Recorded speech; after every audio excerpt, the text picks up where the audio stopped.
Welcome to Perkins Online, the Thinking Person's talk show. Now here's your host, Wilmot Mutty Perkins.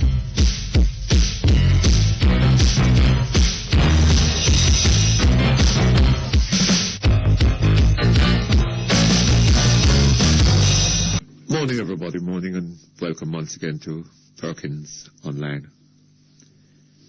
Well, it's finally out in the open. Mr. Peter Bunting is going back into representational politics. The rumor is that there has been this rumor for some time that one of the constituencies being considered for him, well, there were two. Southwest St. Anne, is it? Mrs. Asamba's constituency. But I gather that is not acceptable to the big man in the constituency.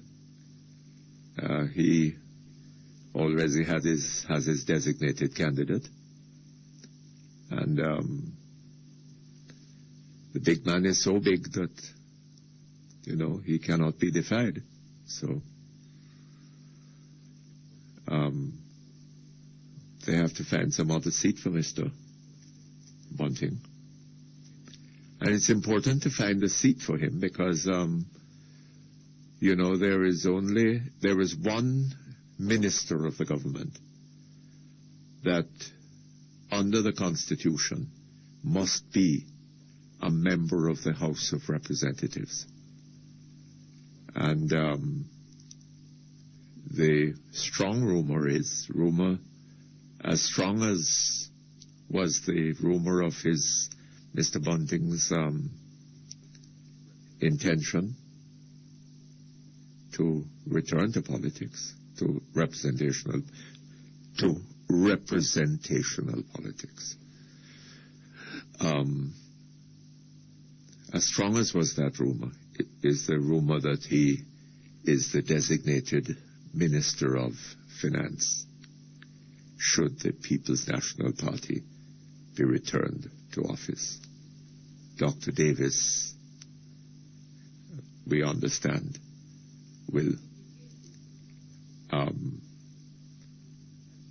has indicated, we understand, that he will not be available for the Ministry of Finance. Oh, why should he? Why should he? He's prepared to run again in South St. Andrew. Horrible as are the conditions in that constituency. But he's not prepared to take on the Ministry of Finance again, we are told.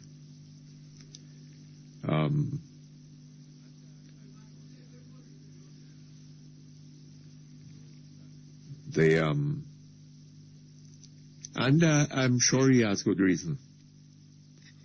He knows that situation very well.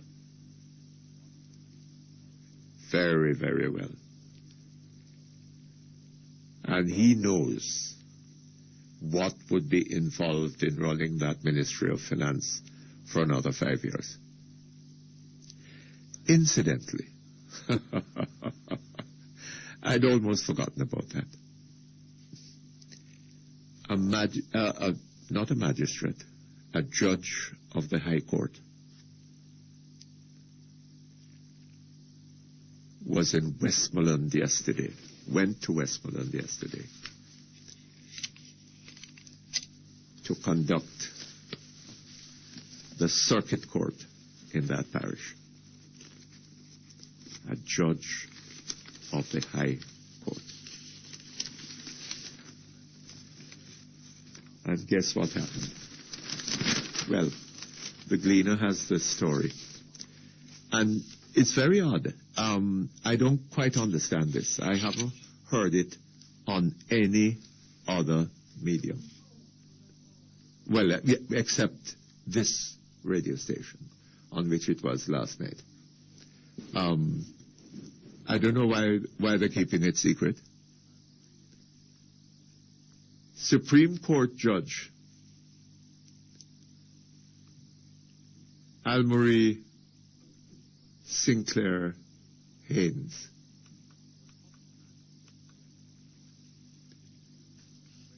was hopping mad yesterday when she issued a stern warning that unless suitable accommodation was provided for her, she was not going to preside in the Westmoreland Circuit Court. The judge explained in court, that she journeyed from Kingston to Westmoreland Sunday night, only to find she had nowhere to stay. Judge Sinclair Haynes said when she went to the hotel where she was booked, she was told that the Ministry of Justice had not paid for her accommodation. She said she was told that unless the money was paid in advance, she could not stay. The judge said she left the hotel about 11:45 p.m. Sunday and was heading back to Kingston. She said the police in the area managed to get accommodation for her that night at another hotel. Now, what is going on here? You think Dr. Davis wants to take on 5 more years of not being able to pay of the government not being able to? Well, why is the hotel demanding that the money be paid in advance for a judge of the Supreme Court, where the responsibility to pay the money is not a personal one of hers, but a responsibility of the Ministry of Justice? And they cannot trust the Ministry of Justice to come up with the money on time. Is that what is going on? And we see the problem with the nurses. They agreed on payments, and, the government is having difficulty. Dr. Davis has been running a show that, at some point, it is going to collapse. He has been depending not on economic performance, the performance of the economy, but on borrowing money. There is probably more we hear about on unemployment being down. Absolute rubbish. Right? Unemployment is down because large numbers of the unemployed who are no longer seeking employment because they don't expect to get any are excluded from the workforce. Right? Hundreds of thousands. And so we have this fiction that unemployment is down, as we have other statistical fictions designed to give us the impression that things are going well. But Dr. Davis knows better, right? He knows better. And he is uncertain for how much longer he's going to be able to continue to borrow. With the payment, the servicing of the debt becoming more and more onerous, more and more difficult for the government.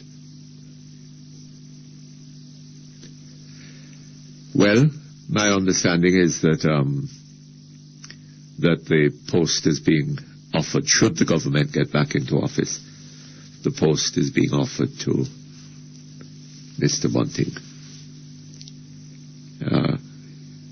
He will be Sister P's new Minister of Finance. One wishes him luck. Should be a very, very interesting situation.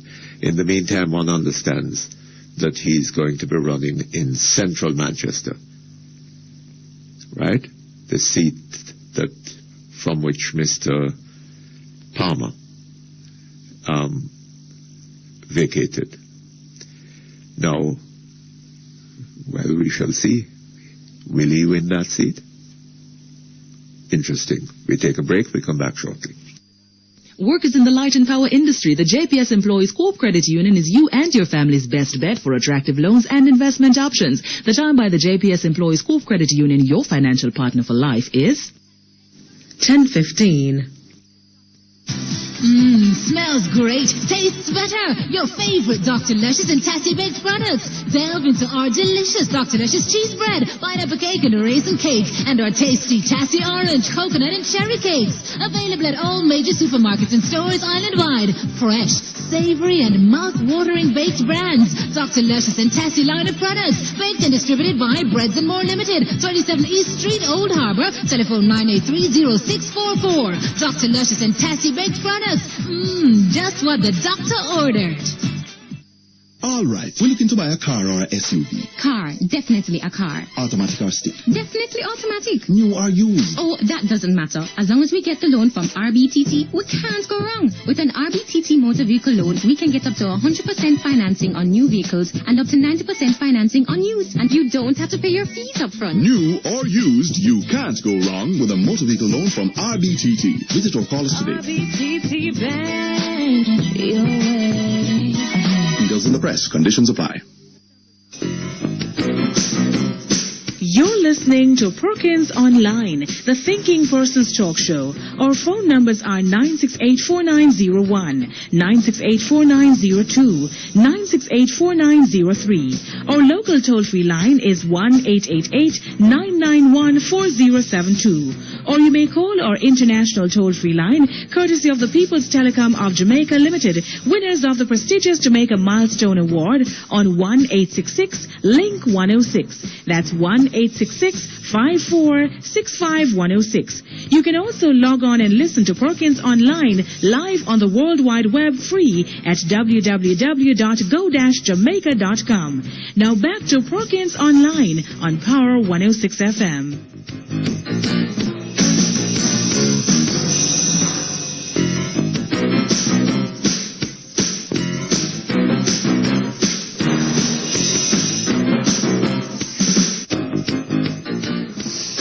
Okay, thank you very much. We're back here online. You know, there is speculation as to when the election is likely to be called. Some people are saying that by the recommendation of the Prophet, it should be on the 7th of the 7th of the year 7 in the 2007. But of course the Prime Minister may well be of the view that that she needs more time. The party needs more time in which to recover lost ground and to persuade the people that, that this party that has been running, been ruining the country for 18 years, is now able to come up with something new and better. But be that as it may, the campaign is on, quite definitely, no question about it. You see it and hear it in the media. And there are all sorts of examples that might be drawn. But there's a lovely one on the leader page of the Observer this morning. An article written by Mr. Lloyd B. Smith, in which he suggests that there is also the persistent rumor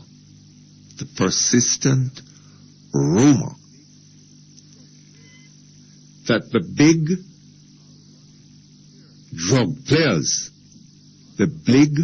drug players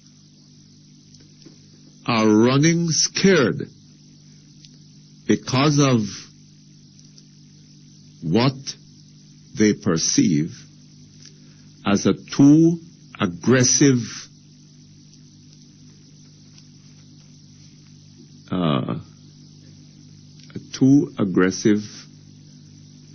PNP regime with respect to taking them out of business by way of Operation Kingfish.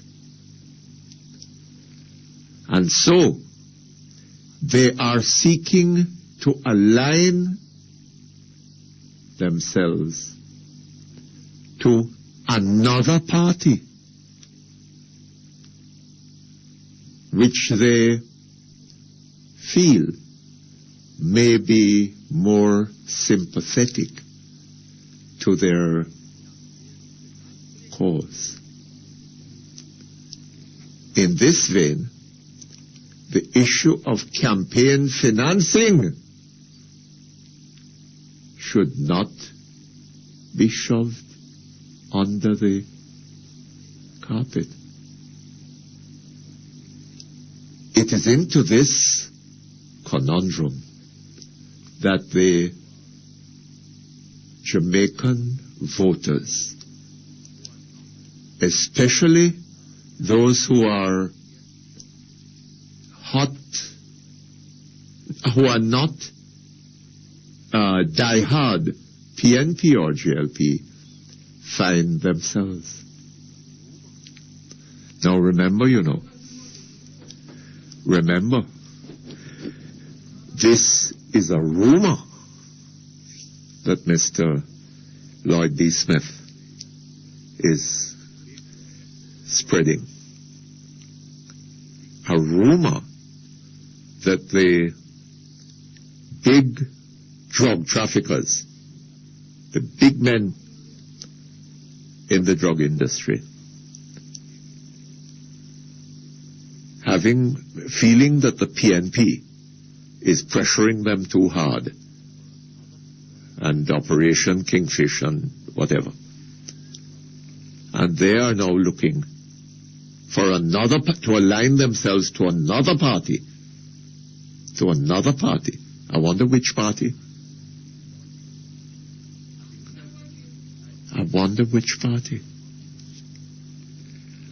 And Lloyd B. Smith is saying, having said higher up in the column, that the JLP is awash with money. He's now saying that this business of campaign financing should not be pushed under the carpet. Right? We want to know where this money is coming from and which party it is that the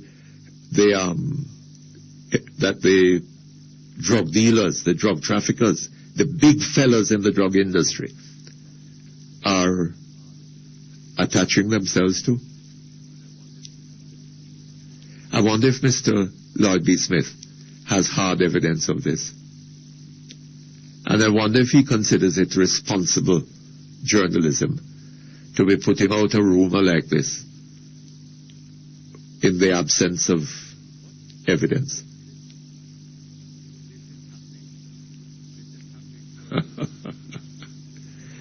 But this is happening. This is happening all over the media, right? Happening all over the media.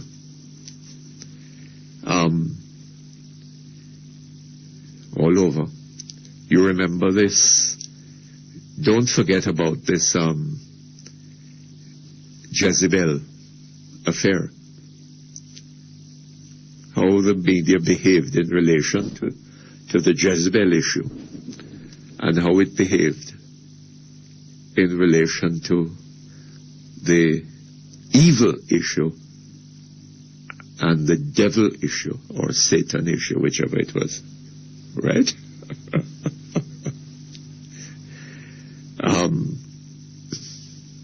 But just watch them carefully, you see. Don't believe everything you see in the media. And think for yourself, please. Even if you hear it on this program, think critically about it. Don't just swallow everything you hear. Right? The drug dealers, man. The drug dealers are looking to align themselves to another party. Isn't that what he said? They're looking to align themselves to another party. Huh? And so they are seeking to align themselves to another party. Huh? Another party. No. What does that mean? What is he saying there? And did he intend to say this? That they had previously been aligned elsewhere? And, you know, a number of big alleged drug dealers, a number of alleged big drug dealers have been arrested and are awaiting extradition to the United States.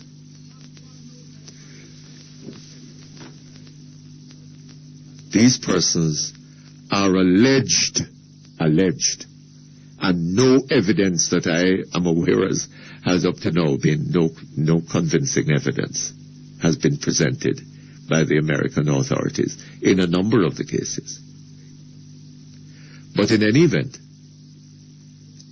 the curious thing is that if what the Americans are saying about these people is true, then they were committing offenses in Jamaica. But none of them has been arrested and charged with any offense committed here in Jamaica. Right? None of them. They've been arrested because the Americans have demanded their arrest.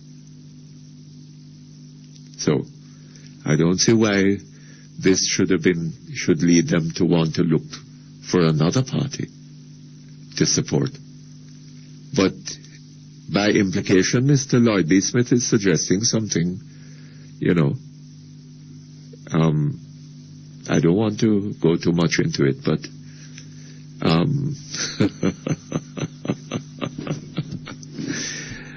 we should be careful what we say, you know.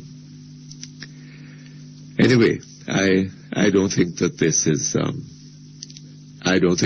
is responsible journalism, but you know, Mr. Smith may have other opinions. We'd welcome him on this program. I wonder if he will be prepared to come on to discuss this matter with us. Let's try to get him. Okay, we are approaching the break. Shall we take the break now? And we hope that we can get Mr. Lloyd B. Smith sometime this morning. Ideal Finance Corporation, 17 Ripon Road, Kingston 5, offers competitive interest rates on your investments and attractive foreign exchange rates. Call 960-639024. The time by Ideal Finance Corporation is 10:30. When it comes to top quality, when you want great taste, find food for your family, it's even your plate. Get value for your money, top quality, great taste. Find food for your family, it's even your plate. Eat foods, lots of nutrition, a fine food tradition. Find food for your family, it's even your plate. Eve, the first family of fine foods. This Labor Day, paint with Berger. Paint with love. Beautify and add color to concrete walls with Berger 303, Everglow, or Magic Coat. And for grills and doors, use Berger 404. Painting roadways and pedestrian crossings? Then use Berger road marking paint. Available in white, yellow, and blue for parking spots for the disabled. Remember, surface preparation is key. Get rid of fungus and algae with Berger Biocidal Solution. Treat flaking, peeling, and chalking services with Berger Alkali Sealer. Need advice on your paint project? Call Berger at 1-888-4-BERGER or 322-1105 on Labor Day itself for free technical advice.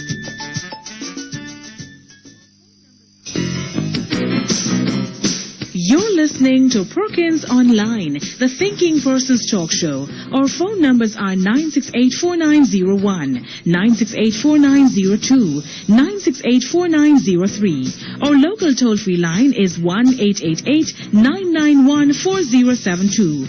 Or you may call our international toll-free line, courtesy of the People's Telecom of Jamaica Limited, winners of the prestigious Jamaica Milestone Award on 1-866-LINK-106. That's 1-866-5465-106. You can also log on and listen to Perkins Online live on the World Wide Web free at www.go-jamaica.com. Now back to Perkins Online on Power 106 FM.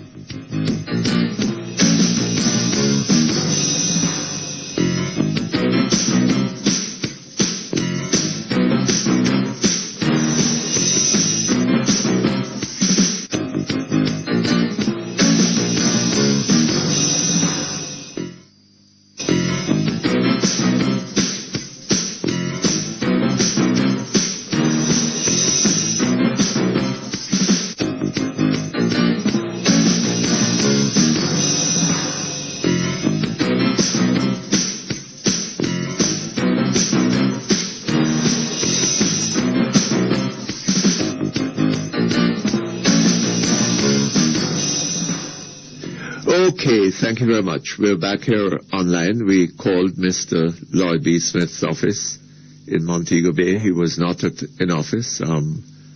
His secretary didn't have his cell number and couldn't tell us when he was going to be in. But, we left a message. So maybe we'll be lucky and he will come later on today sometime. Anyway, we'll go to our telephones. Hello. Hello.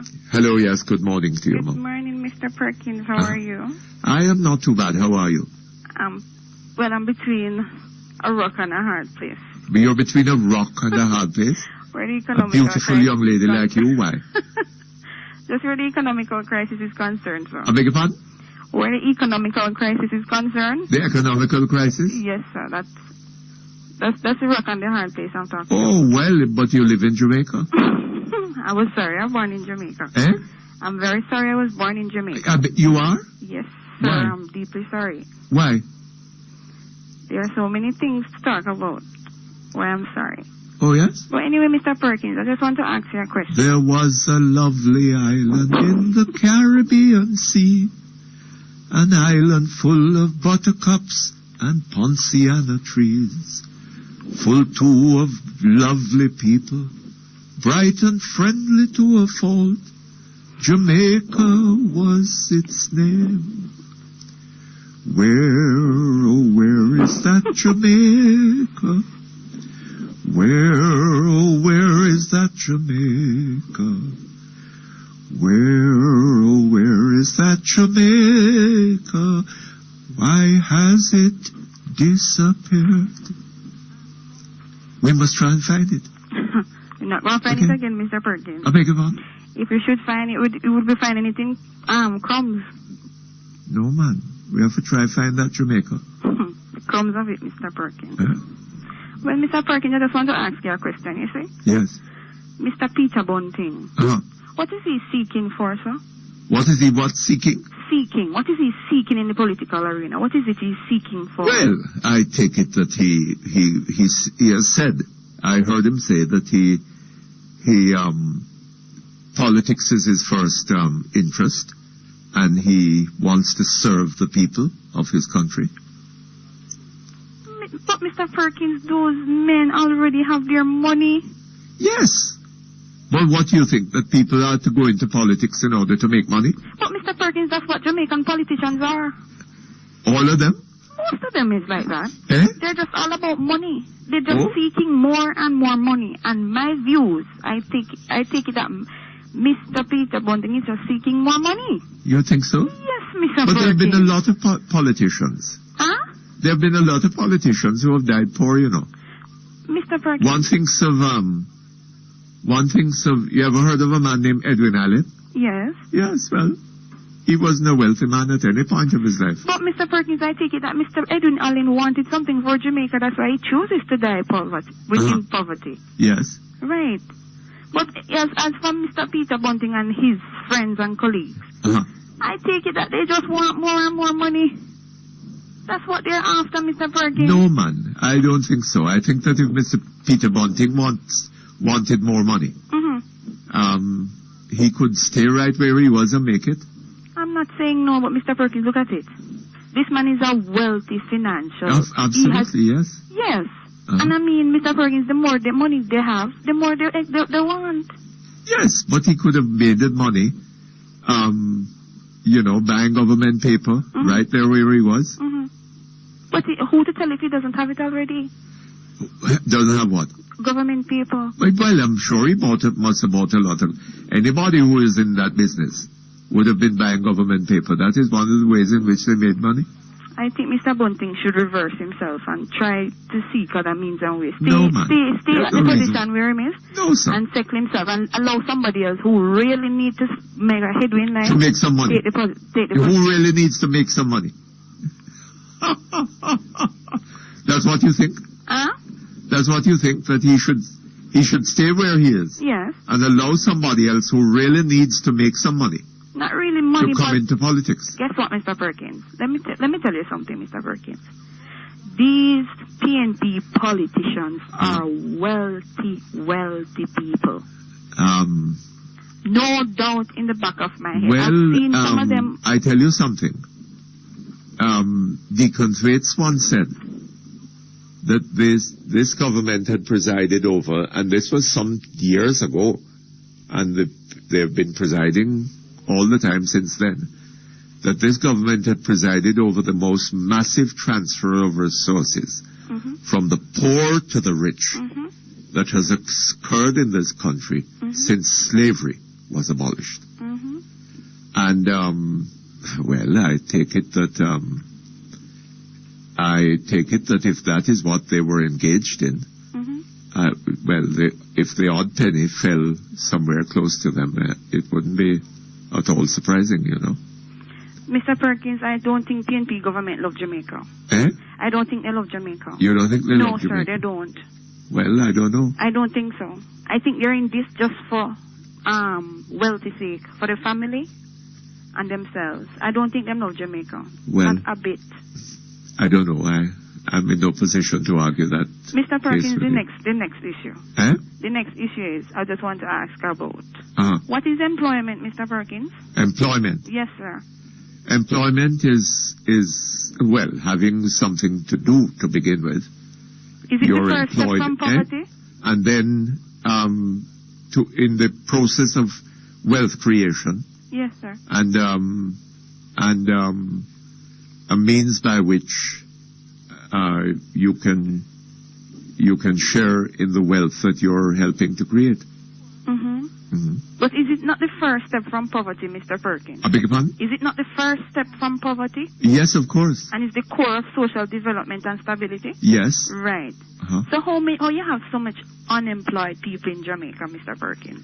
Well, because I don't know what these people think they are about, but they certainly do seem not to understand that what needs to happen in Jamaica, as it has in other countries, is that we need to develop the country. We need to educate our population, expose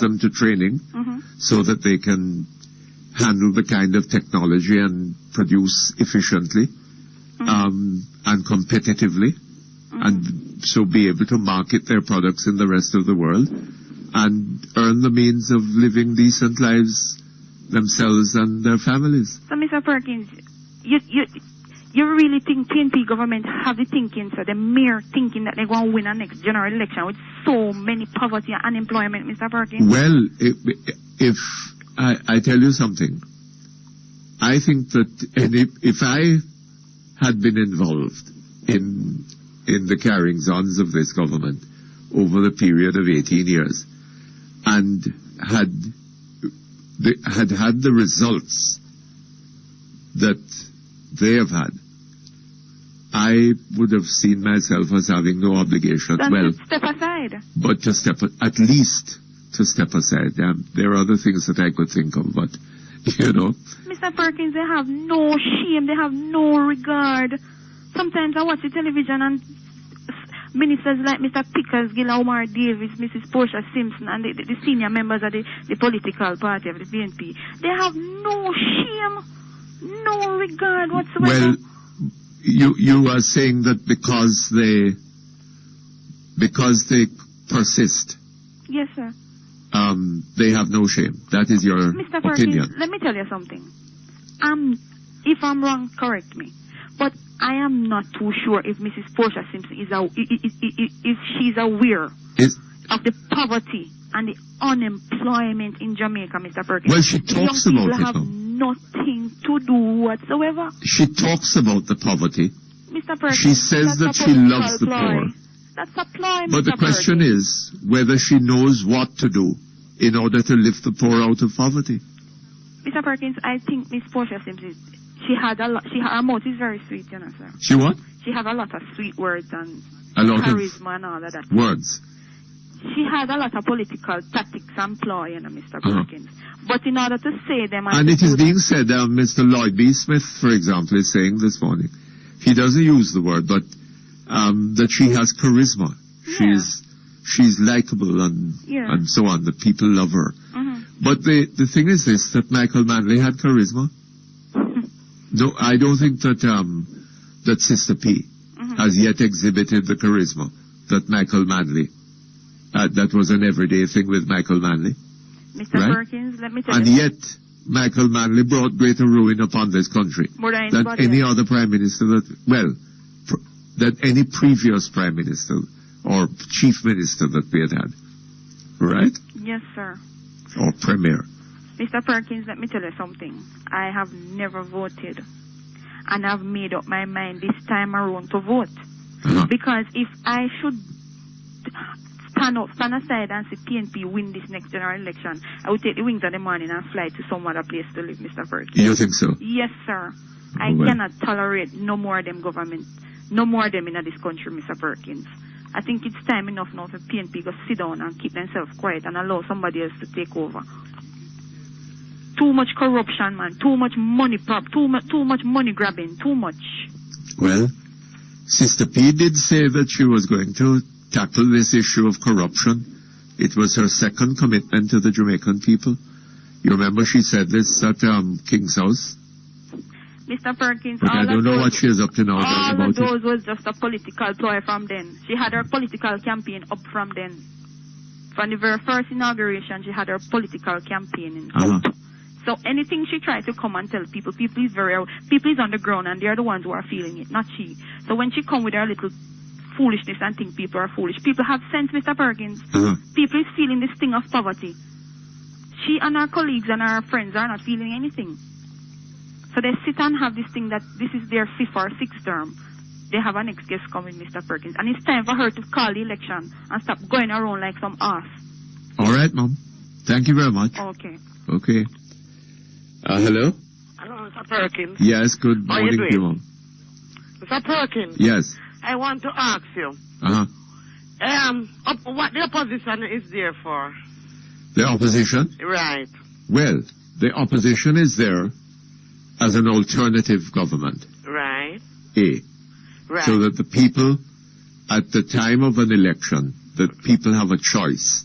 That's if correct. they are dissatisfied with the government, right, then they have an alternative. Right. Right?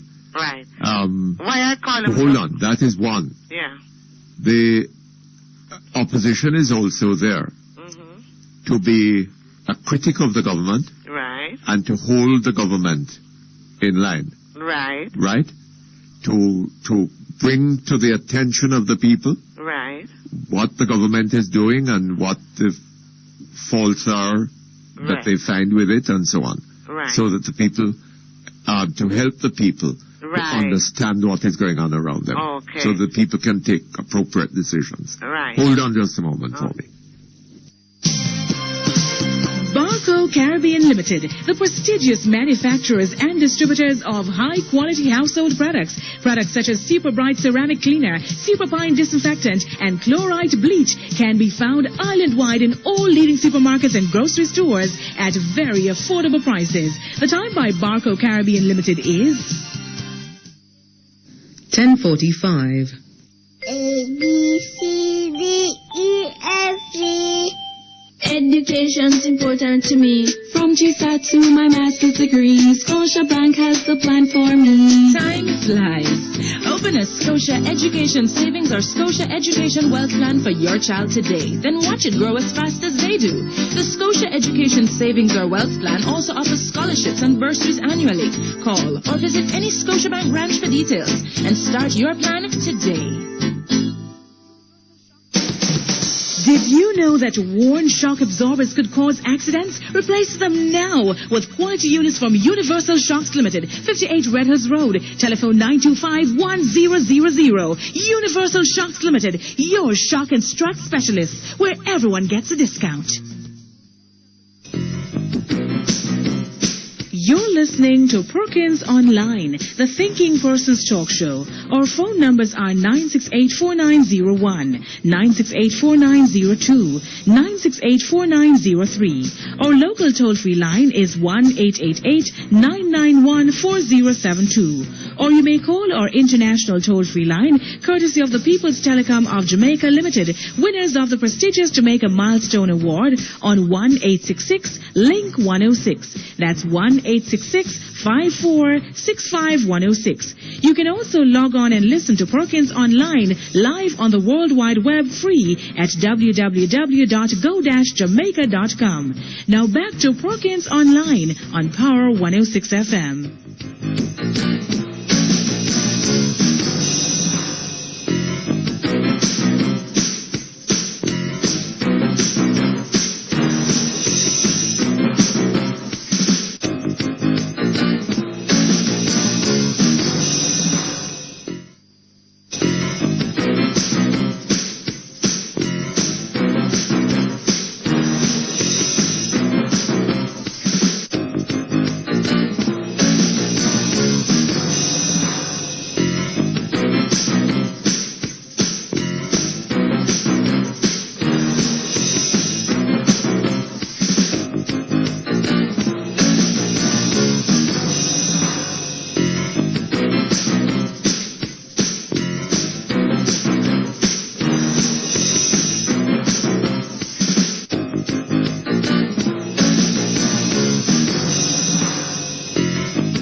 Okay, thank you very much. We're back here online. Yes, Hello? Mr. Perkins. Yes. So I am saying, I saw somebody, you know, when I see some people demonstrating last night with Dr. Barr. Dr. Barr cannot fix road if they don't get any money from the government. Or they're going to fix the government. JLP is not in power. So all they're going to do stuff if the government don't help them to fix the road and give them the money. Or the road going to fix. It's time to make up people learn and understand. That is absolutely true, Mom. But they are saying, Dr. Bo no fix the road and the council notice. They're stupid. Mr. How can they come on the television telling who is JLP is just Dr. Bo is an opposition. He win his seat, yes, but he's just an opposition. Uh-huh. And if the council don't get no money to fix the road, him can't fix it. That is quite true. If the PMP don't give the GLP the money them to fix the road, nothing at all can be done. Yeah.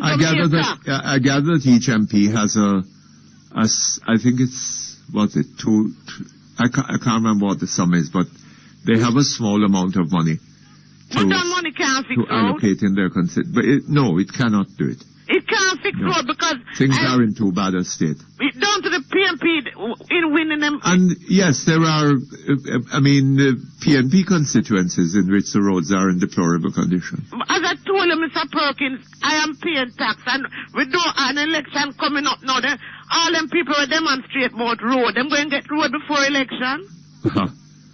I don't know. Well, if them going to come through the asphalt on the road, them and the mall, them and say, next week them are going to fix and promise again. Well, I don't know. And give 1 chicken and 2 chicken. Mr. Perkins, it's time the people them look now. And there are these people who come on the television demonstrating for Dr. Barr. It's time them read now. Read some paper. Listen to Perkins online and understand what is going on. They just sit down in a little corner, them and hear one say, and I say, Dr. Barr will fix it, and Mr. Notice will fix it. The Notice not get no money, nothing can go on. You ever got some bad road and you have the winning candidate in them constituency? Like what me and Mr. Dahlia say, him a Parson Christine Pitney first. Parson Christine. What you hear me then now? Mr. Dahlia said that? Yes. So Parson Christine Pitney first? Something put up in some constituency in a Clarendon. And him say what? Parson Christine Pitney first. And Mr. Perkins. What was that in connection with? What was that in connection with? I think I don't know if it's in Parliament or what. He was talking, I saw him on the telly though. And he was saying that he's going to do some things in Clarendon. But what happened to the road, them like Brandon Hill and them place where the people them live and can't get out, them produce to come a road. What happened to up in a Kelix there, sir, where the people them, the water where them use cook, I eat them drink. Oh yes, I did see something about the people having some health problems as a result of bathing in the water. Yes. Oh God. And Mr. Perkins, I can take you there. The people them bathing in the water. The donkey, them water dog. I heard it said that the what they drank was boiled. But Mr. Perkins, that's not good for nobody. No, this is water coming through the pipes.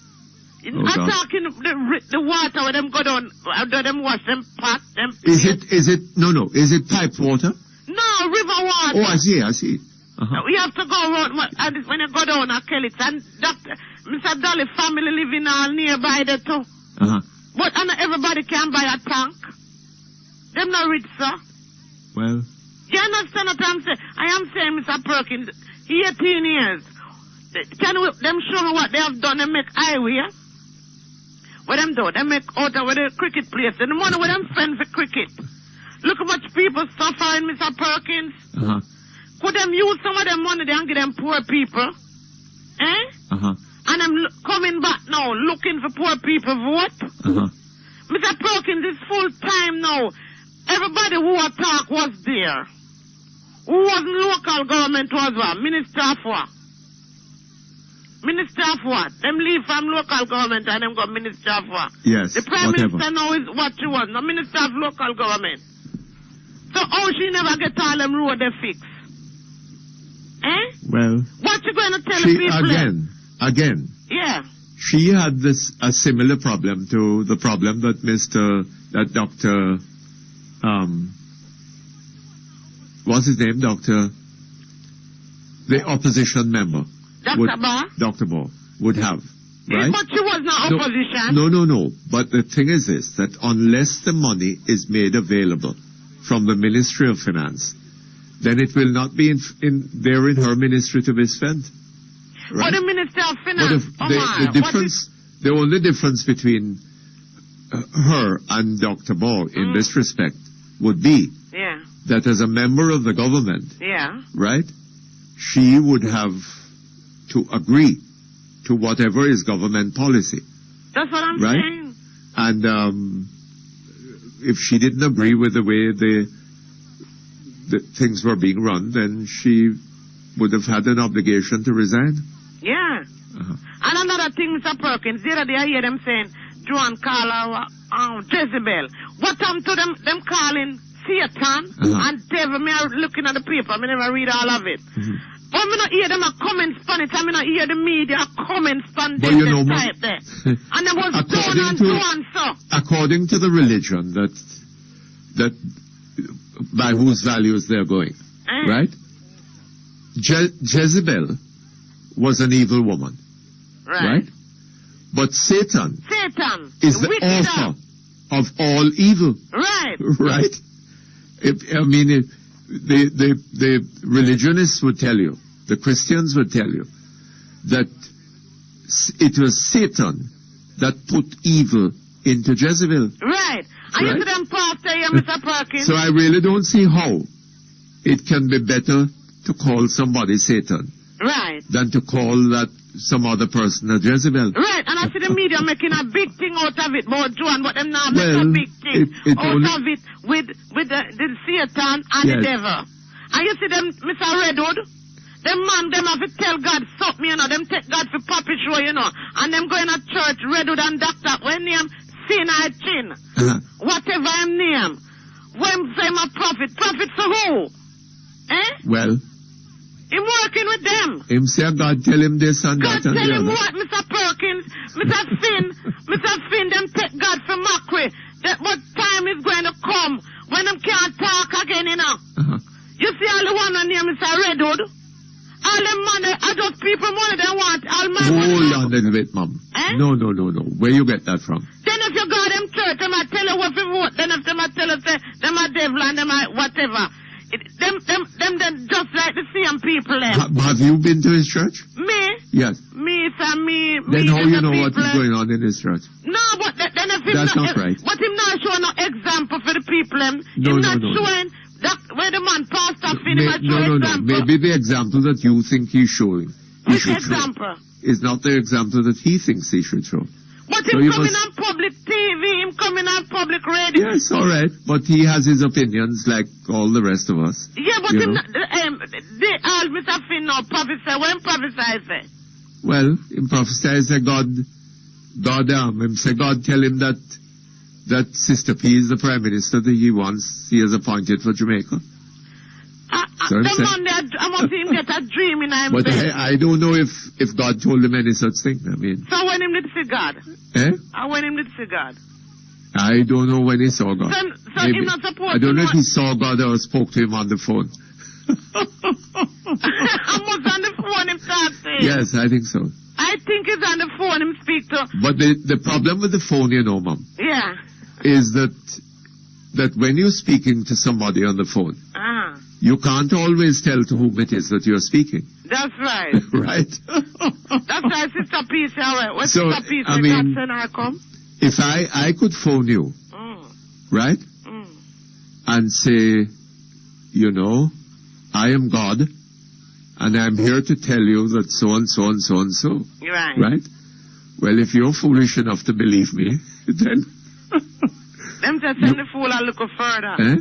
But Mr. Perkins, them fools like them little people in the little countryside and tell them, say, boy, me I give a bag of rice and me I give 2 chicken. Yeah, Lord, and him give me $500. Mr. Perkins, that time people stop them foolishness there. No licky and near me. You understand? You see when you licky and then give you know, see them again, like pip. When pip, you carry 2 little foul them. Papa sent me if you No, him carry more than that. Him carry big breed goat. Him carry what? Big breed goat. Which goat? Yeah, him carry goat. But the goat now when the goat have baby, you have to get one of the goat.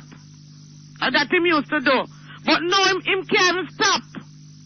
You go not to be near the market there and see if that the office they open. You know see the office they open. Cause him not have no time. Him they all round, him don't have no time. Busy. Huh? Busy man. I tell you, Mr. Perkins. I work hard. Work hard do what? Tell lies. No man. Mr. Perkins, you not tell me about my cousin, you know. Me can't tell about my cousin. People your cousin? Of course. You're joking. You remember you tell him to come on the radio to me already. And you ask him to tell me something if you tell him his mother and his grandmother and his grandfather. And when me tell you say, I hear him, all him could have said, no mind, we're going to win back again.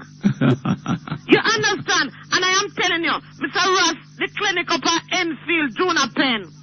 You go there from Mr. Ross Billet, you know why in there, rat bat in the post office up at Enfield. I see what you mean. Rat bat! When the priests are buried up at Mary River Church. All right, ma'am. I have to go, Mr. yeah? Perkins, have a Thank you very much. You must call again. Make it Cake World for freshly baked products, bread, picture and character cakes, pastry, buns and more. For a delightful taste, visit Cake World, Shop number 9, Premier Plaza, LOJ Shopping Center, and 12 French Street, Spanish Town. Telephone 920-3570. The time by Cake World is 11 o'clock. Today's weather brief is brought to you by Suddenly Slender Jamaica Limited. Doctors say 65% of us are overweight. Get help now. Do you have fat thighs or calves, flabby arms, double chin or crow's feet, baby tummy that won't budge or unsightly cellulite? Well, visit Suddenly Slender and experience the magic of mineral body wraps. Would you like to be slimmer? Lose 6 to 30 inches? Suddenly Slender, shops 14 and 15 Hilton Kingston, 920-1139 or 997-1909. Now for today's weather brief. There's a surface trough across the western Caribbean. Today, look for cloudy to overcast conditions with scattered showers and thunderstorms. Over the next 3 days, expect more cloudy conditions with scattered showers and isolated thunderstorms. The information for today's weather brief was supplied by the National Meteorological Service of Jamaica. Today's weather brief was brought to you by Suddenly Slender Jamaica Limited. Feel better, look better, improve your health. Call 920-1139. Keep screwworms at bay. Check your animals every day. The National Screwworm Eradication Program, NSEP, is in the process of eradicating the screwworm from Jamaica. But we need your help. Animal owners, you must check your animals for wounds every day. You should also treat any wounds you find with the free wound powder distributed by the NSEP. For information, please contact the National Screwworm Eradication Program at 977-7554 or 977-2489.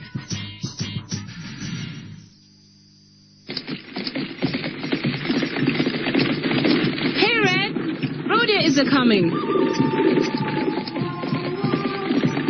Rodeo. The premium energy drink. Distributed by Brosco Distributors Limited, 17.5 Q Road. Telephone 908-1211. Welcome to Rodeo Energy Drink. Available island-wide.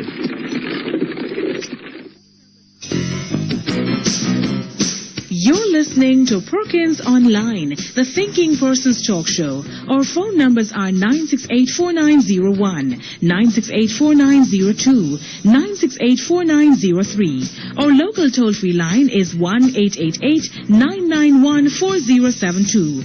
Or you may call our international toll-free line, courtesy of the People's Telecom of Jamaica Limited, winners of the prestigious Jamaica Milestone Award on 1-866-LINK-106. That's 1-866-5465-106. You can also log on and listen to Perkins Online live on the World Wide Web free at www.go-jamaica.com. Now back to Perkins Online on Power 106 FM.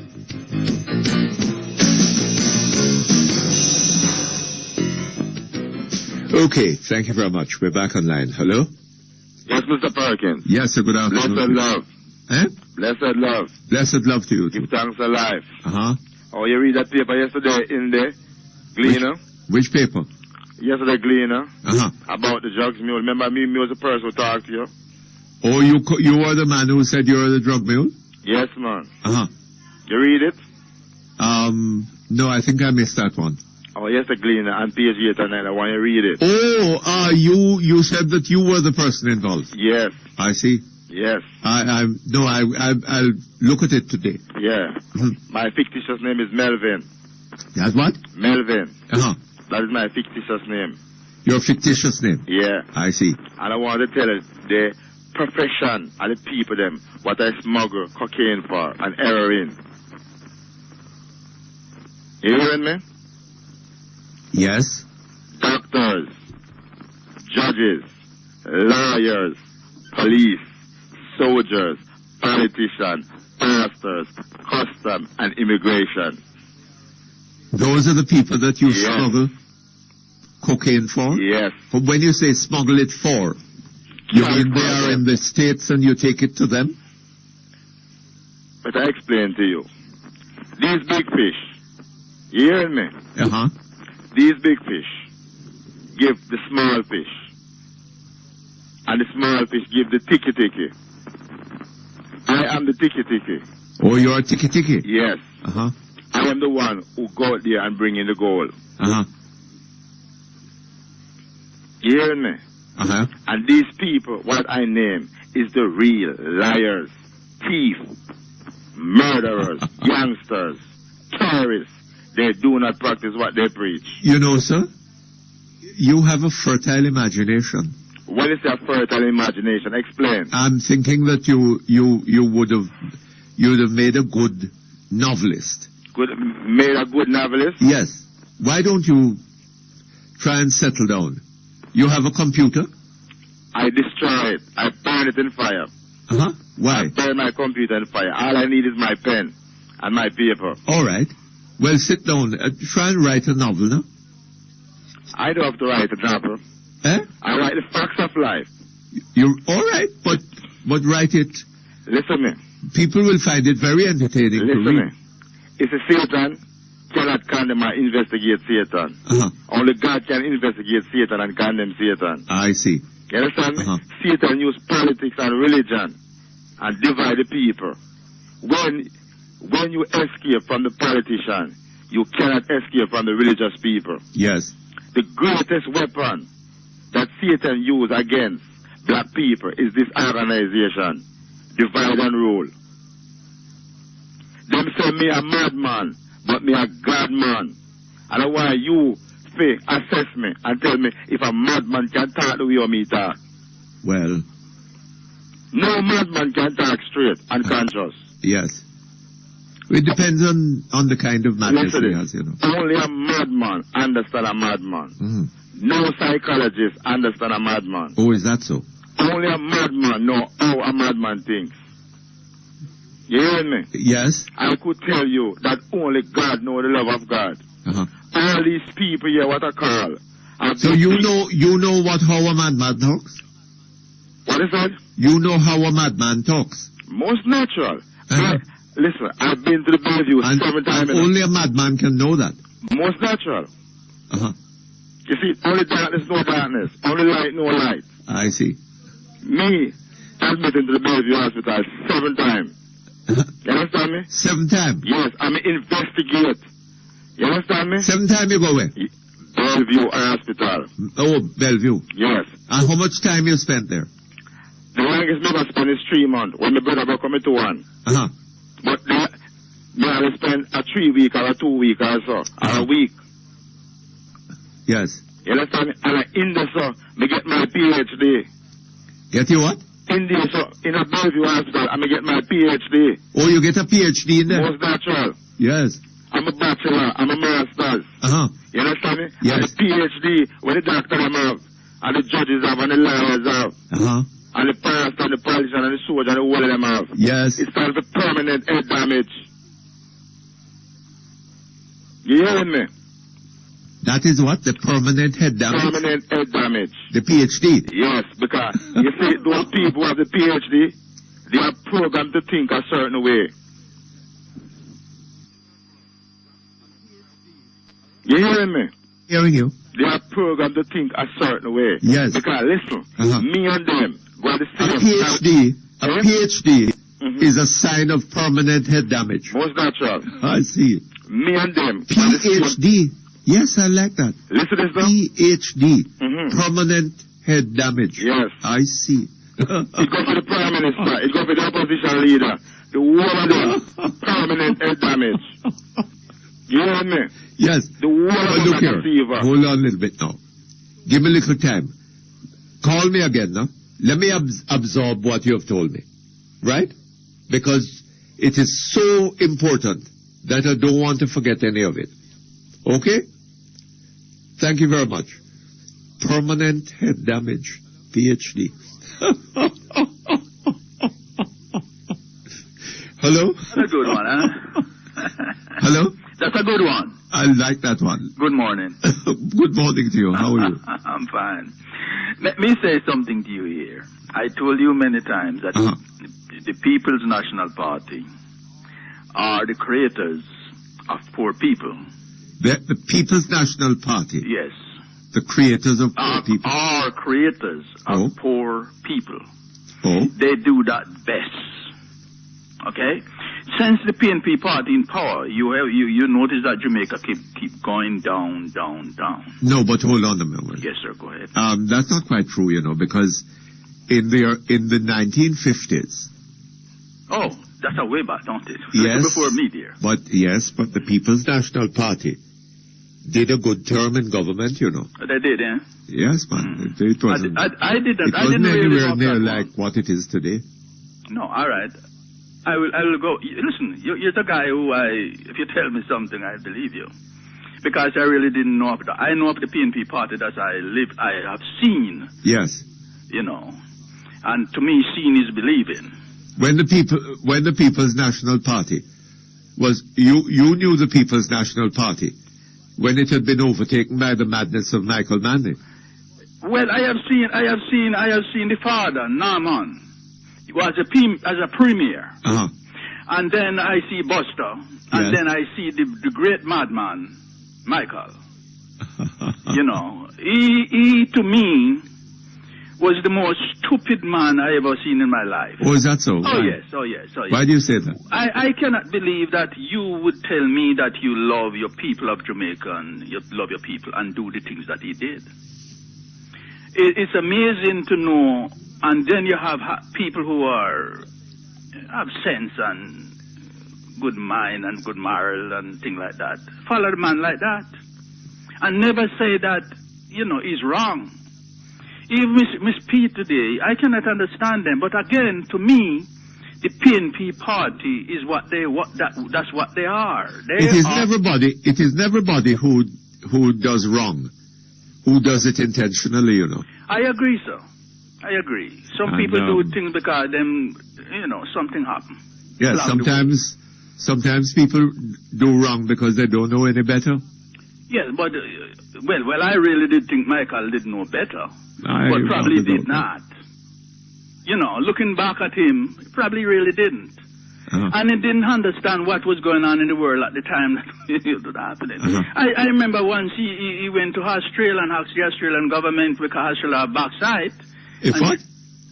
Jamaica have bauxite.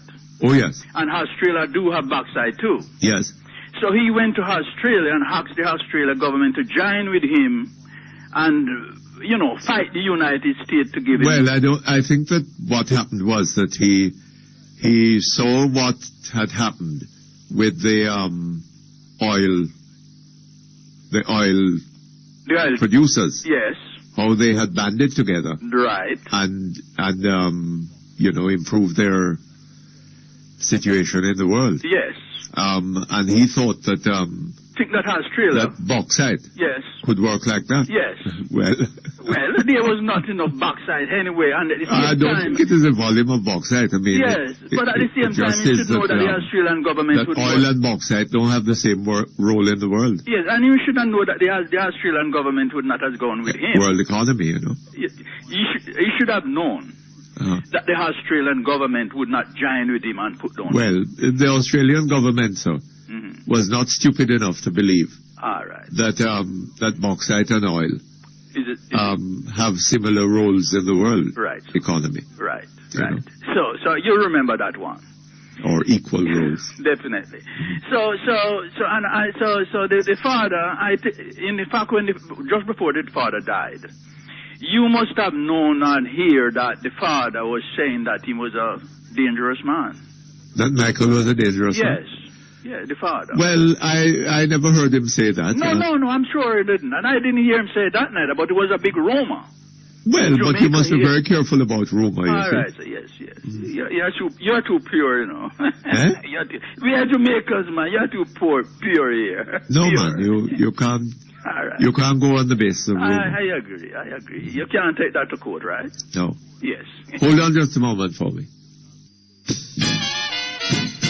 Only the best is good enough for you. So get the best and widest range of tiles, various sizes to suit your style. Floor, wall tiles, Cameron Industries, Tiles, 963-0628 and 906-3862. The time by Cameron Industries Joinery Limited is 11:15. Ricky wants to set up the house with the best from top to floor. But when him open up him wallet and him look at the money, him sorry he never have more. Ricky don't matter stop, you come to it. We said the best hardware you can get it. When the price is nice and you get advice, the choice will only be to us. Stewart's Hardware and Home Center, Maple Lionel Town and Old Harbour, where the price is right and the customer is always first. Stewart's Hardware. All right, we're looking to buy a car or a SUV. Car, definitely a car. Automatic or stick? Definitely automatic. New or used? Oh, that doesn't matter. As long as we get the loan from RBTT, we can't go wrong. With an RBTT motor vehicle loan, we can get up to 100% financing on new vehicles and up to 90% financing on used. And you don't have to pay your fees up front. New or used, you can't go wrong with a motor vehicle loan from RBTT. Visit or call us today. RBTT Bank, your way. Details in the press. Conditions apply. You're listening to Perkins Online, the Thinking Person's Talk Show. Our phone numbers are 968-4901, 968-4902, 968-4903. Our local toll-free line is 1-888-991-4072. Or you may call our international toll-free line, courtesy of the People's Telecom of Jamaica Limited, winners of the prestigious Jamaica Milestone Award on 1-866-LINK-106. That's 1-866-5465-106.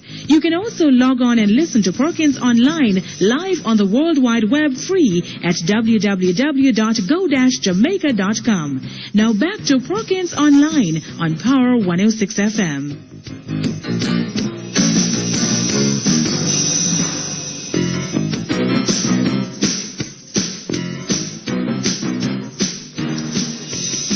Okay, thank you very much. We're back here online. Hello? Yes. Could I, this gentleman that lost his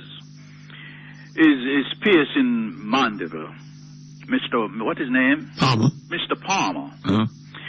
You know, Mr. Palmer was no wealthy man, you know. He was what? He was not a wealthy man. Well? Yes, sir. Uh-huh. And for the PNP party today, they need some guys with deep pockets. For the PNP party to do what? Where the PNP party is concerned today, they need guys with deep pockets. With deep pockets? Yes. And there Mr. Bunting come in. Deep pockets. Oh, is that so? Yes, sir. So Mr. Bunting will go up there and spread the money all over the place. Oh, I see. So that is why they put out Mr. Palmer? Mr. Palmer did not have it. Now, if Mr. Palmer did have money, even the problem that he have with his wife, of course, that's a rumor too. A rumor? Yes, I understand it was. Well, I don't know if it's true. You tell me I should not go, but it should not hog up a rumor.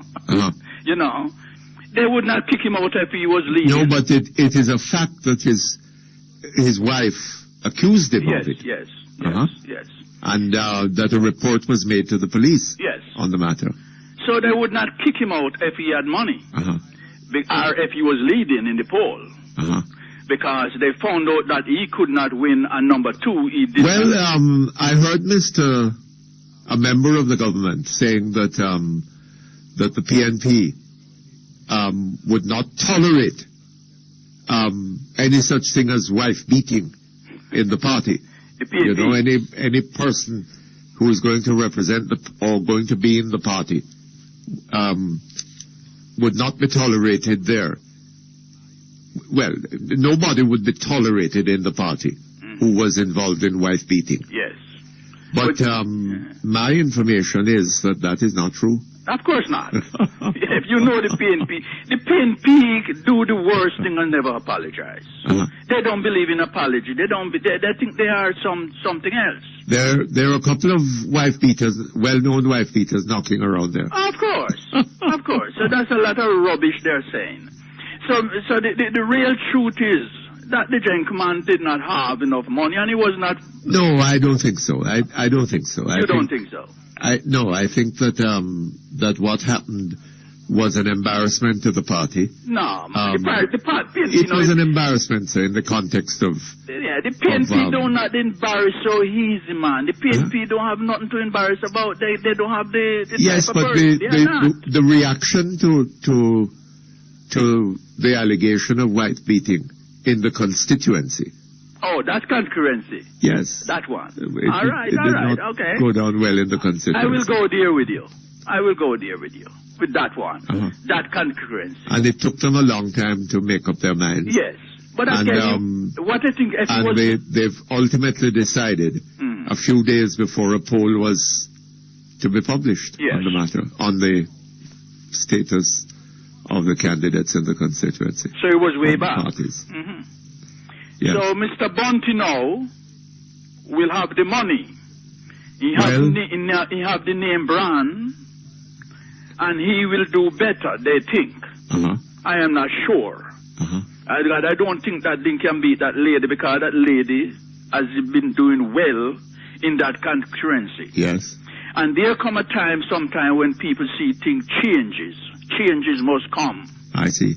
And I think the PNP party is definitely not doing a good job in Jamaica for the last 18 years. And anyone say they're doing a good job, they is either mad or something else wrong with them. Because the way the country is going. For instance, the dollar, Mr. Perkins, it's sliding. Our money worth nothing. We have nothing to sell. We are not doing anything that's bringing in money.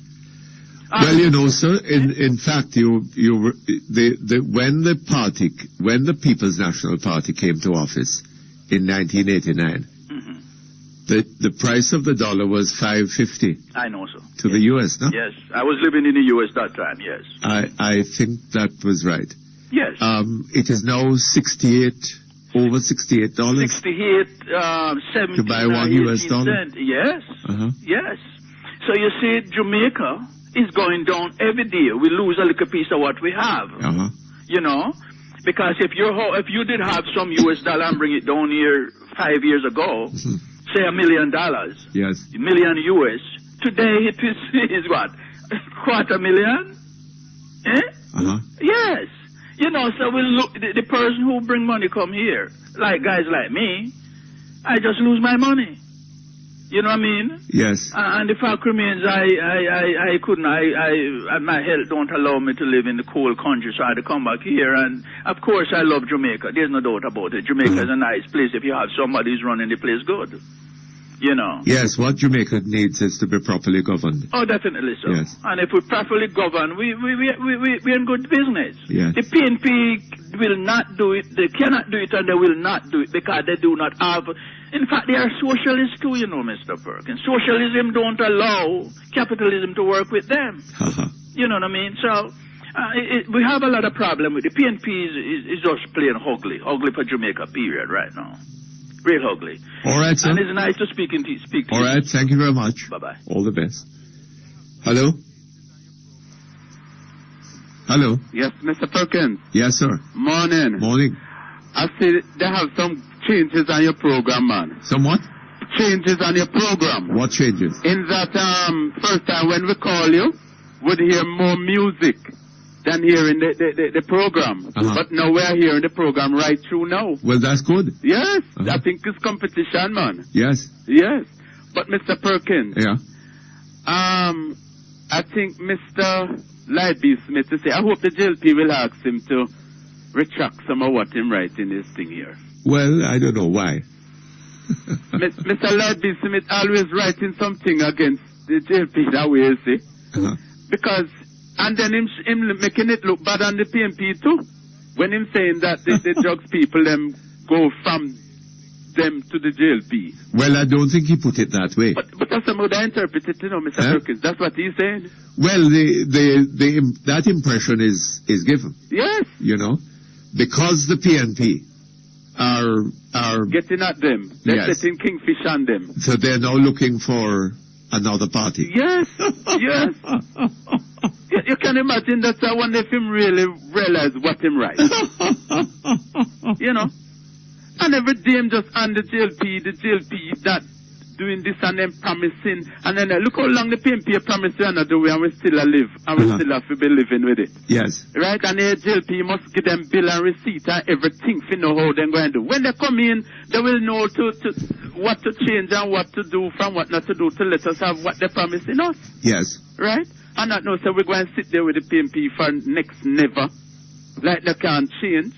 And then giving the impression as if we don't have no sense. So because Miss Simpson, we're going to just vote for the party because Miss Simpson is charisma. It's kind of foolish argument that, Mr. Perkins. Well, you know, sir, it is one thing to find Mrs. Simpson Miller attractive, an attractive person. And that's all she is, an attractive woman. That's whatever. all she is. It is another thing to find her a good prime minister. That's it. Right? These are two quite different things. What they're showing us, you know, is that they're just using her to win election. I don't know if they don't understand when they talk and say these things. Wait till Miss Simpson get on the road. You know, they make it look like we don't have remember, nothing. Mr. Patterson did say that she's the only hope. She's the only hope for a fifth term. Yeah. Which suggests that the PNP cannot go campaigning upon its performance over the past 18 years. That's right. It's a hell of a statement for the man who was prime minister for most of those 18 years. It's a hell of a statement. You know, it sounds so cheap, you know, and as if say, well, we don't have no sense and we don't have no understanding of what is happening. You know, so we must just sit there and take what they're giving us. Yes. A lady called you and telling you about Mr. Daly was saying that passing Christine Pickney first. Yes. He did say it, but they were signing contract for 2 health centers to open, to be built. One in Miss Simpson's constituency and one in his constituency. Oh, I see. So I suppose him use that term for Miss Simpson, say, well, she have for Christine Pickney first. Oh, that's what he meant? Pickney first.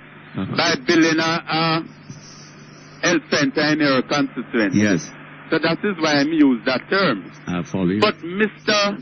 Bunting entering back into the politics, Mr. Perkins, he must go spend some of my money where they make out away, you know.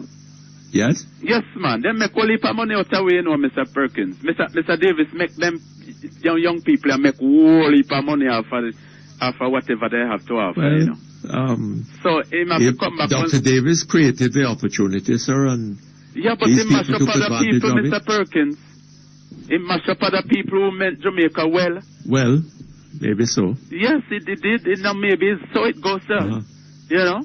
And when it's not their fault. It's well, now, but it's the policy they have in. No. We elected the government. You know, we Jamaicans elected the government. Yes. Right. And but we elect them to make good for us. Yes, and the country. but then not for some. No, but if we obviously endorsed what they were doing. I don't know to say when no other government has ever, PNP or JLP, has ever had 4 consecutive terms. Yeah, but in I this think country. they were just there for default, by default, you know, Mr. Perkins. You think so? Yes, sir. Personally, I think Mr. Saga should have left the JLP a long time ago. Oh. And that is why somehow the other Mr. Saga wasn't attractive to the Jamaican voters. He didn't have charisma. Yes, but they never understand what he was trying to do to help the country, to be on the right path, you see? And the people wanted the freeness. I tell you something. No, he didn't have the charisma, and he didn't have the media support. No. Right? No. That was a critical That is what they really didn't have. And I tell you. Even though I'm expecting that the media understand what he was doing, you know. I tell you something. The Jamaica Labour Party, I think, lost the 2002 election. Yes. The 2002. Yes. Because of the pollsters, you know. Well, that could be part of it, you know, Mr. Perkins. That could be part of it. But I tell you what. No, I think it was a big part of it. I think, tell you what, though. Right? They had weakness. Because I think that a lot of people didn't go out to vote. Yes. Well, they had weakness, too, in some of the constituencies. Some of the constituencies never organized themselves properly. To fix some of the wrongdoing that was going on. Well, I don't know, but... Yes, sir. Yes, that was what happened. Anyway, really happened, too. Thank you very much. Okay, Mr. Perkins. All the best to you. Medical Associates Hospital, providers of quality healthcare for over 47 years, providing lab, x-ray, pharmacy, emergency and general care services. Let Medical Associates provide you with the healthcare you need when you need it most. The time by Medical Associates Hospital is 11:30. Today's weather brief is brought to you by Independent Living, Jamaica's authorized provider of Pride Mobility scooters and lift chairs. I started worrying what to do when the doctor told me that Mama's arthritis was worsening. But then the nurse told me about independent living. It was a dream come true.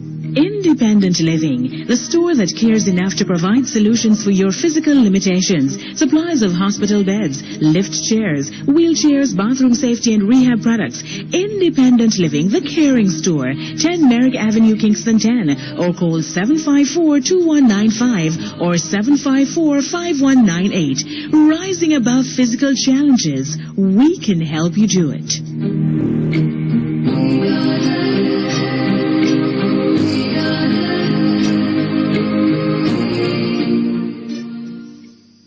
Now for today's weather brief. There's a surface trough across the western Caribbean. Today, look for cloudy to overcast conditions with scattered showers and thunderstorms. Over the next 3 days, expect more cloudy conditions with scattered showers and isolated thunderstorms. The information for today's weather brief was supplied by the National Meteorological Service of Jamaica. Today's weather brief was brought to you by Independent Living, Jamaica's authorized provider of Pride Mobility scooters and lift chairs.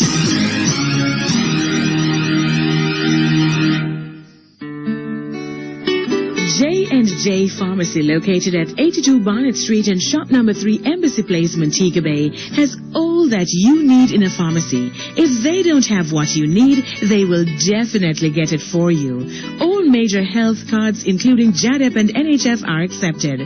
Go see them today. A pleasant staff awaits you. Opening hours for Barnett Street, 8:30 a.m. to 10 p.m. Monday to Saturday, and 10 a.m. to 8 p.m. on Sundays and holidays. Embassy Place, 8:30 a.m. to 7:30 p.m. Monday to Saturday.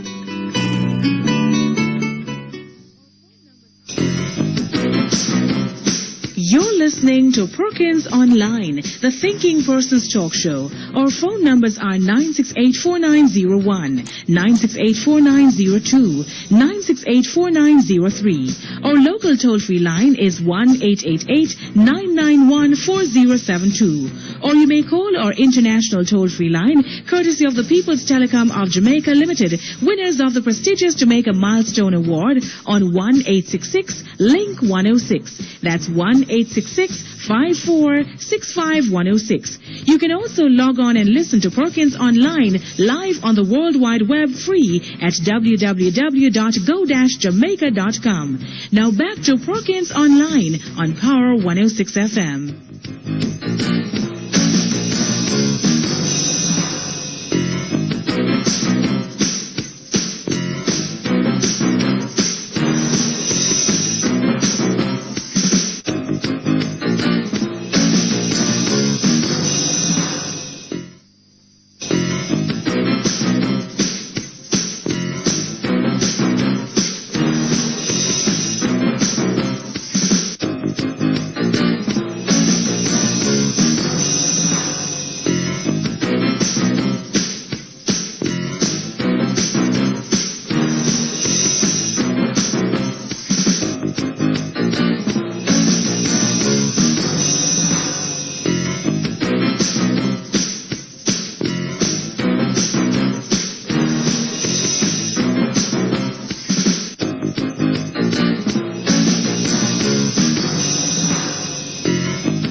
Okay, thank you very much. We're back here online. Hello? Hello. Hello, yes, good afternoon. Good morning to you. I beg Good your morning to you, Mr. Perkins. How are you doing today, sir? You know, it's very funny. Every morning on this program at about 11, right? After 11. I keep saying good afternoon. I don't know why. I can understand that. Anyhow, my main concern, my main reason for calling you today is the return of Peter Bunting to the People's National Party. No. I don't know that he ever left the People's National Party. I'm not sure. All right, then. All right, to attend himself again as a member of Parliament, to run as a member of Well, Parliament. yes, he left representational politics. Right. No, my main concern is this, though. When, as a member of Parliament, what is the record of Peter Bunting, Mr. Perkins? Because he left South East Clarendon in a most deplorable condition when he was there as a member of Parliament. Yes. This beautiful constituency that Hugh Shearer left, you had the deplorable condition in terms of the roads and the drains and the well-being of the people of the said constituency was very poor when Peter Bunting left. So I'm asking, is he going to come again? I'm going to run just as a member of Parliament to be ascended to be, say, the Minister of Finance and forget the people that voted him to... You know, sir, I keep saying it on this program, you see, that MPs, yes, the individual MP has very little power, right? And he cannot determine what is going to be available to be spent in his constituency. Right. Right? That is why that is a matter for the government. Right. Right? And, of course, if the individual MP is a member of the government, right? Is a supporter of the government, right? He could turn against the government for this, right? Okay, that is why I am in. And might even resign, whatever, cross the floor, whatever, right? Right. But he can't determine how much is going to be available to be spent in his constituency. Right. That is right? why I am. He can just a moment, Mr. Perkins. He can determine it in collaboration with other MPs, right? But they're going to have to. The majority will have to get together, right? And well, I don't know if they put pressure on the government might do something, but it's not in their hands as individuals to determine that. That I can understand, Mr. Yes. Perkins. However, with we have to look at how the PNP carries on, Mr. Perkins. Because one, they just carry this person just to fit him in somewhere so that they can use him as a minister, and then the people of the constituency just get forgotten. Who's that? At the end of the day, and later on they just pack up, move on again and gone. That is why now I am one of the young persons who believe that we must sit down and listen to the policies of the Jamaican Labour Party, because the party leader totally put this forward to say that each and every MP, PNP or GLP, will be offered 2.5% of budget to deal with their respective constituencies. I have not heard the PNP come out to say this. You're only seeing the very same old PNP with their same old bag of tricks, casting people up on your and say, sure, vote for that man because he will do good, because he have little money. The little belly full during an election period can't work for Jamaican people again. We are looking forward as a nation to improve, but I doubt the PNP can do that. And we, the people of Jamaica, must ask, what is the MO of the PNP and the Peter Bunting? Yes, Mr. Perkins, I am most concerned, and we really need to look into these things. Well, I don't know. Why are you so concerned? I am concerned, Mr. Perkins, because guess what? You're going to have, you suppose it happens, supposing, and God forbid this don't happen, that the PNP returns to power. They throw like an MP at you again, and he becomes a minister. The people of the constituency becomes forgotten again. And then when the election time come around again, they throw him away, put in somebody new and say, give this new hold one on, a chance. The individual constituency Yes, sir. is a part of Jamaica, Right. right? The real problem that Jamaica has faced is not it's a failure of MPs, in a sense. You're right, in one sense. What we have had is a failure of MPs to be truly representative of the people that elected them. Right, Mr. Perkins. We have had a tendency for MPs to represent their parties. Exactly. And to support the parties and the interests of the party above the interests of the people. That is why the people Right? is why the people of the constituency that he represented the last time was so forgotten. Well, maybe so, but the point is this, but it's a bigger issue than his failing to fix roads and whatever, right? If MPs were sufficiently concerned about the interests of the people to know, for example, that this foolishness that Dr. Davis is carrying on, borrowing and borrowing and borrowing and borrowing and borrowing That more he can money, borrow himself out right? of debt, which And he finding it more difficult and more difficult to service the debt, right? And to consume all of the revenues of the government and having to borrow more money to service the debt. It's an impossible and foolish policy, right? And if MPs, if the MPs in the majority in Parliament were concerned about the interest, they wouldn't allow this kind of, they would say, no, this is damn nonsense. We must get rid of this minister or policy which he's carrying out or whatever, right? But the point is this, that as long as you have a government doing what is being done now, the constituencies will never get what the people of the constituency will never get what they want. If the economy of this country was thriving instead of stagnating as it is, then the people of whatever, Southeast Clarendon or wherever, right? They would have opportunity, right, to earn decent incomes. Yes, sir. Right? The government would have the revenues to fix their roads and so on and so forth. Right? And the MPs have failed in the sense that on the whole, and as a body, they have not represented the interests of their people. Right? But when you isolate the individual MP, right, there's precious little.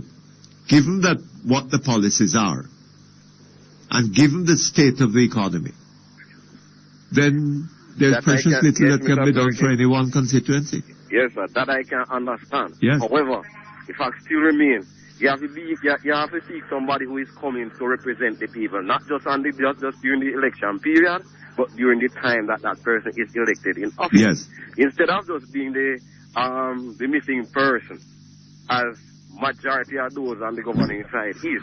Yes. We need to see more people who are more proactive in their constituencies. One more what? Proactive.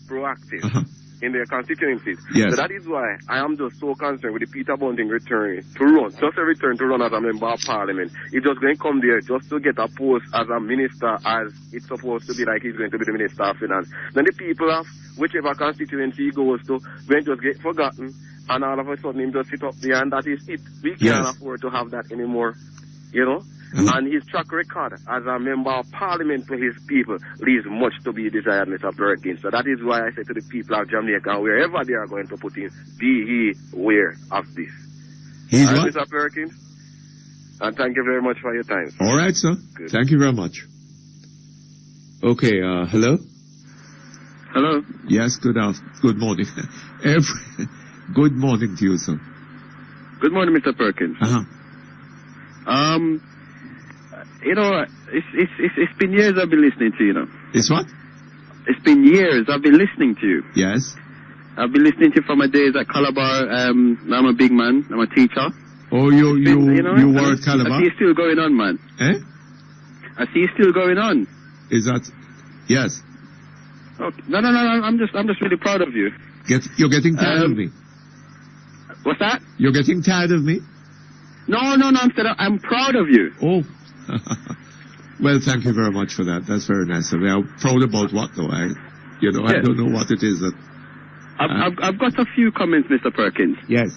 The first one that I want to make is the fact that I believe that the government, as we all know, is the representative of the people. Yeah, should be. Yes? Should be. No, well, it should be.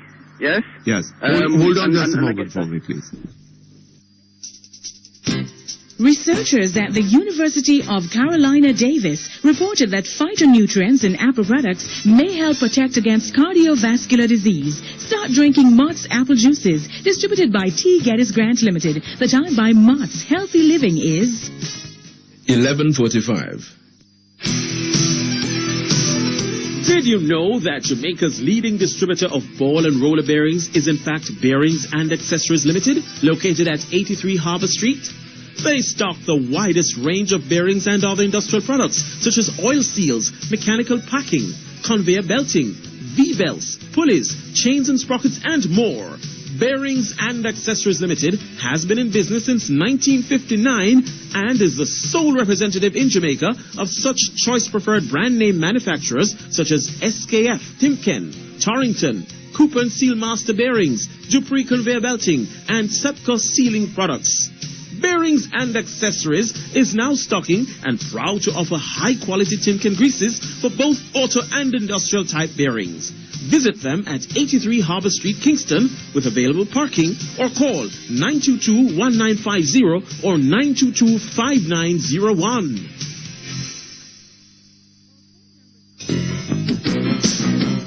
You're listening to Perkins Online, the Thinking Person's Talk Show. Our phone numbers are 968-4901, 968-4902, 968-4903. Our local toll-free line is 1-888-991-4072.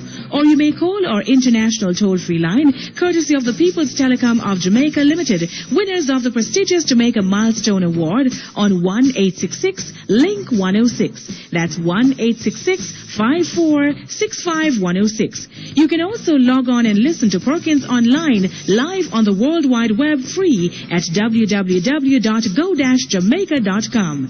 Now back to Perkins Online on Power 106 FM.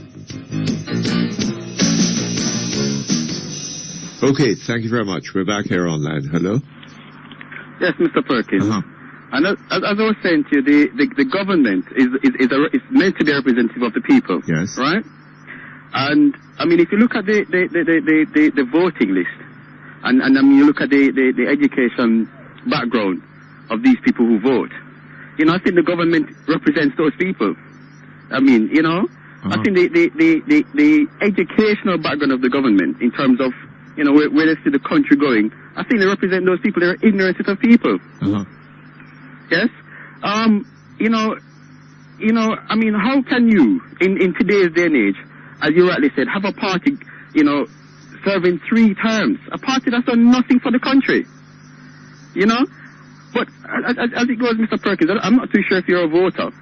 I've never voted before, but I'm sure, Mr. Perkins, if I had the opportunity to vote, I'd never vote for government that's not doing anything for the country. Well, sir, the idea of voting is to choose a government that would do something for the country, right? Yes. And it is quite true that the conditions in Jamaica today are in many instances, in some critical ways, worse than they have ever been. Well, it's Mr. Perkins. Certainly, we have a finance minister who, I'm assuming that this man knows economics. Mm-hmm. Does he? And his, you really his think he way does? of Hello? You really think he does? Well, from what he's doing, Mr. Perkins, I am not an economist, you know what I mean? But from the little that I know about economics, Mr. Perkins, this man is destroying the country. Yes, I know the average Jamaican probably don't realize, but Mr. Perkins, we cannot borrow ourselves out of debt. No. We cannot borrow ourselves out of debt. That is and at the end of the day, it is us, the Jamaican people, who will have to pay for this debt. You know what I mean? Because the debt is shared per head. It's each of us. Well, so we can borrow ourselves out of debt if our creditors. If we were well, not borrow ourselves out of debt. We cannot borrow ourselves. No, hold on. I suppose that maybe debt forgiveness. Maybe at some point he thought that debt forgiveness was the way to go. But but the thing is this, that he's borrowing on the market. And I don't think that the market will be inclined to forgive the debt, right? Yeah, well. But in any event, with that, Mr. Perkins. the way in which the Jamaican economy is at the moment, if all the debt that Jamaica owes were to be forgiven, and the policies that prevail continued, then in another few years we'll be owing as much as we now owe again. Well, I tell you what, Mr. Perkins. I tell you what, Mr. Davis, I won't think to Dr. Davis, because I don't think he deserves that PhD that he has. Well, I don't know why. Mr. Davis is playing... Why you think so? Mr. Perkins? No, man. Mr. Davis is playing schoolboy politics with the Jamaican people. You know what I mean? This man has the governance. Mr. Perkins, no country can survive without an economy. Economics is everything, Mr. Davis. That Mr. is Perkins. quite true, sir. Right? I wouldn't say it is everything, but it is fundamental. Mr. Perkins, Mr. Davis, fiscal and monetary policy is destroying the country. And when I use the word destroy, Mr. Perkins, it is destroying. Yes, Mr. Perkins, when you have a country where most of the lending institutions prefer to put their money in government paper as opposed to offer credit to its own people. Yes. Mr. Davis, where is that economy going? Where is that economy going? Good question. Because if you cannot access credit, Mr. Davis, an economy that cannot access credit, that there's no funds available for people to use, Mr. Davis, is going nowhere. Mr. Davis, an economy that is in stagnation, that has been in stagnation for such a long time. Mr. Perkins, how can we celebrate 3.5% growth in our economy after 10 years of no growth? But have we had 2.5% growth? Well, that's what the planning institute of education. That's what the planning whatever institution. That's what they've said. We had to offer the people something hopeful in an election year. You can't go to the people in an election year and tell them that the economy continues not to grow. Right? Well. You see, the problem I have, Mr. Perkins, is, one of the things that is going to cause us to grow is and I'm sure that this is basic economics. Any economist, Mr. Perkins, will tell you this, that the government has to spend. Now, if the government's money is tied up in paying back debt and they're not spending, there's no way, Mr. Perkins, that the economy can grow. And as long as this continues to happen, and and the fact that Mr. But Davis not only continues that, to borrow. Hold on. I keep saying on this program, yes, that what is important is not economic growth, right? What is in the 1950s, 1940s, 50s, 60s in Jamaica? We were not talking about economic growth. We were talking about economic development. Yes. Right? Yes. Economic development, transforming the economy. Right? Yes. Bringing in new technology, new investments, right? And going into areas of economic activity that we had not been involved in, right? Yes. Employing our people, right? Producing greater volumes of wealth and so on, right? And if you do that, then economic growth will follow. But economic growth can result from an increase in the price of, a temporary increase in the price of sugar. But you see, the problem with economic growth, you understand that? Mr. Perkins, Mr. Perkins. Yes? The problem with economic growth is that, yes, an economy may grow, Mr. Perkins, because of obviously people spending or whatever. But if you don't have certain controls in the economy, Mr. Davis, which comes from the government, you're going to have a problem. Well, you need more than economic. I mean, you need, for example, who is going to be investing capital, the capital that we need in order to bring about this development, to employ people, to produce wealth and so on. Who is going to be risking his money in that when Dr. Davis is offering him 13, 14, 15 and at times 30 odd and more %, right? In government paper. In government paper, right? Yes.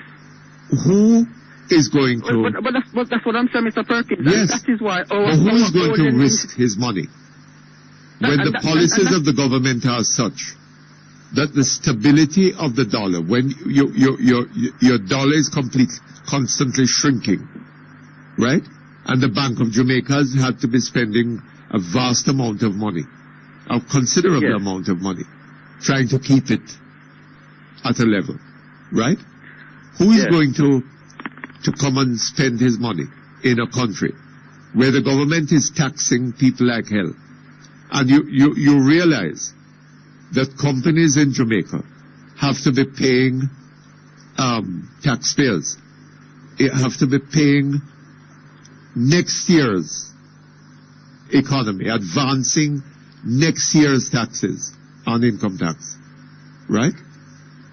Not just paying up, completing this year, but estimating next year's taxes, right? The following, well, I think it's this year's. You have to be paying up the taxes before you earn it. Yes. Right? That is the way things work in Jamaica. But the fact of the matter is that people are paying the taxes. And what are they getting in return for the taxes? They're not getting security. They're not getting good health care.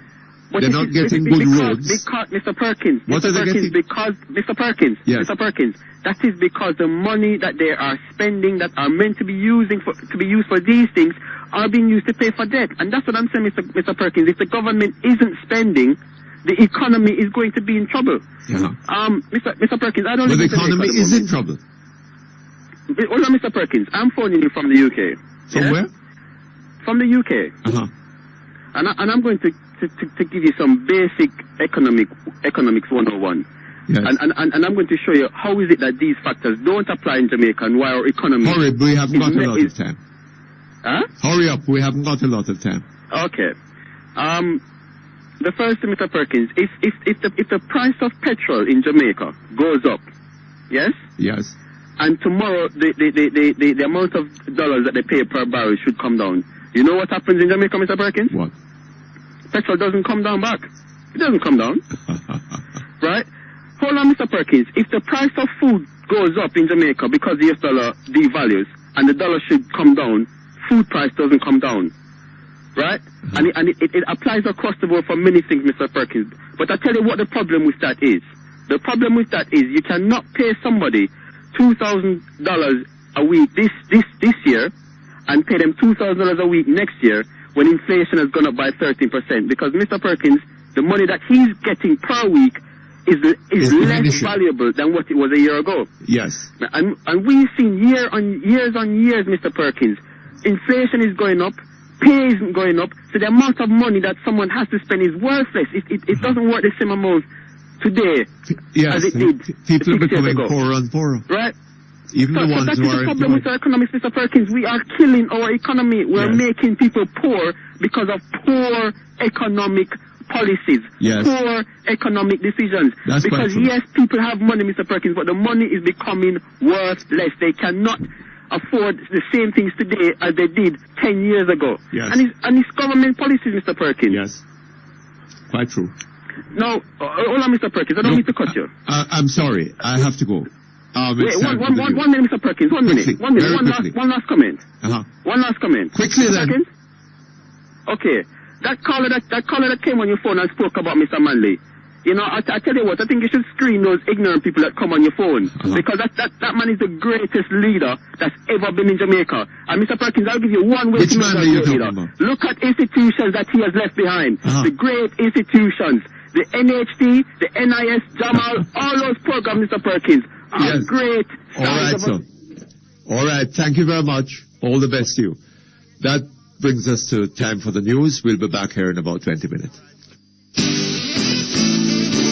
Melmac Dental Care specializes in amalgam fillings, composite fillings, root canal therapy, periodontal treatment, dentures, crowns, and bridges. Open every day. Call 929-6704. Melmac Dental Care, 10 to 12 Melmac Avenue. The time by Melmac Dental Care is 12 o'clock. Midday News is brought to you by True Juice, premium quality juices. Be natural. News, comprehensive, powerful, and credible. Power 106 FM, Radio News Center.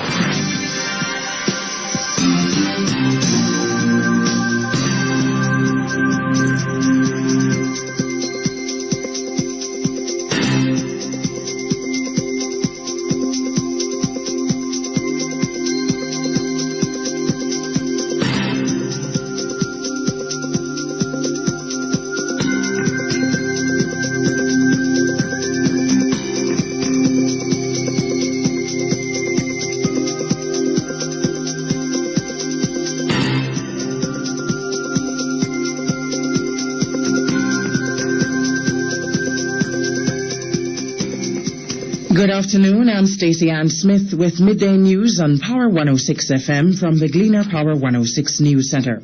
Attorneys at law for the Gordon Bush Stewart-led Gore Stew Limited have challenged the findings of draft reports of the Public Accounts Committee PAC on an investigation into the $43 million cost overrun on the Sandals White House Hotel project. The attorneys, Don Cox, in a letter to PAC Chairman Mike Henry, charged that the committee would have erred in its conclusions in the draft report, remaining in its, if the draft report that should be remained in its final report. According to the letter, some of the conclusions have caused Gore Stew grave concerns, as overwhelming documentary evidence was submitted to the PAC refuting the conclusions. Gore Stew took issue with the PAC's report that the fast-tracked approach which was adopted resulted in the budget for the project being agreed before designs and other specifications, drawings, quantities, and prices were determined. The Butch Stewart-led company contended that the fast-tracked approach could not or ought not to have affected the project budget. In fact, Gore Stew said the project manager and quantity surveyor who failed to perform their duties should be blamed. Additionally, Gore Stew says it has requested details of changes in the project's scope to include finishing, which was cited for the cost overrun. However, the company noted that it did not receive that information. It further argues that these changes did not occur. In terms of the claim that there was substantial excess capacity in areas such as laundry and air conditioning systems, Gorstew said this conclusion demonstrates a lack of familiarity with hotel construction and design. Gorstew also dismissed what it calls the preposterous suggestion that some of the hotel's utilities were deliberately oversized to accommodate a new hotel to be constructed beside Sandals White House. 13-year-old Trinidadian Chocolate Allen this morning began her 3 days of fasting and reading for peace and purity at the St. Andrew Parish Library. It's part of what she calls her 100% crime-free initiative that she intends to promote throughout the region. Damian Mitchell reports. For 3 days, Chocolate Allen will be seeking to inspire young people who have been troubled by crime and violence. She's concerned with the level of crime in the region, and she wants children to know that they have the power to transform their own lives. A lot of times as youths, what we may hear especially from adults, are negative things about us young people. Things that we don't have. The youth, we don't have self-respect. We don't have discipline. We don't have a sense of direction. We don't have. And so many things that we don't have. However, my motive is to tell the youths what we have. We have the power of making the right choices. The power of accepting personal responsibility for our actions. The power of choosing right from wrong. We have the power to be successful in anything that we want to be successful in once it is positive. 13-year-old Trinidadian Chocolate Allen. It's a mission that Chocolate began in her hometown of Trinidad and Tobago earlier this year when she fasted for 5 days in response to the worrying crime rate in the Twin Island Republic. Until Thursday between 6 in the morning and 6 in the evening, Chocolate will be conducting a reading fast for peace and purity. This morning, there was an overwhelming response to the effort of the 13-year-old homeschool girl who is also the chief executive officer of the non-profit organization Caribbean Vision. So committed is she to the initiative that Chocolate has postponed her CXC exams this year in order to allow her adequate time to visit the countries of the region to fast and pray. Damian Mitchell for the Gleaner Power 106 News. You're listening to Midday News on Power 106 from the Gleaner Power 106 News Center. It's 5 minutes after 12. A 17-year-old boy was last night arrested and charged with illegal possession of a firearm. Nicholas Miles of Tavares Gardens in Kingston 11 was charged by the police after he was reportedly held with a weapon on Hagley Park Road in St. Andrew. According to the Constabulary Communication Network, about 9 o'clock, a police patrol team observed the youth acting in a suspicious manner. The police say he was then accosted and searched, and a .38 semi-automatic pistol with a cartridge was found in his possession. Miles is scheduled to appear in the gun court on Friday.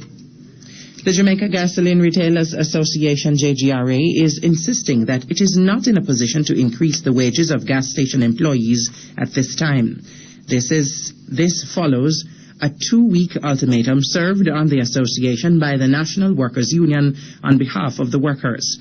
President of the JGRA, Errol Edwards, says until the government addresses certain areas, the association will not be able to consider granting increases. We complain to the government about a number of issues, and they are supposed to be attending to them. One, the code of conduct, the weights and measures regulation, and the recommendations coming out of the board of inquiry which they set up. And we are saying that they need to deal with those issues. President of the JGRA, Errol Edwards. Currently, there are about 2,000 pump attendants in the retail sector. The National Works Agency, NWA, says it will shortly undertake assessments of road damage, especially in eastern parishes, that was caused by last week's heavy rains. Communications Manager at the NWA, Stephen Shaw, says more than 70 roads were affected during the rains. He says preliminary observations indicate that the damage will cost millions of dollars to repair. He says by the end of this week, the agency should be able to reopen all roads that were affected by last week's rains and landslides. According to Mr. Shaw, single-lane access still exists along many corridors in parishes such as Portland and St. Thomas. State Minister in the Transport and Works Ministry, Richard Azan, says repair work will begin immediately on a breakaway on the Pisgah Main Road in St. Elizabeth. Mr. Azan made the announcement during a visit to the community in northwest St. Elizabeth. He also said by September, the access road to the Pisgah All-Age School will be improved. Last week, Tuesday, classes were disrupted when residents protested to press their demands for work to resume on the main road. Mr. Razan said the work was stopped because of difficulties with the contractor. However, he said the National Works Agency will now be taking on the project. The Caribbean Hotel Association is expressing surprise at reports that CARICOM foreign ministers want to keep the special visa regime for member countries. The system was implemented for several countries as a security measure ahead of the Cricket World Cup. Peter Odell, the president of the Caribbean Hotel Association, says his organization was not consulted on the matter. According to Mr. Odell, it would be unacceptable to implement such a move without consulting with regional tourism interests. These were, unfortunately, sometimes the governments and the private sector clash and they come, and we have disagreements. But that's why I'm saying to you, and I want to make it clear, that until I see something that says 100% that is the case, then I have to take it that it is not so, because I cannot believe that the foreign ministers would do something like that without having some sort of consultation with the people that it affects. President of the Caribbean Hotel Association, Peter Odell. However, he says he recognizes the importance of safety in the region. Media reports yesterday said Caribbean foreign ministers want to keep the visa regime. They discussed it at a meeting of the Council of Foreign and Community Relations in Belize last week. Under the special CARICOM visa regime, which was scheduled to end today, people from several countries are required to get a permit to travel to member countries. However, countries like the United States, the United Kingdom, the Netherlands, France and Germany, and the 13 CARICOM members are exempt. Acting Prime Minister of St. Lucia, Stephenson King, says Prime Minister Sir John Compton suffered a series of strokes before leaving for the United States for medical treatment. In the first official confirmation that the 82-year-old Prime Minister is ill, Mr. King said that medical tests in the U.S. showed that Sir John suffered another stroke after he left St. Lucia. However, Mr. King says Sir John's condition has stabilized, although he suffered some physical impairment that would require him to undergo rehabilitative physiotherapy. Mr. King says the cabinet was dealing with the matters of state. He also says government ministers were intent on carrying out the vision for the development of the island as outlined by Sir John during his budget address in April.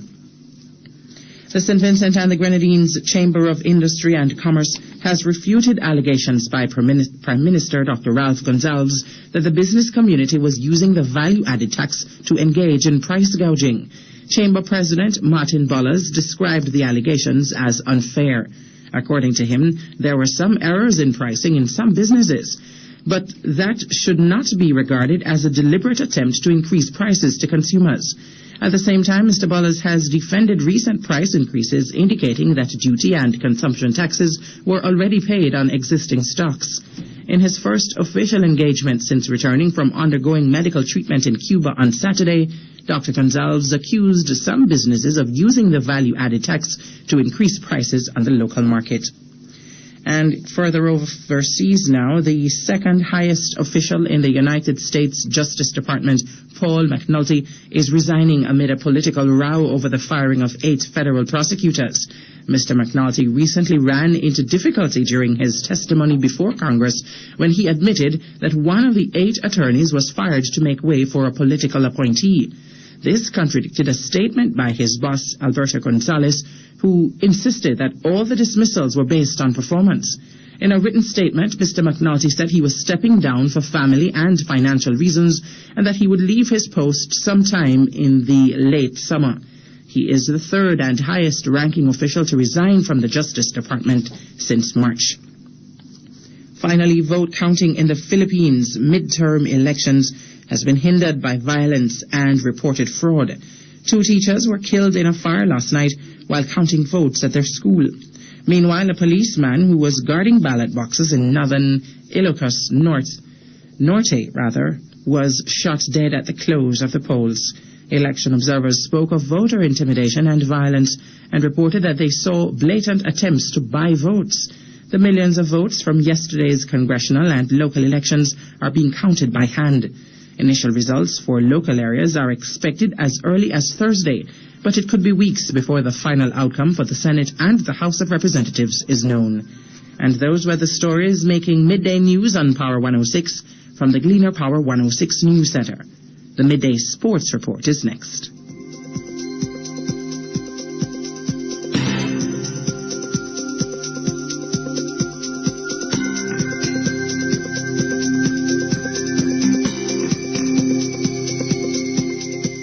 Midday News was brought to you by True Juice. Premium quality juices. Be natural.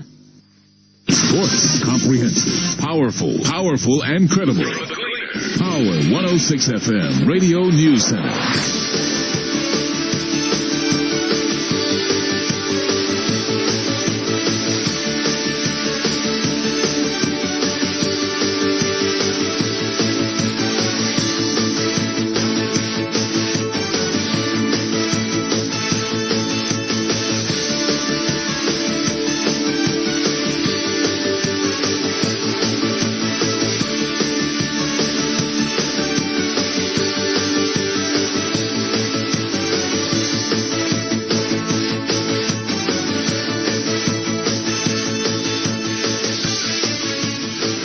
Time now for your midday sports report on Power 106 FM from the Gleaner Power 106 News Center. West Indies opening batsman Chris Gayle is not in support of the team's new night-time curfew. However, the senior batsman says he will respect it. Gayle says if the decision about a curfew was in his hands, he would let the players be more free and do what they want to. Gayle also feels the burden of expectation that he will help to lead the way.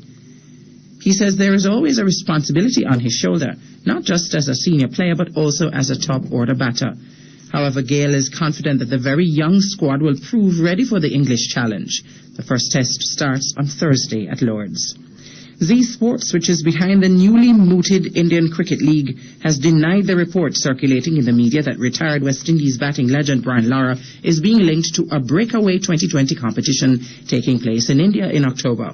The report also stated that Pakistan's Inzamam ul Haq and Australia's Glenn McGrath and Shane Warne would join Lara. Himanshu Modi, the Z Sports business head, said at a press conference yesterday in Mumbai that he is unable to confirm any names at this time. The University of the West Indies UWI Mona campus will host the 2007 UWI Games from May 17 to 24. During the week-long games, participants from UWI campuses at Mona, St. Augustine in Trinidad and Tobago, and Cave Hill in Barbados will take part in 10 sporting disciplines. They include cricket, hockey, table tennis, lawn tennis, football, netball, basketball, swimming, volleyball, and track and field. The track and field competition will be held at the National Stadium on May 23.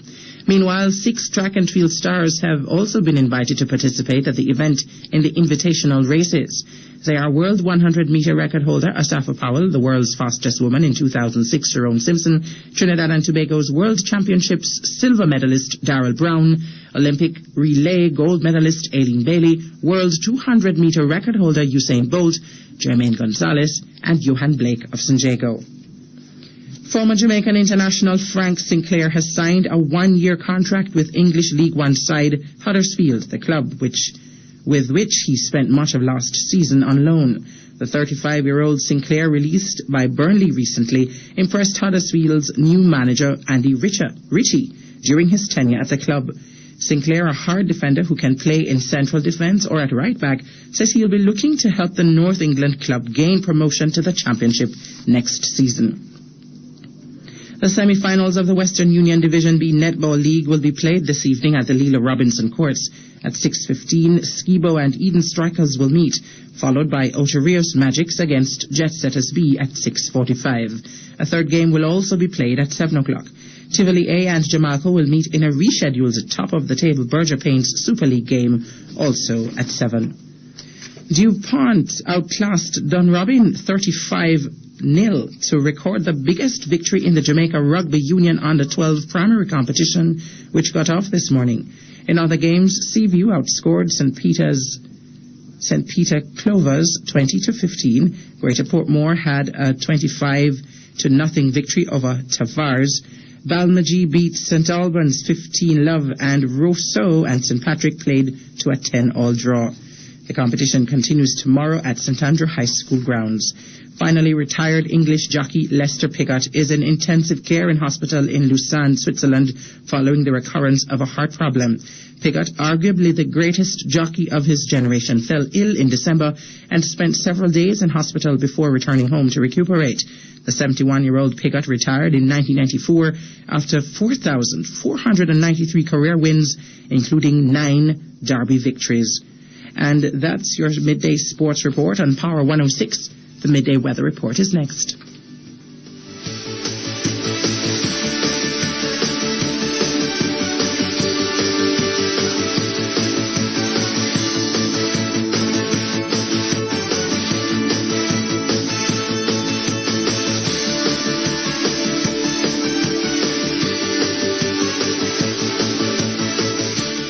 The Gleaner Power 106 FM weather at noon is brought to you by Carby's Souvenir Discount Center and Craft Village, Twin Gates Plaza.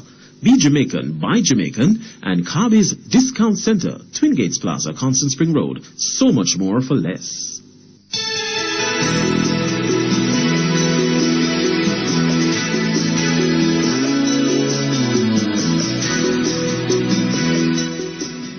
The National Meteorological Service is reporting that there is a broad surface trough across Jamaica. On the local weather scene, this afternoon will be cloudy with scattered showers and thunderstorms across the island.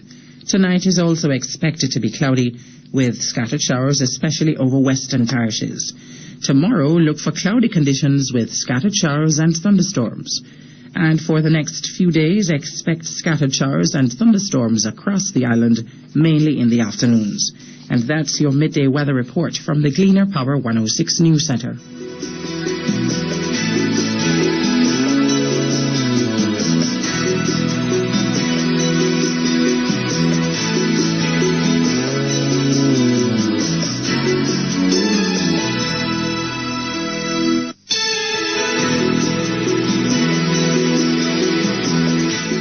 The Gleaner Power 106 FM weather at noon was brought to you by Carby's Souvenir Discount Center and Craft Village, Twin Gates Plaza.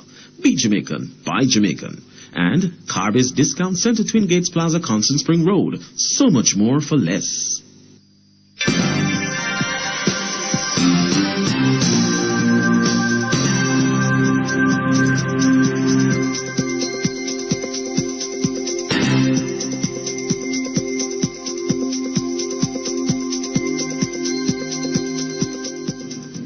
And now to end midday news on Power 106, a reminder of the main stories.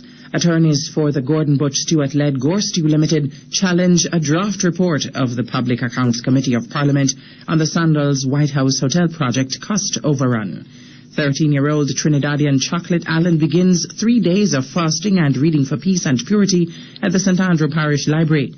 Jamaica Gasoline Retailers Association insists that it is not in a position to increase the wages of gas station employees despite an ultimatum. The National Works Agency shortly to undertake assessments of road damage in areas that were affected by heavy rains last week.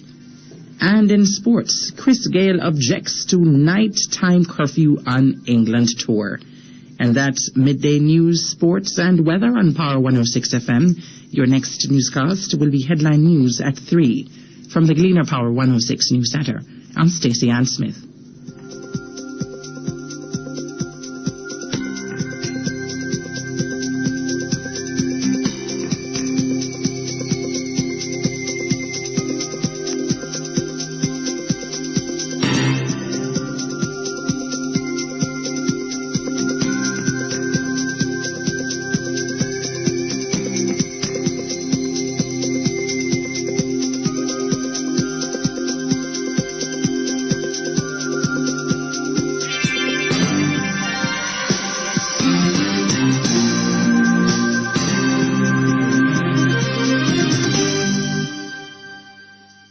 As part of ongoing efforts to improve service to their customers, the Jamaica Public Service Company, JPS, will need to...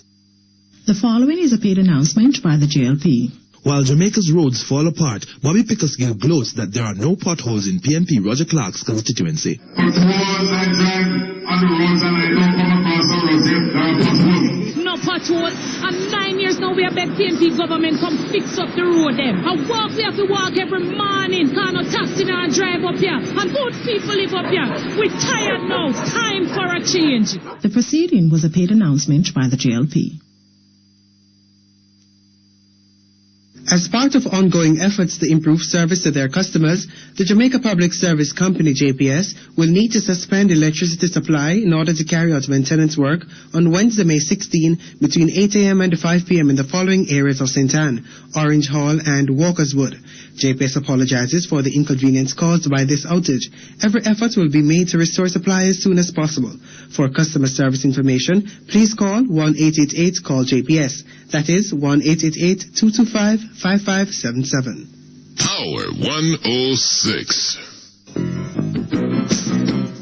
You're listening to Perkins Online, the Thinking Person's talk show. Our phone numbers are 968-4901, 968-4902, 968-4903. Our local toll-free line is 1-888-991-4072.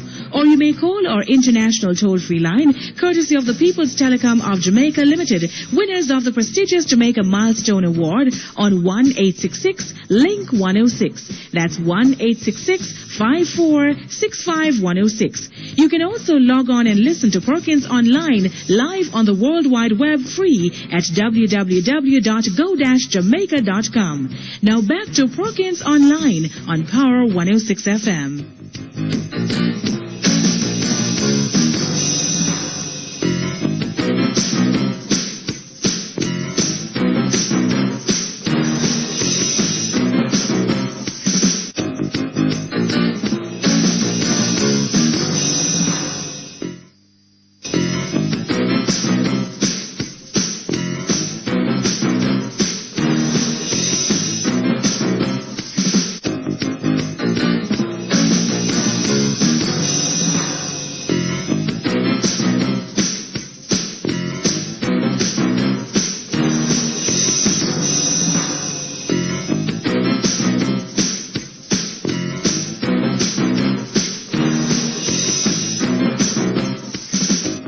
Okay, thank you very much. We're back here online. Tell me something. Did you by any chance hear that little Trinidad? Well, I find it, I'm wondering, is she a 13-year-old girl? Because what I heard there last night, I heard her being interviewed on Drive Time Live. And I found it almost impossible to believe that that could be a 13-year-old girl, sounding so absolutely well, to begin with, articulate and also mature. I don't know. She really is extraordinary girl, and I really hope she goes on along there. She's out here now fasting. In the hope of bringing Jamaica around from where it is in terms of violence and crime. And she's given up. She's not going to be able to sit her CXC examinations because of this journey to Jamaica. But again, somebody was just saying to me that in Jamaica, the young people are sitting the CXC at 16 and 17. She's 13. Well, I'm sure that isn't typical of Trinidad either, but I don't know. I just don't know. But she really sounds quite remarkable.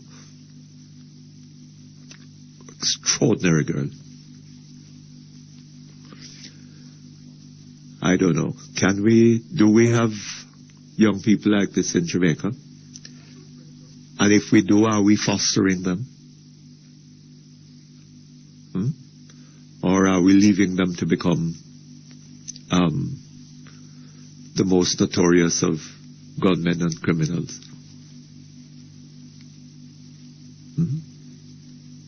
We should think about that, you know. Think about that. Because if we produce geniuses, people of, that kind of talent, and we don't give them the opportunity of developing that talent, we're going to have serious problems to deal with, and I think that we have some such right now. A lot of the people whom we are calling notorious criminals, and, saying them for dead. If we had the intelligence to provide them with adequate opportunities, then we would have been saying how wonderful, and,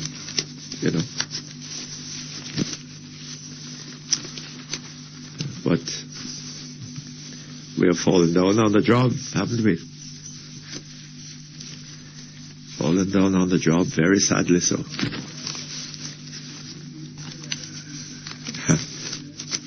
Yes,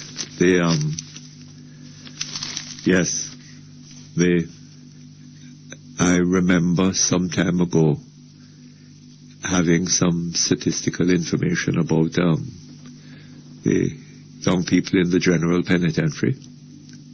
Can't remember the figures right off.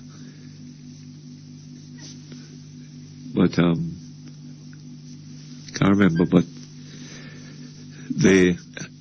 I think there's a high percentage of, I must look them up. Because we need to remember these things.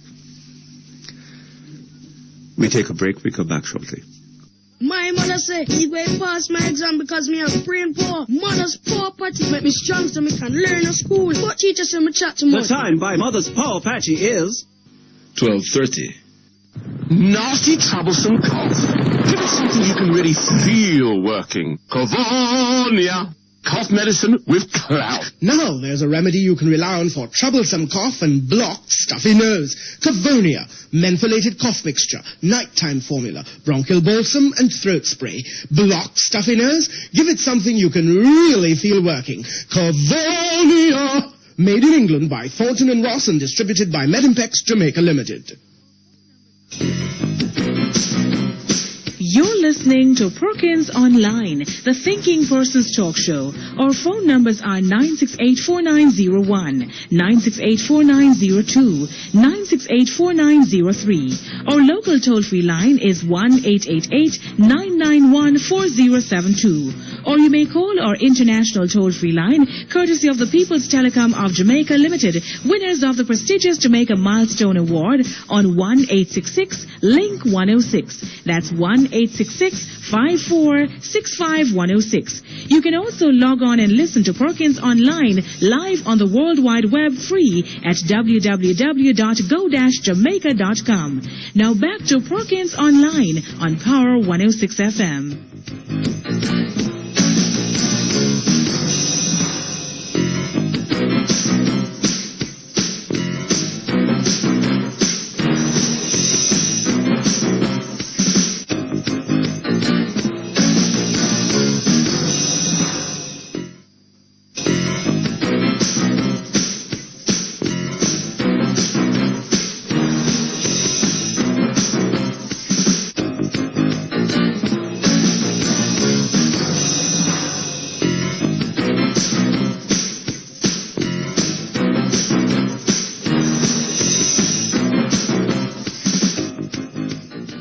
Okay, thank you very much. We're back here online, and we have with us the publisher of the Western Mirror, Mr. Lloyd B. Smith. Good afternoon, Mutty. Good afternoon to you, sir. How are you? I'm very fine, thank you. It's been a while. Oh, yes, indeed. What I've been reading you. You have? Eh? You have, yes, and hearing you. Yes.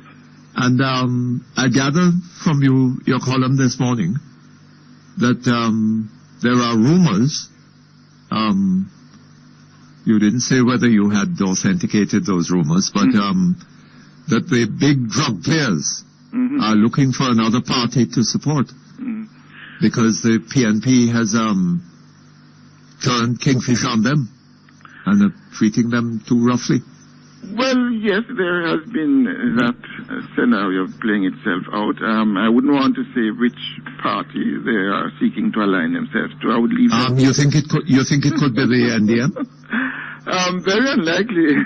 Very unlikely. So which other one could it be? Which other one could it be? Which other ones could it be?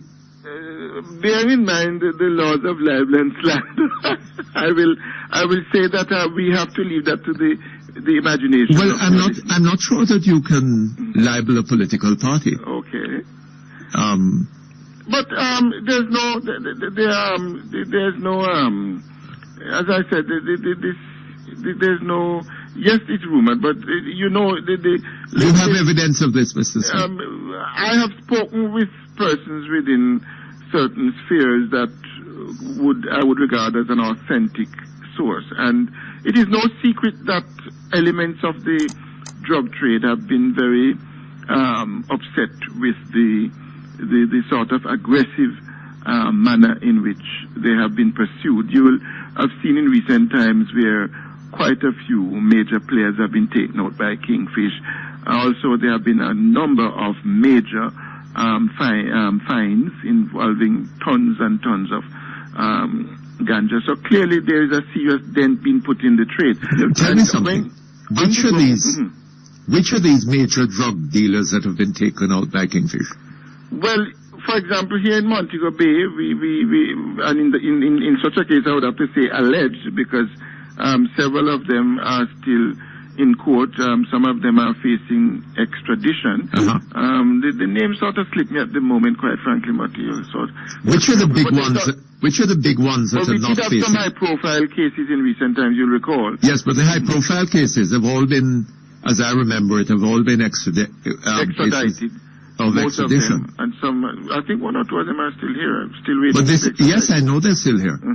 But they haven't yet been extradited. No, because there have been appeals and appeals. But these are not Kingfish that have come down on them. No, well, this is the other point I was going to make, that there is a perception in the underworld that the Jamaican government has become too acquiescent to the Bush administration in terms of the overall, onslaught against drug trafficking activities in the Caribbean, and more so in the Jamaican context. Is this attributable to the Jamaican government, or would it be the Jamaican courts? Well, it is felt that there is some level of complicity, and also that there is a level of the big stick approach being used. You'll recall that, for example, President Bush had in fact named one of these persons as a major drug trafficker. Yes. And if he did go to that extent, it would suggest to me that some amount of, not the regular type of diplomacy, but certainly some kind of roughshod diplomacy was being applied. So there is that perception as well that the Jamaican government, and if you want to include the judicial, fine. I've thought, well, I wouldn't want to include the judicial because I would want to think that they go by the letter of the law, whereas a government-to-government relationship could be based on a number of other factors, including the whole question of aid, or the withdrawal of it, so to speak. Yes, but you're saying that Kingfish has been making life difficult for these high-ranking drug players. Well, not just high-ranking, for drug players right across the board. I mean, if you look at the number of major drug fines, even the Kingston Harbor recently with all those ships, with the drugs being found. Yeah, there has been a serious dent.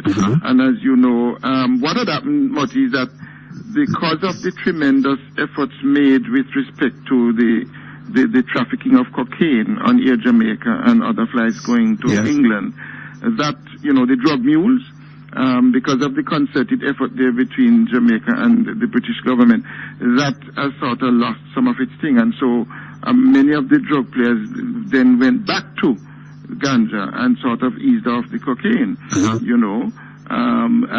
but they are now getting a beating as well, But let me ask you something. Where is this ganja coming from? The ganja that is found in cylinders. on the hull of ships. The ganja, as you know, there are certain areas in Jamaica that are known for its, prolific ganja plantations. But I should have thought that ganja plantations are so visible. Yes. That it would have made better sense to stop the ganja trade there than to go searching the bottoms of the hulls of ships to find cylinders loaded with ganja. Yes, but you'll recall, Mutty, that there was a time when the DEA used to come in and do a lot of crop spraying, and farmers in the areas, legitimate farmers that is, started to complain that the spray was in fact destroying their legitimate crops. So I don't know if that had anything to do with because if you remember, there was a campaign once of identifying these ganja plantations from the air and then moving in and spraying the plants, and there was also the business of... But if you can, that is not the only way of destroying them. Yeah. Right? Some of them, to reach some of them, Mutty, it's very rugged terrain, to get to some of these ganja plantations. Yes, but you can get there. There are all sorts of ways. You can get there by helicopter, whatever. Indeed, yes, you can parachute yourself in, yes.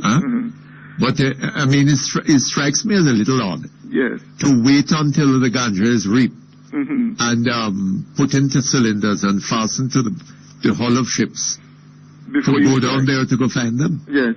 Well, yes, I think that's a valid point. Why not deal with the thing from its inception, which would perhaps be more effective in the long run? And then these people have to expend a lot of money. It makes you wonder how many of them are actually being found. Yes, indeed. Frankly, I think what is found is just the tip of the iceberg, and may well be just a sort of to placate the rest of us to say, hey, we are doing something. But one suspects of every one that is found, there may be several that will have gone through successfully. Yes. So anyway, what you're suggesting is that these drug players are looking for a new alliance. A new alliance? Yeah, well, it is no secret that both parties have been subject to, dalliances with Oh, is that so? Oh, come on, Mattia. You remember some years ago when a certain person went to the arena during a PMP conference and threw down a crocus bag of cash, and of course it was with Mr. Manley at the time. Refused it. So I mean, these things. Mr. Manley did what? I gather that he declined from taking it. No, man, that's not my recollection. What happened? You tell me. No. He jolly well took it, as I remember it. He did? Yeah. And that person is still around. I would perhaps imagine so. Enjoying a great deal of prominence. Yeah, and I remember once when Mr. Siaga... But I don't know. I have no evidence of him being a drug dealer.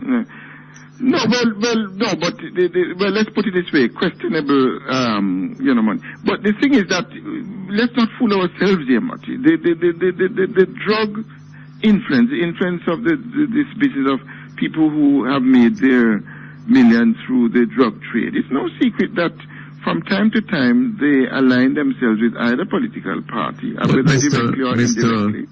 Mr. Smith. Yes, sir. You're giving me one piece of what you say is evidence. Have you got any other evidence? Evidence? Mutty, of course I do, but you wouldn't expect me to say this on air. Why not? No. But if you can say it in the news, if you can say on the newspaper. Because if you can put it out. Mutty, some of the information I have is off the record, and it was given on the basis that I do not, make it public. So as you know, one has to respect one's source, and I'm not going to sort of, go that route now. But I think any Jamaican out there listening to me would know that the influence of drug. I remember once, some time ago, when Mr. Siaga said that the drug dons, they should be executed or words to that effect. And you asked Mr. Siaga the many calls that he must have got from these very same people, asking if he was a madman. I mean, we know of a fact. No, hold on. Yes. I must ask Mr. Siaga of the many calls that he must have got. Yes. Asking if he was a madman. And if you notice that... Why? Because the fact is not, Mutty, you and I know that the underground economy is what really runs this country. And there are various levels of persons involved in the drug trade. There are the obvious ones who flaunt their lifestyle and who, by virtue of their original socio-economic status, one would feel that ought not to be in these levels of wealth and so on. Whilst you have other persons who hide under the cloak of service clubs, of even politics and all kinds of things and are involved. This is no secret, Mutty. Come on, please. No, and you wouldn't expect me now to start to call names and to reel out information and Mr. Smith. That would be foolhardy of me. Mr. Smith. Yes, sir. Are you aware of the principle of justice? That a person accused is innocent until proven guilty. And that is why I would not want to go into the business, because I have not if I were to call a name, I would be specifically accusing. No, I can Mr. only Smith. speak in generic terms. But Mr. Smith, anybody anybody reading your column this morning will come to the conclusion that the drug dealers are in the process of cementing an arrangement. No, sir. My column did not specifically state that. And you must remember, too, if we put everything in its context, that at some point on the hustings, Mr. Bruce Golding, the leader of the Jamaica Labour Party, made it quite clear that he would in no way accept or allow the party to become the recipient of any such kind of money. So the fact that these people may even be wanting to do so does not necessarily mean that the party will in fact take the money. But the fact is that these people are thinking along those lines. I mean, let's face it. People, if you're in business and you are selling coconuts, you're going to lobby the Ministry of Agriculture. You say that they are... Okay, all right, let's take the break and come back. Employers, remember you have a responsibility to submit your annual returns for 2006. Ensure that you include the correct name, TRN and NIS number of each employee. Submit your NHT annual returns now. The time by the NHT is 12:45. Tasty, the original tasty, everybody come here. The original taste we love. Most famous, most favorite, most water radio. That's the taste of tasty. Jamaica loves tasty. Tasty loves Jamaica. Come, savor the flavor, fresh to bake. The original taste we love. Tasty, the original taste we love. Savor the flavor, fresh to bake. Tasty, the original taste we love.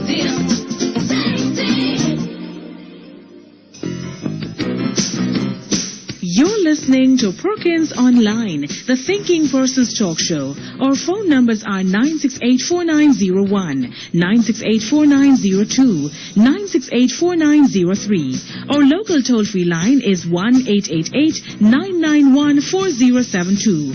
Or you may call our international toll-free line, courtesy of the People's Telecom of Jamaica Limited, winners of the prestigious Jamaica Milestone Award, on 1-866-LINK-106. That's 1-866-5465-106. You can also log on and listen to Perkins Online live on the World Wide Web free at www.go-jamaica.com. Now back to Perkins Online on Power 106 FM.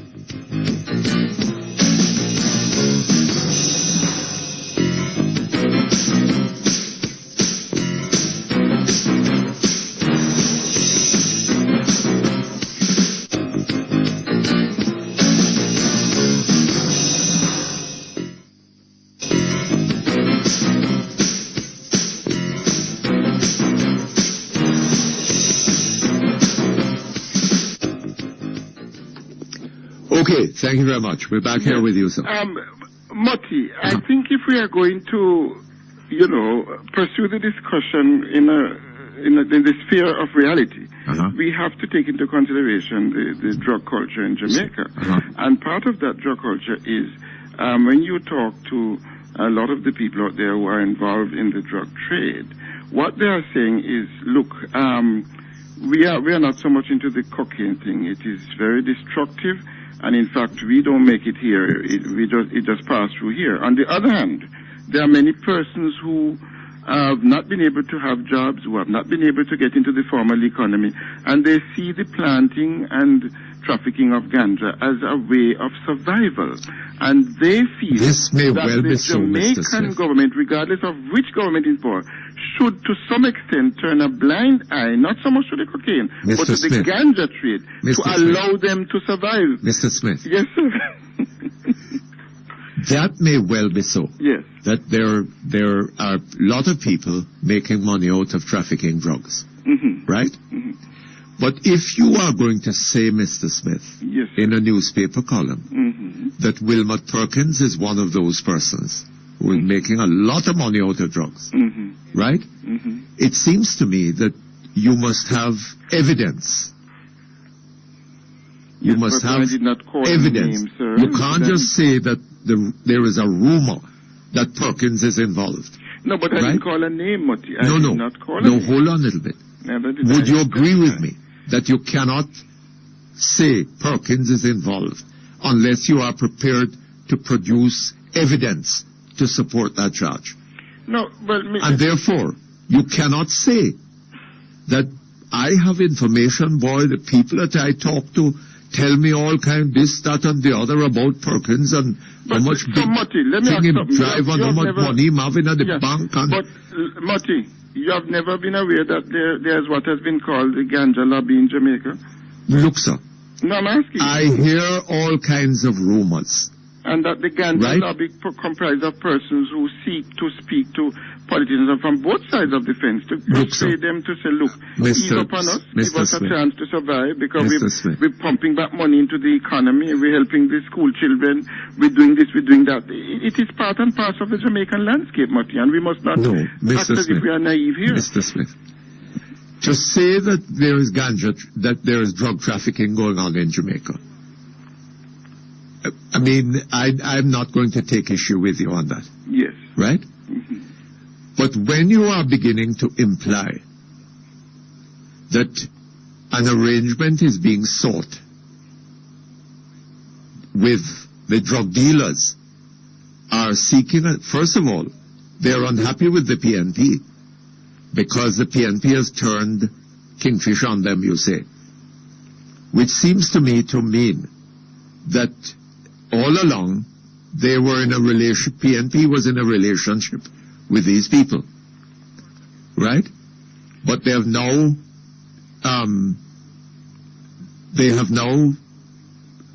turned against them for whatever reason, and put kingfish on them, and so these people are now looking to seek an arrangement with the Labour Party. That's what you seem to be implying. Because it wouldn't make sense to be seeking an arrangement with the NDM, right? And there is no other party with which it would make sense to be seeking such an arrangement. And what you're implying, and then I think earlier on in your article, you suggested that the JLP was now awash with money. Yeah, but Didn't you? but it did state where. So where is all that money coming from? No, but come on, Mutty. You. I know you're being the devil's advocate, but the reality is that it is no secret that many of the big corporations and business tycoons in Jamaica are now throwing their hat in with the JLP because they want a change of government. They feel that the JLP will be more business friendly and that Bruce Golding at the helm will provide the type of leadership they want. And there's absolutely nothing wrong with that. And it's no secret that they have therefore decided to give most of their political financing to the JLP. That is not a secret, sir. I don't know. I don't know who was given what to whom. Well, right? And the question that I'm raising with you, Mr. Smith, yes, sir, is that you seem to be writing a column based upon rumor. No, Mr. Perkins. Where is the evidence then? No, but you cannot expect me, given the nature of the Jamaican environment. We are dealing with a very, very sensitive matter, something that could cost me my life. and you want me to come on public radio and to call names, sir? You Then- want to hear that then tomorrow why- morning have been So what? executed? You must be left free. No. It is part No, of hold the on. political. You must be left free to make whatever hints and suggestions No. you want about other But people there without being called upon to No, but produce just the a evidence. moment. No, but Mutty, let me explain something to you. I have always had conversations with a wide cross-section of the Jamaican society, including persons who are involved in drug trafficking. And some of these persons, when they sit down and talk with you, right, they have a genuine interest in the country. They want certain things to happen that are positive. And so they sit and they talk with you. And what they're saying is that, look, we're not killing anybody. We're not robbing anybody. We go up into the hills and we plant the herb, and we want to be able to get it out of the country peacefully and to be able to earn our money, which then turns back.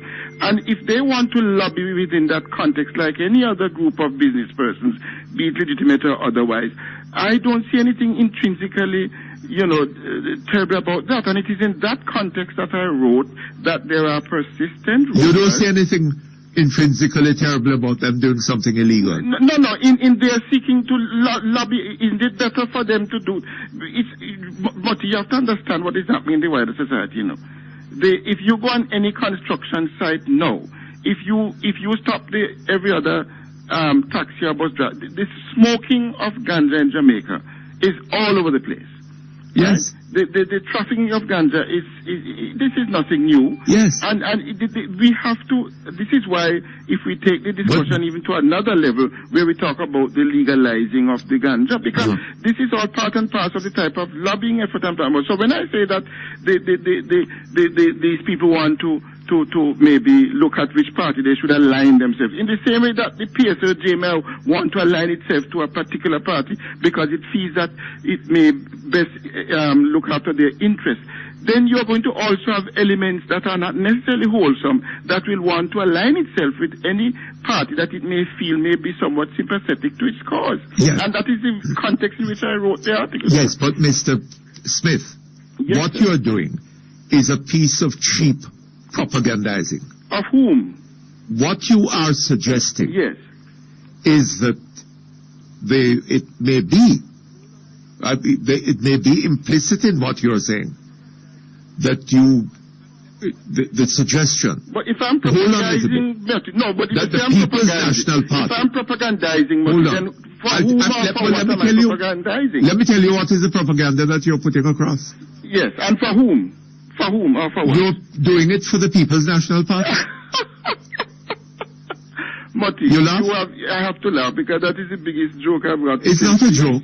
It's not a joke. It's very serious. And I think what you've done is quite irresponsible. Listen. Because what you are saying, let me tell you what I understand. I will not have you call me irresponsible. Let me tell you what I understand you. Yes, but may I tell you what I understand you to be saying? No, but you can't. No, but you have made a statement which you have to be careful when you say that, because you're saying that I am propagandizing for the people. But that's what I you're have doing. no connection with either the PMP or the JLP and anybody. Is who that so? reads.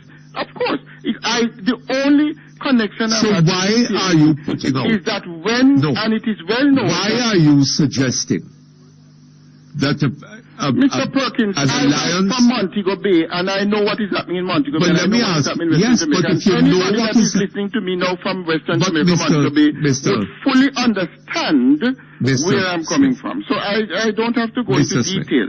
And let me make it clear, sir, I am not affiliated with either the PMP or the JLP. And anybody who follows my articles over any period of time will see that I have written against the PMP. I've written against the Jamaica Labour Party. I have also commended I've also written positive things about the Jamaica Labour Party, and I've also written positive things about the PMP. I write on the basis of my own perceptions and what I see how I see things. I am not beholden, and I will never be beholden to any political party. And I dare anybody from any political party to come and tell you that I'm in any way. I'm not the only time I was associated with a political party was when I ran for the JLP in 1997. I have never, the only other time I became somewhat involved when Portia Simpson Miller, like you, when she was running for the presidential post, I supported her against Peter Phillips and the others because I thought she was the best of the lot. And the fact that I supported Portia would not have necessarily meant that I was supporting the PNP. I am an independent person and I make my own decisions and I am not beholden to any Mr. Smith, political party. You must respect the rights of others too. What right are you talking about? I am talking about, sir, the rights of others. I could say that you are here seeking to defend the Jamaica Labour Party. I could easily say that. I don't mind your saying that. Neither do I mind your saying what you just said, because my conscience is clear. I don't mind your saying that because I will defend anybody to whom I think a wrong has been done. Okay. Right? All right. And if that is the PNP, I will defend the PNP. Okay. If the JLP, I will defend the JLP. Okay. And I'm not ashamed of this. All right. Right? And I'm saying that what you have hinted is at the possibility or likelihood of an alliance being forged between drug dealers and the Labour Party. Right? Drug dealers who are dissatisfied with the PNP because it might possibly be read into your article that the PNP was at one time in alliance with the drug dealers, but now they have betrayed them by bringing in. Yeah, but that is your interpretation. And I ask you for the evidence. But that is what that is the logical. You are free. That is the logical interpretation of what you have said. You are free to have your interpretation, sir. But and I ask you for the evidence. And you say, yes, you have evidence, but you can't give it. No, that is a below-the-belt question, which you well know. What is a below-the-belt question? I couldn't come on radio to talk about giving evidence about that, and you very well know that. It's not a below-the-belt question. That is an ambush. But the point is how can you be saying things, tarring and feathering other people? Who have I tarred and feathered? You have tarred and feathered the Labour Party. I distinctly said to you a while ago on this very program, and I can be quoted that you have tarred and feathered, it seems to be the PNP. But only that they have repented of their ill and have put in Kingfish to deal with the problem. I am provoking thought, and that is my role. Hold on a moment for me, please. Retailers, Advanced Business Solutions is the solution to all your business needs, including point of sales, store fixtures, and display products. Call 906-9965. The time by Advanced Business Solutions is 1 o'clock. This Labor Day, paint with Berger. Paint with love. Beautify and add color to concrete walls with Berger 303, Everglow, or Magic Coat. And for grills and doors, use Berger 404. Painting roadways and pedestrian crossings? Then use Berger Road Marking Paint. Available in white, yellow, and blue for parking spots for the disabled. Remember, surface preparation is key. Get rid of fungus and algae with Berger Biocidal Solution. Treat flaking, peeling, and chalking services with Berger Alkali Sealer. Need advice on your paint project? Call Berger at 1-8884-BERGER or 322-1105 on Labor Day itself for free technical advice.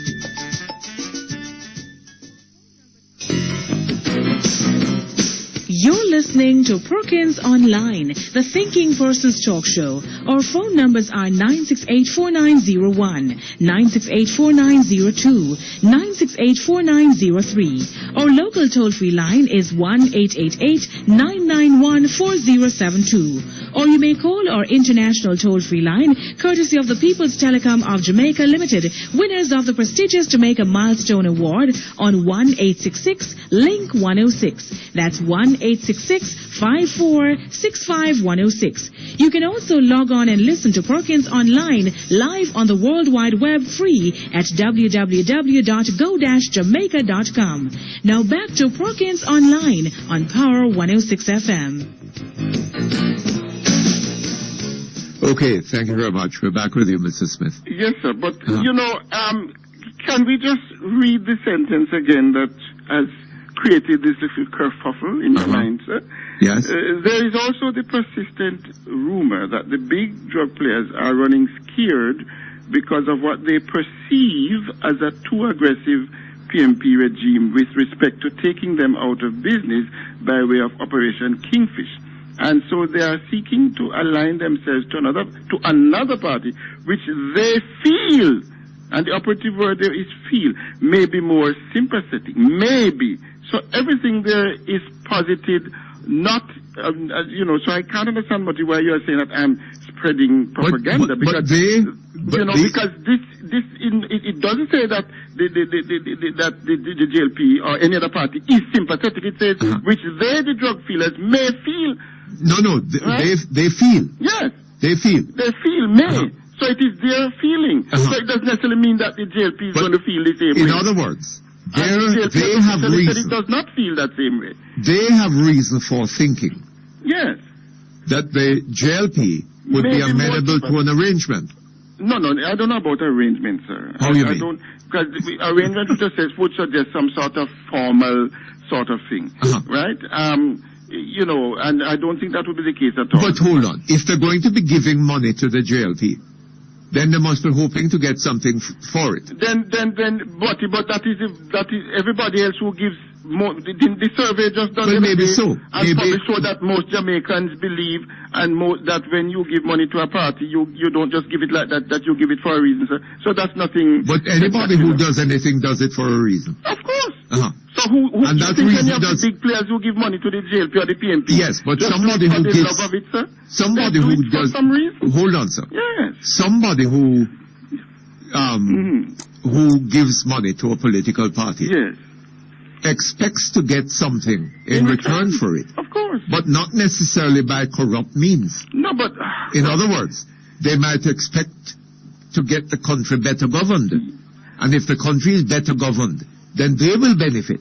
You know, Mutty. Am I right? Yes, I'm so pleased. You seem to be... Am I right, sir? Yes, you are right. But you seem to have now gone into... But in the case of drug dealers, in the case of the drug dealer, yes, the drug dealer is expecting his drug dealing to be facilitated by the person to whom he gives money, well, I or don't the know party. if facilitated is the right word. Huh? I don't know if facilitated is Facilitated. the right word. Because no well-thinking government official would want to facilitate a drug dealer. One may speak loosely of what one may call turning a blind eye, or... Well, that is facilitated. Well, to some extent, yes, but not in, not in the official sense of the word. In the official sense of that word. If you turn a blind eye to drug dealing, then you're making it easier for the drug dealers to carry on their business. Yeah, but the drug dealing we are talking about, we have to be very careful here, because I don't want to be misunderstood. The drug dealing that we are talking about is the exporting of ganja, not what goes on. Well, fine, I don't care what kind of drug dealing it is. Which many of the drug dealers feel it's all criminal activity. It is criminal activity, but then we are. And you say you have evidence about this. Yes. But you can't give. You can make the statement. You can make the accusation, but you can't give the evidence to support it. We are like two cats chasing our tails here, aren't we? What?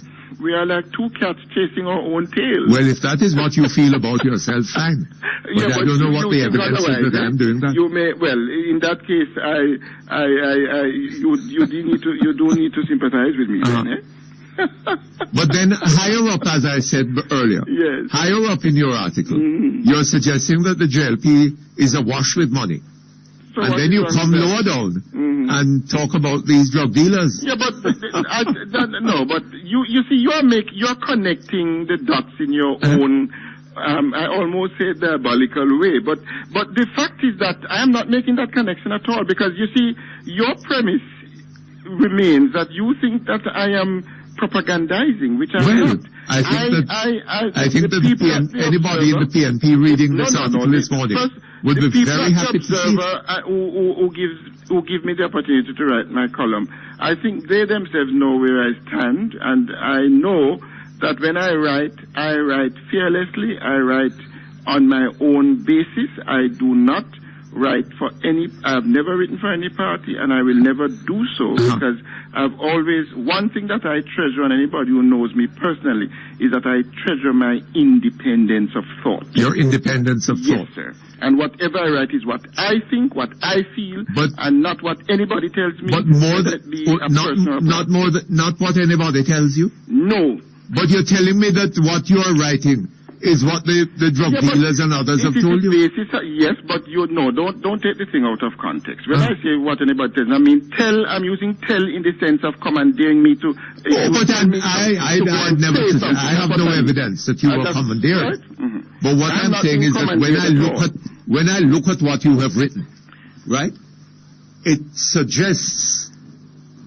What you are, it suggests... No, sir, you have taken my article totally out on a limit. No, sir. The title of the article was the dilemma you are of saying, the Jamaican voter. That the drug dealers... what you're trying to do is to twist and turn my article. You are saying, sir, your own that the drug dealers are unhappy with the PNP. No, that was written within the context of the dilemma of the Jamaican voter, and I was looking at the positives and the negatives of both parties and how... And if you are an honest, decent Jamaican voter... And it is a fact that many persons benefit from the drug trade will be voting, and so that is why I put in the mix what were there. If you are an honest, decent Jamaican voter, and you want to see your country relieved of the burden of crime... Listen to me. And you had to make a choice between a party with which drug dealers and other criminals. You are taking what you are doing is very let me say but I have listened to you, Mutty, let me state what I'm saying. Wait. Take one sentence from my entire if that honest voter had to make a choice between a party that the drug dealers are upset with because they are putting down the police on them, right? And another party with whom there is the possibility of them being able to make a corrupt arrangement, which would you vote for? No, that's not the point. The point is that... Which would you expect such a voter to vote for? No. So how come you didn't look at the part where I wrote about, so with a lot of sweet talk, curry goat, red stripe there, and few manlies and nannies. And you know, which party that was referring to? Which one? Which one of the parties? But if I had to choose between a party... I'm saying, which one of the parties was I referring to when I said that? I don't know. Oh, but you know that I'm referring to the JLP when I said about the drug thing. But it has to be the JLP. Well, you see, which other party could it be? It's amazing. You are thinking Mr. Smith, don't be dishonest now. Which other party could it be? Mutty, you need to... You are out of touch with what is happening in Jamaica. You are out of touch with what is happening in Jamaica. That is rubbish. What is happening in Jamaica has nothing to do with it. A lot of Jamaicans... I am saying, sir, that you are offering the voter a choice between voting for a party that has put the police down on the drug dealers and are trying to break up their criminality, and another party with whom they are trying to make an arrangement. That is a ridiculous premise. It's not ridiculous. That is what you have said. To discredit my article. Right? That was not. That is what you have said. Because that came in almost the penultimate paragraph, and anybody who takes time out to read the entire article could not come to the conclusion that you have come to, because it is baseless and it is inconstitutional. Well, I invite anybody listening to this program today to read that article. I don't know about your program because you have a tremendous following that would necessarily agree with what you say. But the fact is that... No, sir. I don't expect people necessarily to agree with what I say. But you are taking what I'm saying out of context. I will repeat very quickly what I... I'm not taking it out of any context. What I was trying to achieve is to show the different things that perplex the Jamaican voter. And one of them is whether or not we should have people who are involved in an illegal activity such as drug be in any way in a position to influence a political party. What you're saying, that is what I'm saying. So you are taking it to say that efforts are being made to enlist a party. All I can say is you will absolve me. To the service of drug dealers. No, Mr. Perkins. Right? Why are you taking that one sentence out of my article? But that is what you said. No, it's like no. You are being unfair to me, I'm not being unfair. Yes, you are taking one sentence out of my article. But Mr. Smith, and every sentence, that as the basis of my every sentence in your article has a meaning. And the question is, what is the meaning of this sentence? Huh? So when I go on to say in my last paragraph, the Jamaican electorate is truly at a pivotal crossroads. Let us hope in the final analysis that it will not be a classic case of swapping black dog for monkey. In any event, it is time we got rid of that deleterious syndrome and vote for Jamaica land we love. Yes. That is propaganda. Well, and I end by saying I time come didn't for tell you JLP or first term for Sister P, the die is cast. That is propaganda, sir. That what? Is that propaganda? What? What I just read. About what? Let me hear it. The last paragraph of my article. That says what? Well, the very last sentence where I read, in any event, it is time we got rid of that deleterious syndrome and vote for Jamaica land we love. And then I use the two slogans that are being used by both parties. Time come for JLP or first term for Sister P. And I end by saying the die is cast. The die is cast. The die is cast, yes. Is so that what, propaganda? What you're saying is side? the die is cast. Yes. Means that a decision has been made. Right? A decision has been made. Mr. Perkins, there is no uncertainty when the die is cast. You have this amazing ability of going Mr. into the mind of someone. Maybe it is that your knowledge of the language is not what it should be. A puppet. Eh? No, you have this amazing ability of going into someone's mind and then seeking to make No, him sir. into a I'm not puppet. going into your Because mind. you I'm going want on me the to basis of dance- what you've You want me written. to dance to your Right? tune, and I cannot dance to your tune because what I'm you're not, I'm not asking you to dance to my tune. I'm asking you to tell me. to what I've written. I'm asking you. My understanding of what you have written. Yes. Right? Is as I gave it. And I'm saying that your interpretation, as far as it may relate to you, may And you satisfy your own began agenda, by saying. but I'm saying that you began was by not saying my intention. that you had evidence to support what you have said, but you cannot give that evidence. Quite. And so. In that event, you should And not have because said of that, I'm a propagandist. Well, it is irresponsible to make a statement involving other people. I'm sure you have been called irresponsible many times on your program. Well, I'm sure. Sometimes a little irresponsibility is I hope that when I'm called irresponsible, I can put up a better defense than you have done. Okay, all right. Thank you very much. You're most welcome. All the best to you. Quality, affordable gypsum board, green board, Duroc board, steel stud, and more. Value for your money. Available at All Island Gypsum Distributors Limited. The time for the #1 construction supply store, All Island Gypsum Distributors Limited, 960-7381 is 1:15. Hey, Red, rodeos are coming. Rodeo. The premium energy drink.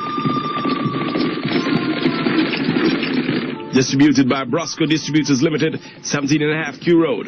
Telephone 908-1211. Welcome, Rodeo Energy Drink. Available island-wide.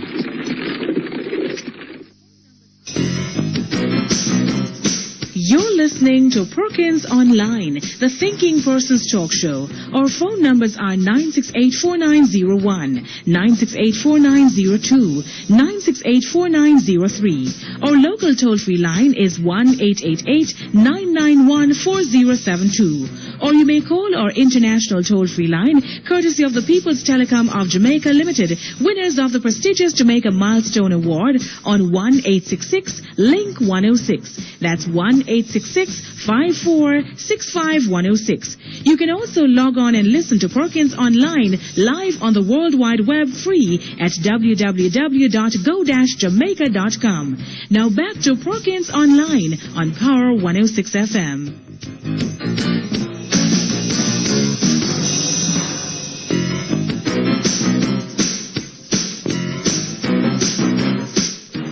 Okay, thank you very much. We're back here online. Hello? No, Mutty, how you doing? Not too well, thank you. You can't see why these people don't want free education and them thing then. Speak up for me. You can't see why people like Beast them now want free education in this country. They want free education. They don't want it because they want everybody to be illiterate. But how you know that Lloyd B. Smith doesn't want free education? You know, listen to them on the discussion programs. Eh? You know, listen to them on the discussion program when they talk about the free education. What has he said? Because if the people are educated, them couldn't contact this rubbish and try to get away with it. I'm not hearing you very well. Speak directly into the phone. I'm talking directly in the phone. You know? Speak directly into the phone. I'm doing that. Uh-huh. What I'm saying, what I hear him talking to you about a while ago. Uh-huh. If the people are educated, they will think sensible. Because when you write an article like that, why expect people to deduct from it, to deduce from it? Him said to you a while ago that the business people said they must support the JLP because of the policy that Bruce Golding. They think it will be better environment for them to do business. Why never write that in an article? Uh-huh. Why didn't you write that this morning in the article? Why didn't you write about drugs people turning to the other party? What was the other thing that you said he should have written about? Him said that the business people supporting the JLP because them said Bruce Golding policy is friendly to them business. Uh-huh. So I said, why didn't you write that in his article? Him said to you in the ear, well, why didn't you write that? I think that there is something about that higher up in the article, you know.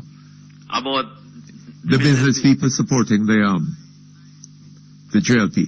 Yeah, well, why didn't you write that them said the Mr. Golding policies would be better for business?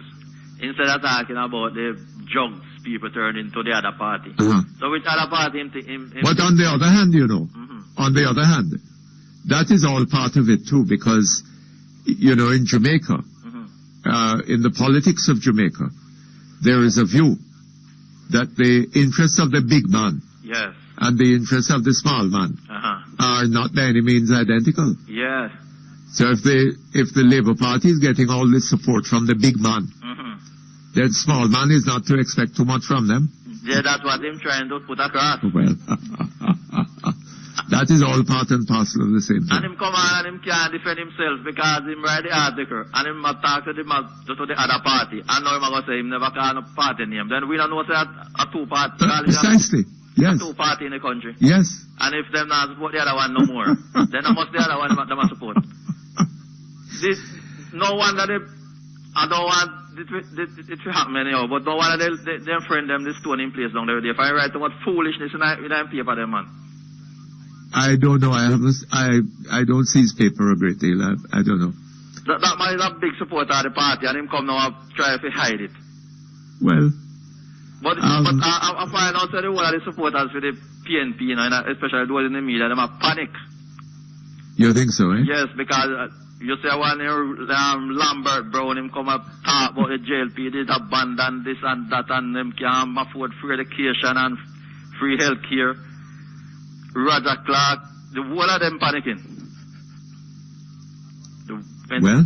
I hear Beverly Manley, she and you know you have a new name, new PNP FM now. I don't know to start the PNP FM too, that, you know. Is that so? I hear yesterday morning I tell Carl Samuda saying they must stop talking about holding on to skirt tail. What? They must stop it. Oh. Oh, why? I don't know why. Because everybody thought them, even the posters said them have to go hold on to push a skirt tail, some of them to try to win a seat. So I don't know what getting off your head now, I tell them they must stop saying it. and the guy, the man I was talking to earlier, the one who said the PhD mean what?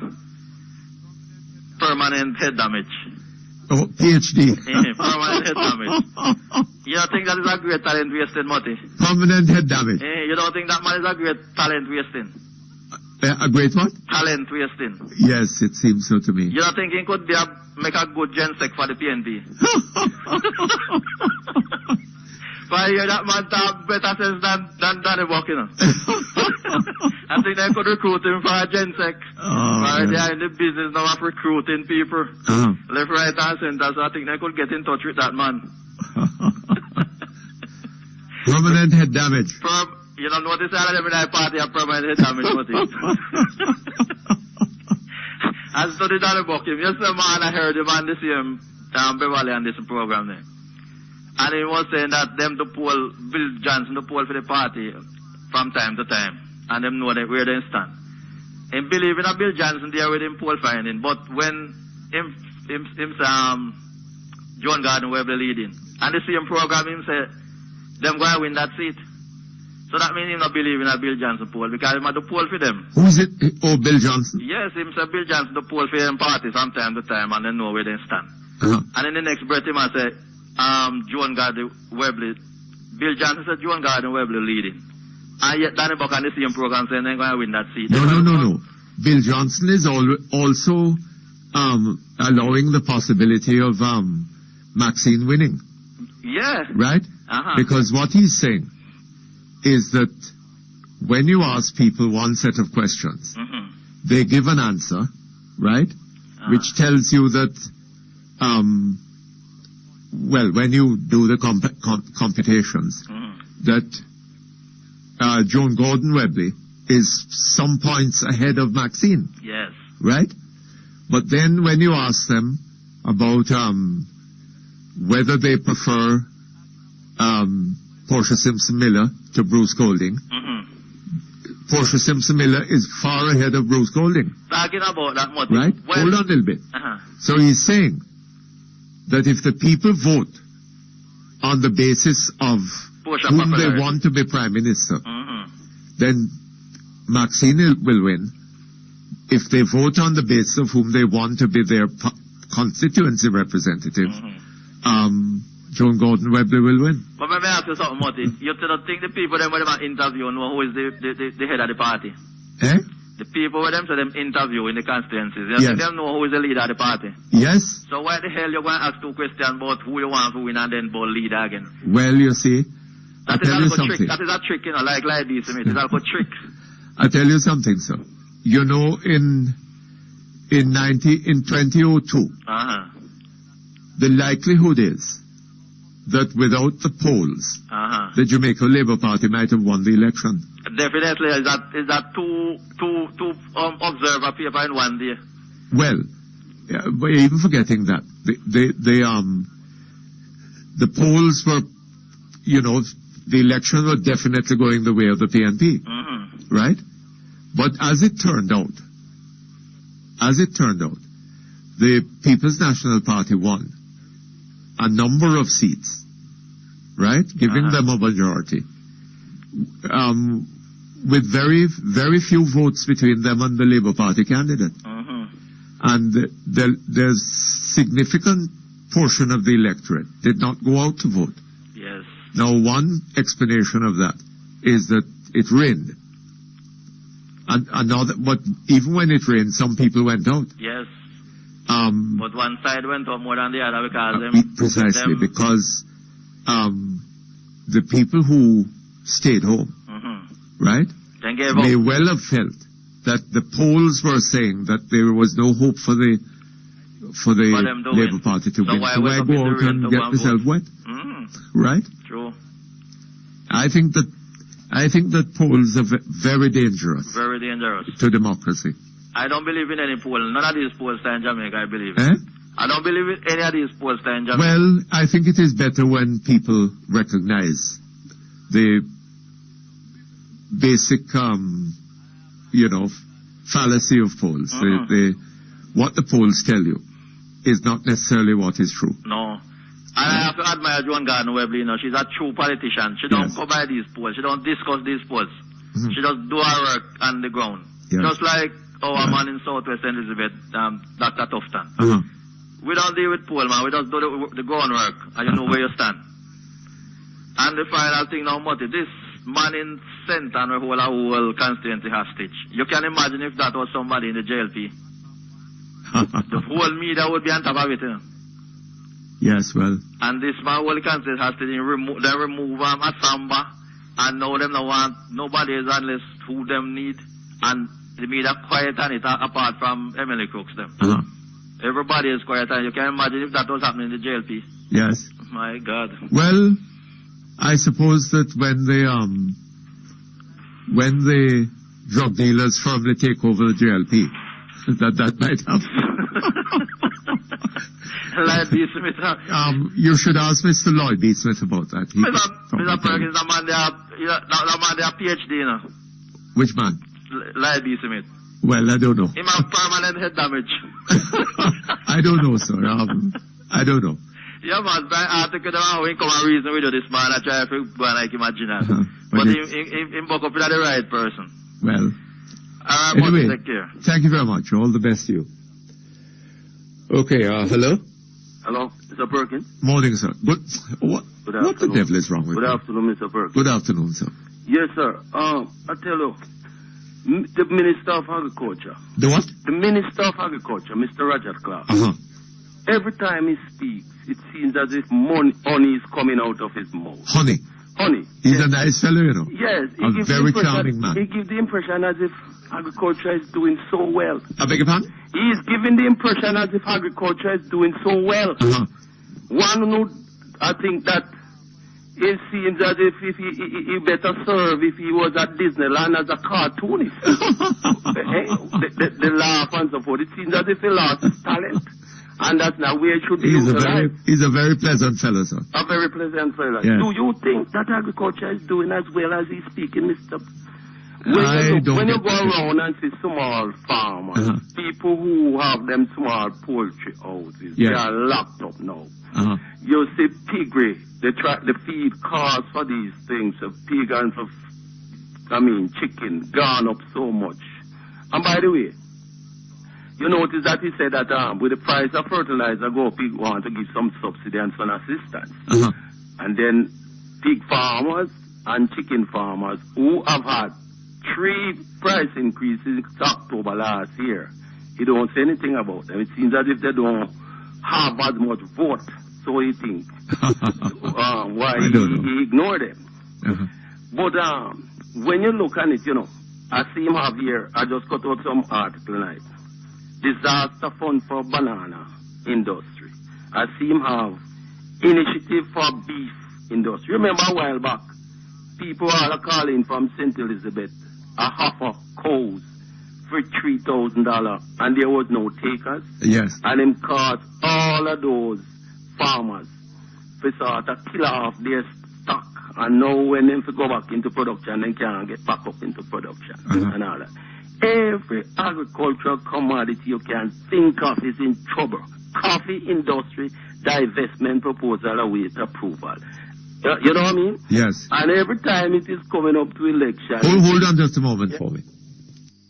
Get maximum returns with the COK Wealth Maximizer long-term savings account. It pays excellent returns tax-free. Conditions apply. COK for life. COK, invest in your future today. And the time by COK is 1:30. Every day is a miracle to me. My name is Sam, and I have HIV.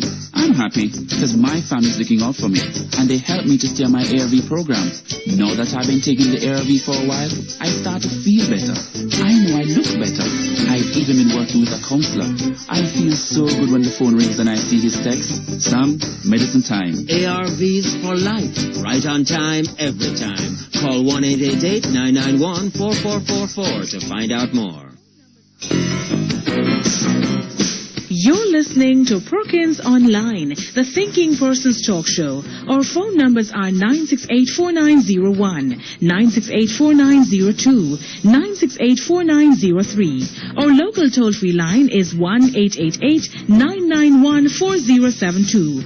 Or you may call our international toll-free line, courtesy of the People's Telecom of Jamaica Limited, winners of the prestigious Jamaica Milestone Award on 1-866-LINK-106. That's 1-866-5465-106. You can also log on and listen to Perkins Online live on the World Wide Web free at www.go-jamaica.com. Now back to Perkins Online on Power 106 FM.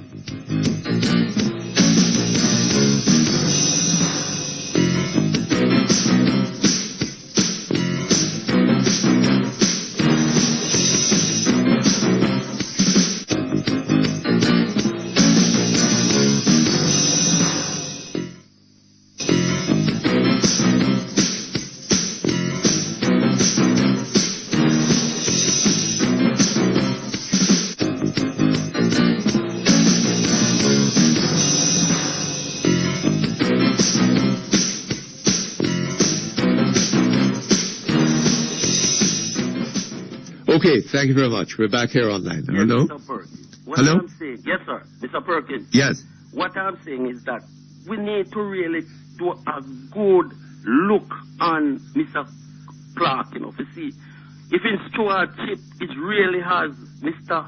Thwaites is saying this yesterday morning. He was saying to him, thank you for your stewardship in leading the agriculture and the type of job he was doing and all them type of thing. But my recollection, you know, sir. Agricultural type of what? No, he was telling him thanks for his stewardship in leading yes. the agriculture yesterday morning on the program. And he was talking about the divestment of the sugarcane thing. But when you recall, you know, over the years, you know, the amount of time he's been tinkering with the sugar industry. And now, when they had something like 17 factories and you only have about 5 or so who open now, you see what I'm saying? And over the years, what he have done with agriculture, I mean, we can't be fooled by this man again, you know. We should not be fooled by this man, you know. We're really supposed to do a good look on the man, you know. No, you know, one time, you know, you had a whole lot of politicians going into banana and coffee, and some of them had their own boxing plants, and most of those boxing plants, they get out of it. They close now. You see what I'm saying, sir? So now, we need to really look upon this man. By the way, Mr. I want to ask you, does devaluation help to mash up the farmers in Jamaica? Because I just want to give you an example. I know, man, him negotiate a loan for $12 million to put up one of the coup.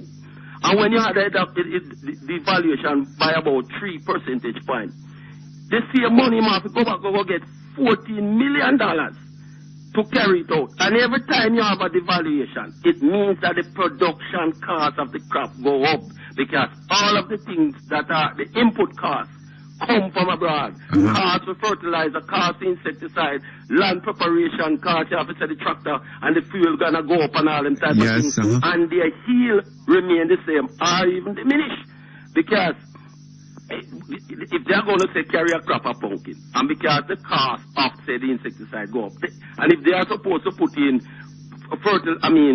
spray every 14 days, they have to skip one. So you see what I mean? So the heel go down and all them type of thing. So we really need to look on whether or not devaluation have a very negative effect on farming in this country. You know what I mean? A lot is going to depend on whether your prices are adjusted. Yes. To meet the devaluation. Yes, but the price or the inflation of the currency. You can't even find market in most instances. Because the quality of produce that you're going to put must go down, because you cannot fertilize with the same amount of fertilizer that you need to, and you can't spray as you need to. The input and the yield gonna be diminished, you know. And you know, but the fact is that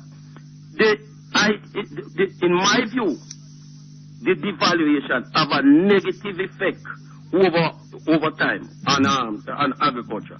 But we need to look at this man here seriously. Because in my view, this man is the worst agriculture minister we have ever had. I don't know, sir, but I don't know about that. But there are problems with Jamaican agriculture, right? Yes. There are problems of technology. There's the fact that some of our biggest agricultural industries, sugar, for example, and bananas, have been, in a sense, the victims of subsidy over many, many years. Right? When you are producing sugar at, 20, whatever, some enormous price, much higher than the world market, you couldn't sell that sugar on the world market or on the banana market, bananas on the world market, and make a profit. You'll be making a loss with every finger of banana that you sold. Yes. Right? But the British over many years subsidized those industries, and the Europeans have fallen in and are subsidizing certainly sugar. I think bananas are also in it. But now they're telling us that they're cutting off the subsidy. They're giving us time. Yeah. Right? Now, this we are now in the 21st century, right? Uh-huh. And we have man a chop sugar cane with machete, yes, and all them kind of thing, and farming banana with fork. Yeah, right? Mr. Perkins.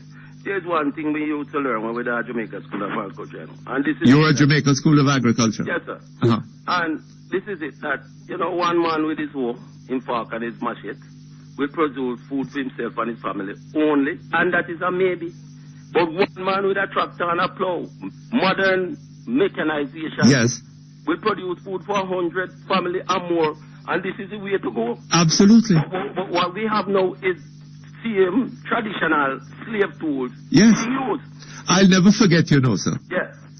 Some years ago when the Americans were celebrating their 200th anniversary, right? Hearing on Voice of America, yes, an interview with a farmer, yes, right?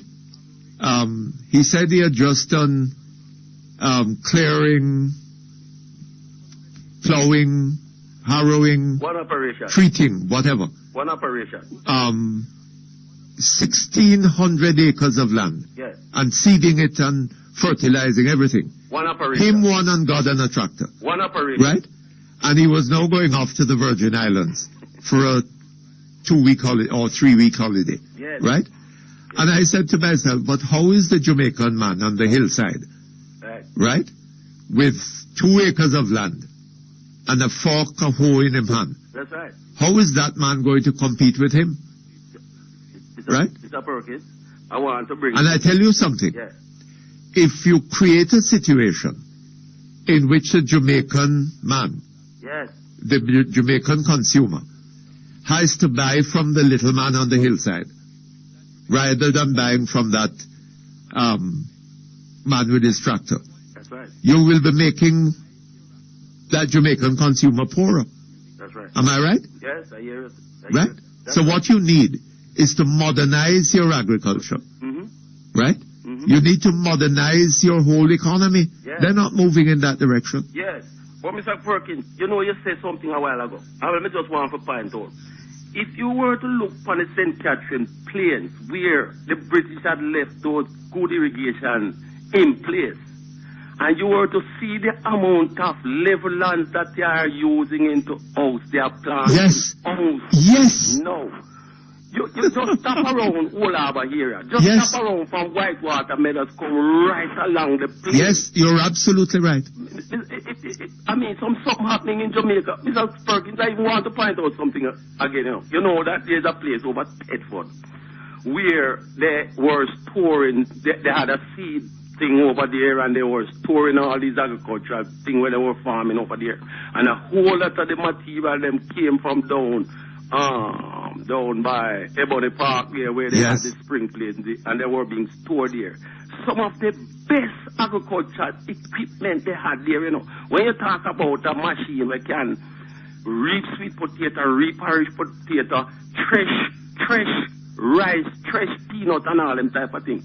And Mr. Perkins, when I go over there, and see the vandalism that took place, people trying to get the hire in them, to go and sell with all this, and I'm not for that, You remember we have the steel factory and then close it down, and they have all those things shipping out of the island now.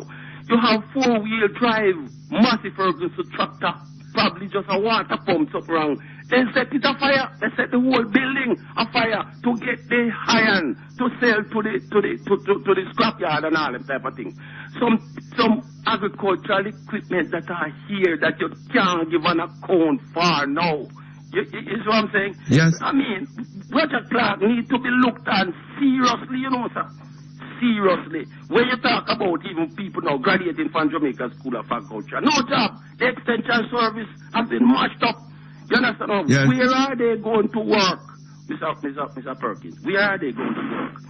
But I'm telling you, sir, that this man, the honey that is coming out of his mouth, people need to stop and listen and see that they don't just have this man of a win election, because you can be sure that right now, they'll be talking about divestment of agricultural land. When it is election time, it's not like say them put up a special place for the ministry where here all year round, if they are divesting, they'll be divesting. They'll be doing it at his election time to fool the Jamaican people again. And I hope they are not fooled this time, Mr. Perkins. Mr. Perkins, there's one more thing up before I go. This morning, this was the person was talking about Dr. Barr and Dr. Notice and his constituency. Yes. And I want to tell you that you find that in Jamaica, 2/3 of the road network is being repaired by the parish councils and 1/3 by national works. Is it as great as that? All right, good. Hold on now. When a councillor only get one allocation of $1 million per year to fix a road, and if he has 30 odd roads in his division, he can't fix 1 million one time. Could I just fix one road? $1 million. Fix one road. For one road, he can't fix for the entire year. That means 30 years before the last road fix. That 1 million could have fixed a road long time in the past, but now it can't fix nothing. Because the cost of material and all them type of things. So I am suggesting to you that the closest we could ever get to get roads fixed in this country is the plan that Mr. Bruce Golden is pushing forward, whereby him say every constituency will get 2.5% of the national budget, and as such, so much would be allocated for each constituency for them to draw from to fix road. The closest we will ever get to be fixing road is a plan like that. Because I'm not sure that I suggest so.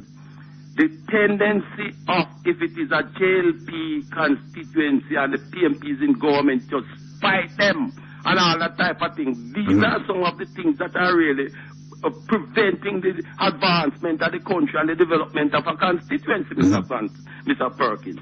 I don't intend to take up much of your time, but I'm just asking you, sir, to look on the stewardship of of our Minister of Agriculture, because in my book, he has failed miserably, sir. It's one of the worst things ever come to Jamaica agriculture. Maybe you're exaggerating a bit, but... Mr. Perkins. All right, sir. If I was to go down the road with you, Mr. Perkins. All right. All the best to you. Okay. For the best prices on generators, call QD and Ace with prices as low as $52,130. Run silent model also available. QD and Ace, 8 Red Hills Road, Kingston 10. The time by QD and Ace is 1:45. Carby's Twin Gates Plaza Hot Super Weekend Sale now on. 15% off every item. Don't miss this great chance to save. Carby's Discount Center, Twin Gates Plaza, Constant Spring Road. Call 968-4192. Carby's, put the fun back in shopping. All right, we're looking to buy a car or a SUV. Car, definitely a car. Automatic or stick? Definitely automatic. New or used? Oh, that doesn't matter. As long as we get the loan from RBTT, we can't go wrong. With an RBTT motor vehicle loan, we can get up to 100% financing on new vehicles and up to 90% financing on used. And you don't have to pay your fees up front. New or used, you can't go wrong with a motor vehicle loan from RBTT. Visit or call us today. RBTT Bank, your way. Details in the press. Conditions apply. You're listening to Perkins Online, the Thinking Person's Talk Show. Our phone numbers are 968-4901, 968-4902, 968-4903. Our local toll-free line is 1-888-991-4072. Or you may call our international toll-free line, courtesy of the People's Telecom of Jamaica Limited, winners of the prestigious Jamaica Milestone Award on 1-866-LINK-106. That's 1-866-5465-106. You can also log on and listen to Perkins Online live on the World Wide Web free at www.go-jamaica.com. Now back to Perkins Online on Power 106 FM.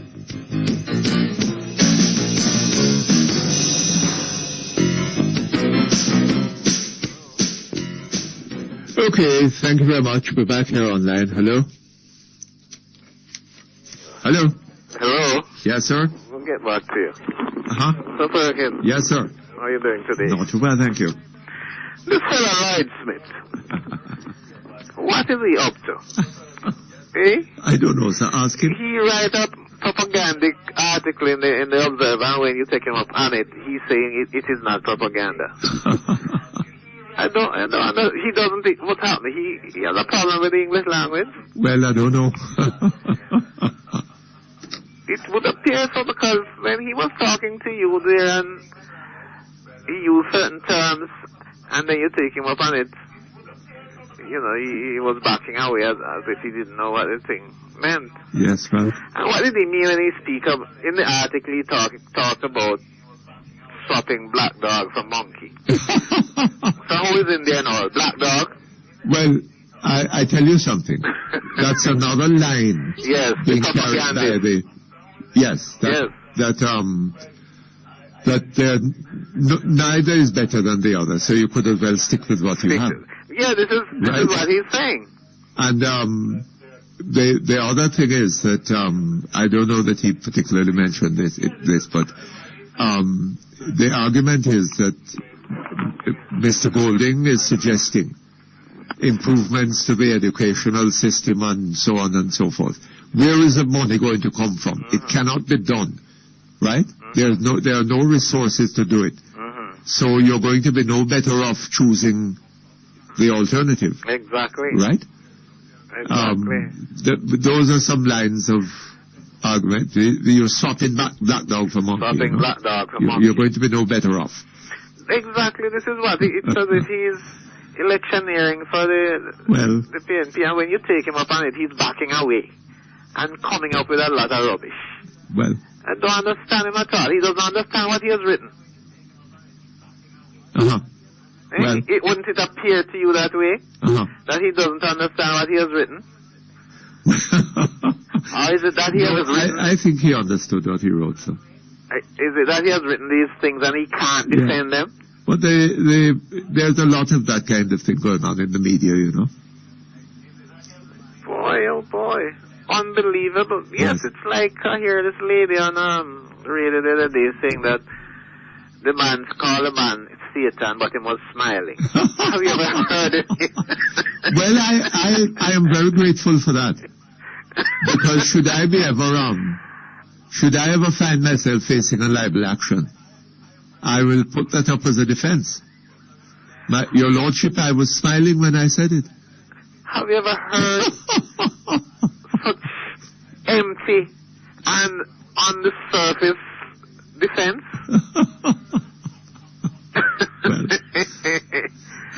Oh my God! What's the name of the lady? Something like Emily Crooks or something. I think that's her Somebody, name. yes, Yes, on this fellow's program. Boy, you wonder. You know, when you talk about the media people, I just don't understand, Mr. Perkins. God help us. Well, God, I think is going to deliver the country. God help those who help themselves, you know. Yes. And God gave man a brain to choose for himself, right? Yes. Which is why I find this whole idea of the prophecy offensive, because it seems to me that what is it being implied there is that God is usurping Jamaican democracy, right? And I don't believe God is guilty of any such thing. Well, I guess these are false prophets, you know, so they don't say anything. Well, you know. Maybe they worship at the feet of Baal. Well, I was. You're coming close to the word. Not the true God, Mr. You're coming close to the word Jezebel, so don't say that. So is it that these people, Mr. Perkins? Baal was Jezebel's God. Yes. That she was trying to get the Israelites to worship. That's right. Yes. Exactly. But I don't understand and it. she had prophets going around among them.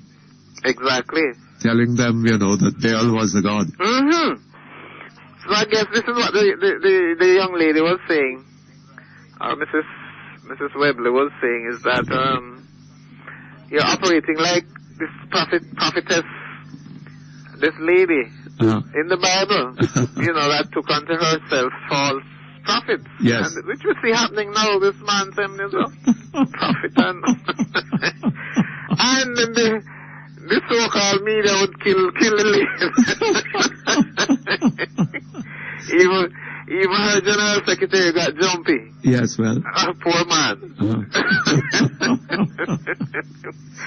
But what I cannot understand, Mr. Perkins, the day after the TV was showing this minister, TNP minister, at a political meeting calling the JLP opponent a little idiot. And the media said nothing about it. Who was a little idiot? You mean? His opponent in Clarendon. What's his name now? Oh yes. The JLP caretaker in Clarendon. Calling the a little idiot. Yes. On a platform. It was shown on television and he hasn't apologized. Well, And I guess it's all done in, I don't know if it's good fun or what. But the point is, if you don't jump on it, why are you jumping on the lady? Well, that's how the media are in this country, so. Maybe next time Mrs. Webley says anything like that, she should do it with a smile. The media in Jamaica have Smithian tendencies. And I noticed too that they're labeling him from calling her in a firebrand. Well, it means that she's active and... She's acting and she's doing her work, Brand. Well, it means that she's active and... She's acting and she's doing her work. But it is being done with a certain connotation, Mr. Perkins. They almost want to call her a devil. Let me tell you something, sir. I was telling somebody today that Bustamante, you know that do you know the names that he was called? No. Right? He was an ignoramus. He couldn't spell bread. Oh, the chief. When he spelled the bread, B-R-E-D. And somebody said, no, chief, you leave out the A. No, B-R-E-D-A. Right? And on like that. All kinds of things were said about him. Yes. And it never turned a hair in his head. Right? He had so much self-confidence. Right? That it didn't matter to him what his opponent said. Right? Yes. It's a wonderful thing about him. And he was so generous. I will never forget, and I keep repeating it, the day he told me about his cousin Naaman. Yes. Right? Brilliant barrister. Not a politician, but a brilliant barrister. Yes. Norman Mandel never said anything like that about Bustamante. No. He's always putting him down. He was always putting him down. But I guess it's the same way you find things going today. Yes. Same way things are going today, sir. Then, Mr. Perkins, the parliamentary jester. The one who is calling Mr. Tufton Satan. Oh, yes. You know the joker in Parliament? His name Donald Buchanan. Yes. The jester. Yes. What is he? Oh, you mean his dressing style? Oh, what is he portraying? What? In that form of dress.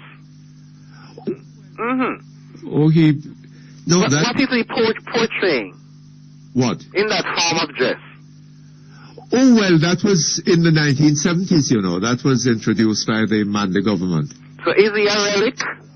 Well, a traditionalist of the PNP, I suppose you'd call it. Traditional relic. Because everybody have moved past that. Yes, but he still remains static.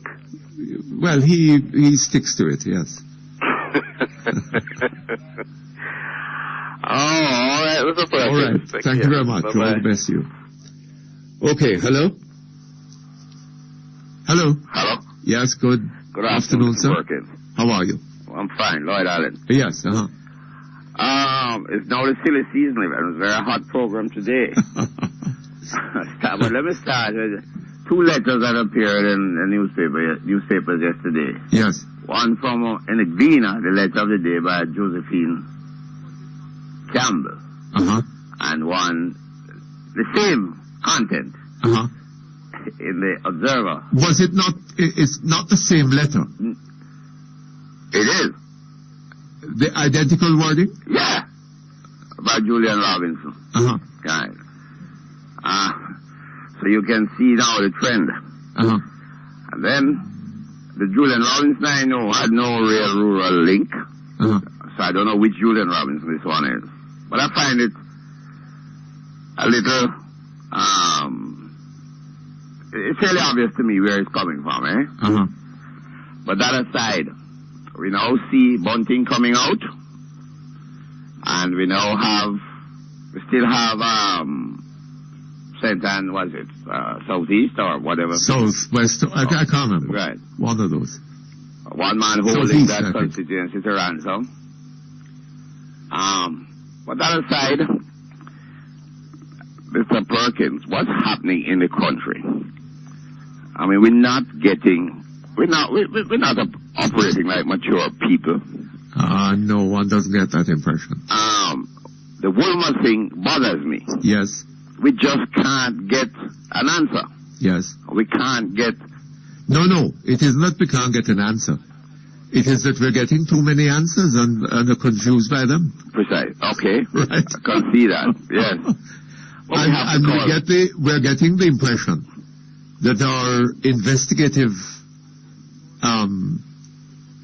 units in institutions are not up to very much. And I'm sure that we're becoming, in this respect, the laughing stock of the world. And therein lies our problem, because if you can't settle this one, such a high-profile, international, whatever you want to call it, case, what's happening to our own people? Absolutely. Absolutely. Our own people continue to suffer. I wonder how many people, I wonder how many persons are now locked up in jail, serving long sentences. Having been found guilty of murder. Yes. When the victim, the alleged victim, really died of a heart attack. Yeah. And we get politicians condemning Golding's plan for education, free education, whatever that is. Yes. Well, I can tell them where the money is going to come from. It's going to come from management. And if you doubt me, check the PAC. Ask the Auditor General what he's uncovering annually. Yes. Is a joke. Paying the free education, the 300 million or the 400 million, small change. Yes. What Pickers Gill would call chicken feed. If we manage our business properly, we can pay for more. But you know, sir, another side of that same coin is this. That the question is being asked how are we going to pay for free education? That is not the real question. The real question is, can we afford not to pay for free education? Precisely. Right? To make education free to our children and to provide them with a higher... Because when you look at what is going on in Jamaica today, right? Yes. The failure of the education system and the inaccessibility of education to large numbers of our young people has played its part in bringing Jamaica to where it is. Precisely. Right? Now, can we afford to continue that?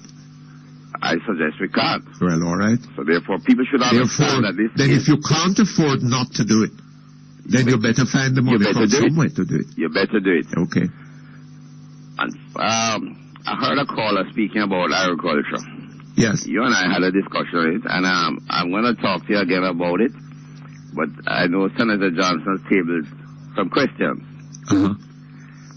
And, well, you're coming up to your break now. Yes. But we'll have to talk again. I'm sorry I caught you so late. I have to move on. All right. Okay, you have a good one. Thank you very much. All the best to you. Hear this? Let Astrosan Castor Oil Hair Grower help your hair regain health and beauty. Distributed by Lasco and available at leading beauty stores and pharmacies island-wide. Astrasan products. Good Jamaica, greater value. The time by Astrasan products is 2:01. Today's weather brief is brought to you by Manchester Co-op Credit Union, a steady partner in a changing world. The Manchester Cooperative Credit Union 1977 Limited invites you to take advantage of their wide range of products and services. Get all your financial needs fulfilled through a safe and reliable partner in Mandeville, Christiana and Porus. Manchester Cooperative Credit Union, a steady partner in a changing world. Now for today's weather brief. There's a surface trough across the Western Caribbean. This afternoon, look for cloudy to overcast conditions with scattered showers and thunderstorms. Over the next 3 days, expect more cloudy conditions with scattered showers and isolated thunderstorms. The information for today's weather brief was supplied by the National Meteorological Service of Jamaica. Today's weather brief was brought to you by Manchester Co-op Credit Union, a steady partner in a changing world. Ricky want to set up the house with the best from top to floor. But when him open up him wallet and him look at the money, him sorry him never have more. Ricky don't matter top, you come to it. We said the best hardware you can get it. When the price is nice and you get advice, the choice could only be Stewart's Hardware and Home Center, Maitland, Lionel Town and Old Harbour, where the price is right and the customer is always first. Stewart's Hardware. Oliver. Paul, me can't stop and talk to you now. Me I got Wendy's go eat some of them brand new double melt burgers. New double melt burgers? Yes, man, the bacon Swiss double melt. Make with half pound of beef, bacon Swiss cheese, and a creamy peppercorn sauce. And the steakhouse double melt. Make the same but with sauteed onions and mushrooms. But are they good? Good. Them succulent and delicious. The only problem is we don't know which one to eat first. The Steakhouse and Bacon Swiss double melt burgers at Wendy's in New Kingston and Ligony Plaza. No, them succulent. Business Online is brought to you by Guardian Asset Management for investors who want more.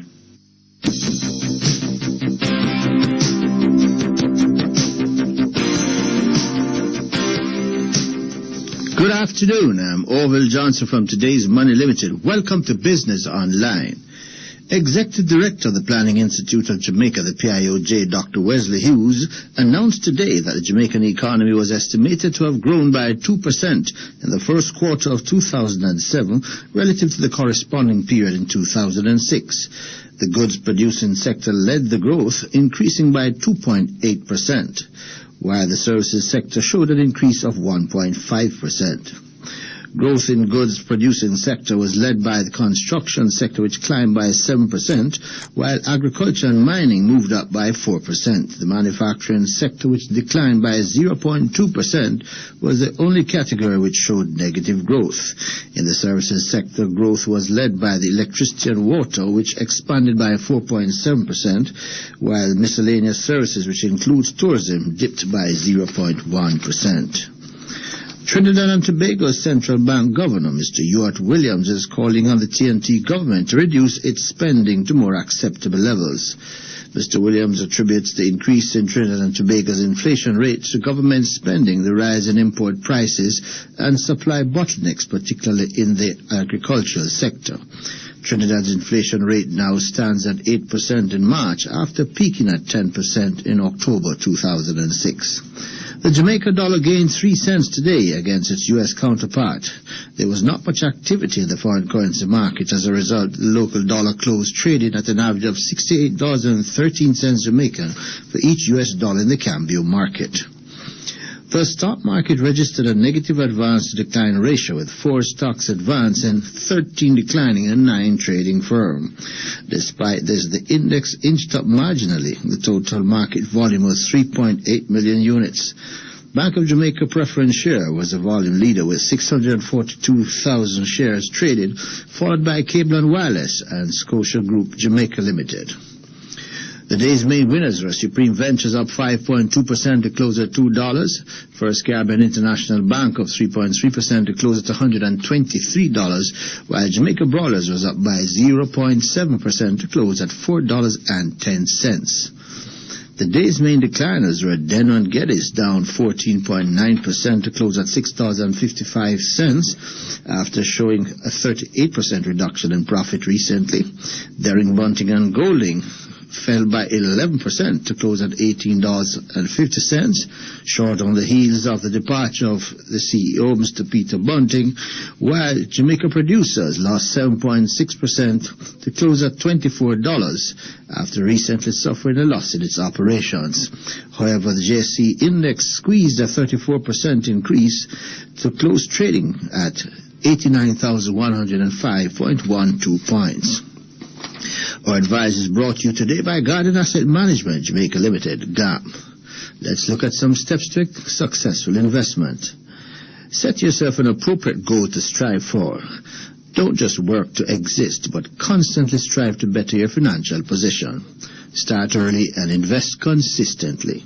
For example, if you were to invest 10% monthly for 10 years at a rate of 15% compounded monthly, your funds would have grown to $2,786,572 at the end of 10 years. Imagine if you are saving consistently for 30 years or more. For further information, please contact Guardian Asset Management at 946-3800 or email them at gam@ghl.com.jm. That's all the time we have for Business Online today. If you need further information, you can call us at 927-739-2 or 978-6262 or write to us at Today's Money Limited, 72 Hope Road, Kingston 6. Or email us at info@todaysmoneylimited.com, or you may log on to our website at www.todaysmoneylimited.com for further business news. Join me again for another edition of Business Online, another fine product from Today's Money Limited. I'm Orville Johnson, wishing you a pleasant afternoon.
Business Online was brought to you by Guardian Asset Management for investors who want more.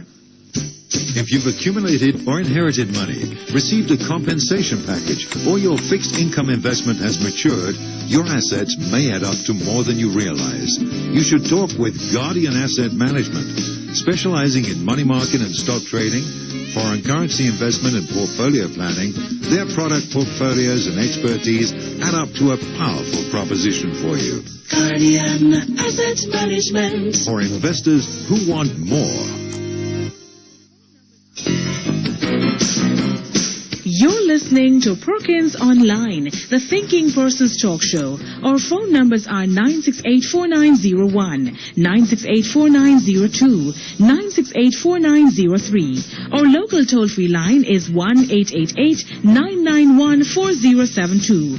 Or you may call our international toll-free line, courtesy of the People's Telecom of Jamaica Limited, winners of the prestigious Jamaica Milestone Award, on 1-866-LINK-106. That's 1-866-5465-106. You can also log on and listen to Perkins Online live on the World Wide Web free at www.go-jamaica.com. Now back to Perkins Online on Power 106 FM. Okay, thank you very much. We're back here. Hello? Hello, Mr. Perkins. Yes, good afternoon to you. Good afternoon, sir. How are you? Not too bad. Mr. Perkins, I've been listening to you for many years, and it's been more than a pleasure listening to you. Oh, is that? Oh, thank you for saying that. Pardon? It's generous of you to say that. Thank you. Under the PJ partisan government, I don't know if you can recall who was the info minister? Is it Maxine Henry Wilson? I don't remember, or I can't remember. Okay, do you remember She when may they have had a gas stint price? there. Yes. Eh? Do you remember when they had the gas price when she said there will be no rollback in the gas price? That was a demonstration. That was what led to the demonstration. She did make a statement that there will be no rollback in the gas price. Uh-huh. Who you think they were hurting? Isn't the poor people? Well... Right, I think it's the poor people that are hurting. They spent $8 billion on Cricket World Cup. Who is paying for that? Well, you better get out your checkbook. Mr. Perkins, you're overseas? Oh, I see. Oh, Lord. So you're free? No, I'm not free because my children are still there. Oh, your children are here. Well, boy, you get out your checkbook. Well, I tell you something, Mr. Perkins. One of the greatest investments I believe we could ever do is when we invest in our children. Yes. And investing in our children is not just investing in them. We'll be investing in education. But it's not... No, hold on. It's more than that. Our greatest asset, the greatest asset of any nation is its people. Right? Right. It's not in what is buried in the ground, oil or bauxite or whatever. That is not what is valuable to the people in terms of their creative power. Right? Maybe one of these days, you see all them limestone that we have in this country? Maybe one of these days some man is going to do some work on limestone and find that it has something in it that is very valuable in terms of adding to wealth and the economy and so on. You don't know. But you know, we could make any sacrifice when it comes to our children. We've been making it for years, and I don't see why we can't make it now. Yes. Because if we invest in our children, we'll be moving Jamaica from a third world country to a first world. You know how bauxite,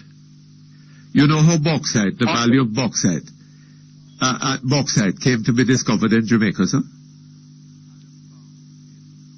You know how? No, Mr. Perkins.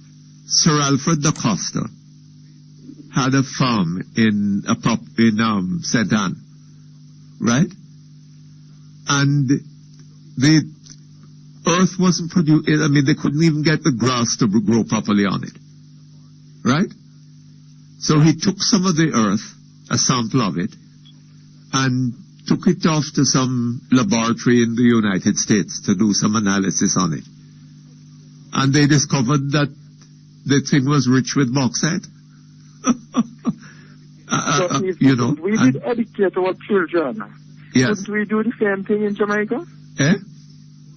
If we educated our children, yes, we could do the same thing in Jamaica. We wouldn't need to bring it to the United States. We could do it same place. Yes, indeed. Hold on just a moment for me.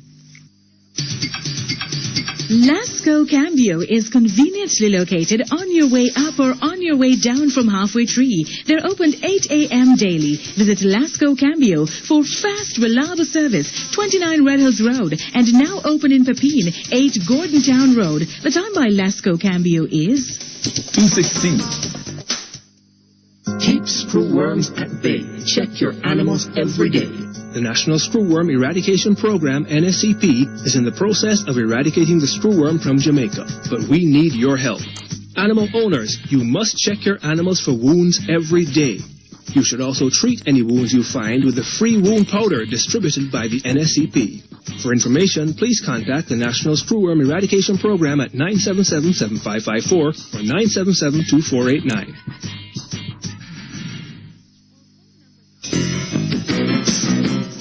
You're listening to Perkins Online, the Thinking Person's Talk Show. Our phone numbers are 968-4901, 968-4902, 968-4903. Our local toll-free line is 1-888-991-4072. or you may call our international toll-free line, courtesy of the People's Telecom of Jamaica Limited, winners of the prestigious Jamaica Milestone Award on 1-866-LINK-106. That's 1-866-5465-106. You can also log on and listen to Perkins online live on the World Wide Web free at www.go-jamaica.com. Now back to Perkins online on Power 106 FM.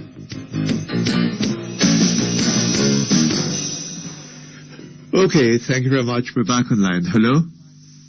Hello? Thank you, Mr. Perkins. Yes, Mr. Perkins, one other thing I want to say to you before I go to all these undecided voters in Jamaica and all these people that are going to vote, when you go to the poll, vote for your children, invest in your children. Yes. If you're happy with what's going on now, vote for the present government. If you're not happy, vote against them. Yes. Vote for your children. Yes. When you go to the poll, ask yourself, are you better off today than yesterday? And vote in your conscience. Yes. Absolutely right. Mr. Perkins, thank you very much for your time. Okay? All the best to you. Nice hearing from you. Okay, hello? Hello. Hello, yes, good afternoon. Mutty, your fellow Portlander here. Eh? Your fellow Portlander here. Oh, is that so? You're a Bondi? Bondi. You don't follow line? No. You know it is, but I know other people do. You know, over a number of years, I had tended to disagree with you about the University of the West Indies being the intellectual ghetto. You mean this place where they, what is the thing again? Permanently damaged heads? Oh, PhDs? Yes. Oh, there's another one too, you know. Permanent head damage? Yeah, but there's another one, you know. There's another group called RS. Called what? RS. RS. Yeah, Road Scholars. Yes. But it's another meaning. Oh, is that so? Mm-hmm. Unfortunately. You must tell me one day. Unfortunately. Well, you see, RS has another meaning in Jamaica, you know. You can't think of it. Let's think of something else for the moment. All right. No, what I'm going to tell you is that I had tended to disagree with you over the years. But I'm going to tell you something. I read page A2 of the Gleaner today. The headline is Ministry to Probe Abuse at Wholesales. At where? Wholesales. So it's supposed to be an article on what is taking place in wholesale establishments. Downtown Kingston. First of all, this document or this article is based upon research done by a university student called Anne Murray Brown for her master's degree at the University of the West Indies. Okay? Yes. Now, the basis of our master's degree, if you read about 3/4 way down the article, is based upon an interview of 9 women. 9 women? In the wholesale business downtown. Oh, can you explain to me how 9 women in the wholesale business downtown becomes representative of the wholesale business downtown? Yeah, I wonder about that. No, you tell me. I mean, maybe I'm an idiot too. Maybe I'm just a fool. No. What are the complaints?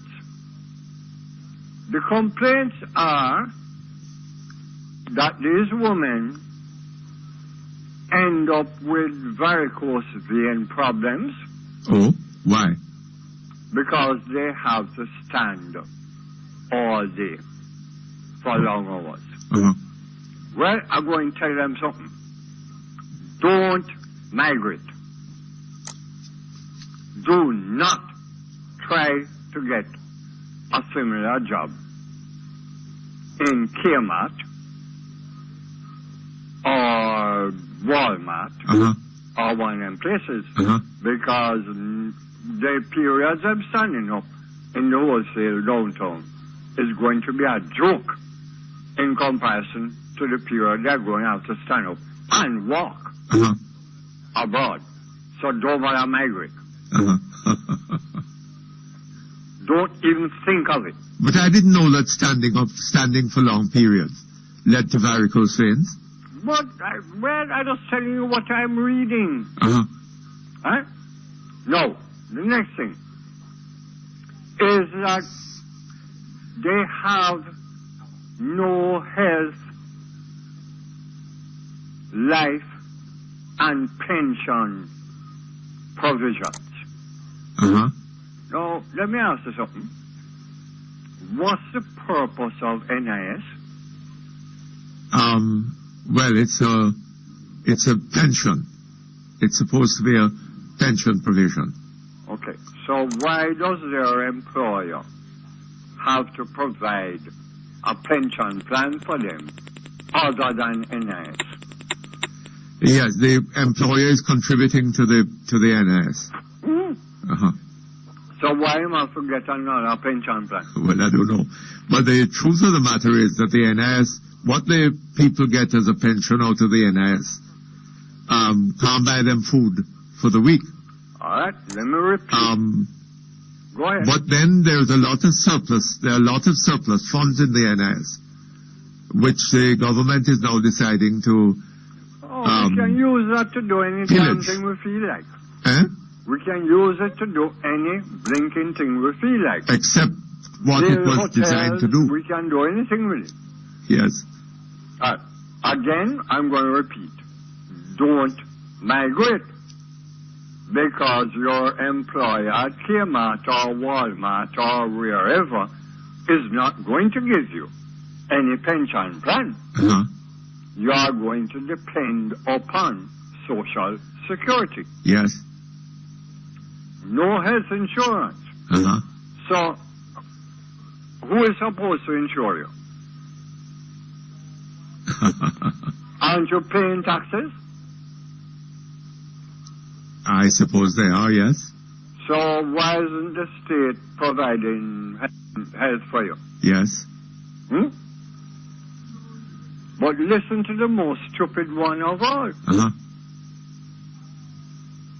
The poor little ladies are having an abuse of human rights, such as the right to form and to join trade unions for the protection of one's interest. Yes. And the right to rest and leisure. Tell me, when did we have a right to rest and leisure? To what? Rest? Rest and leisure.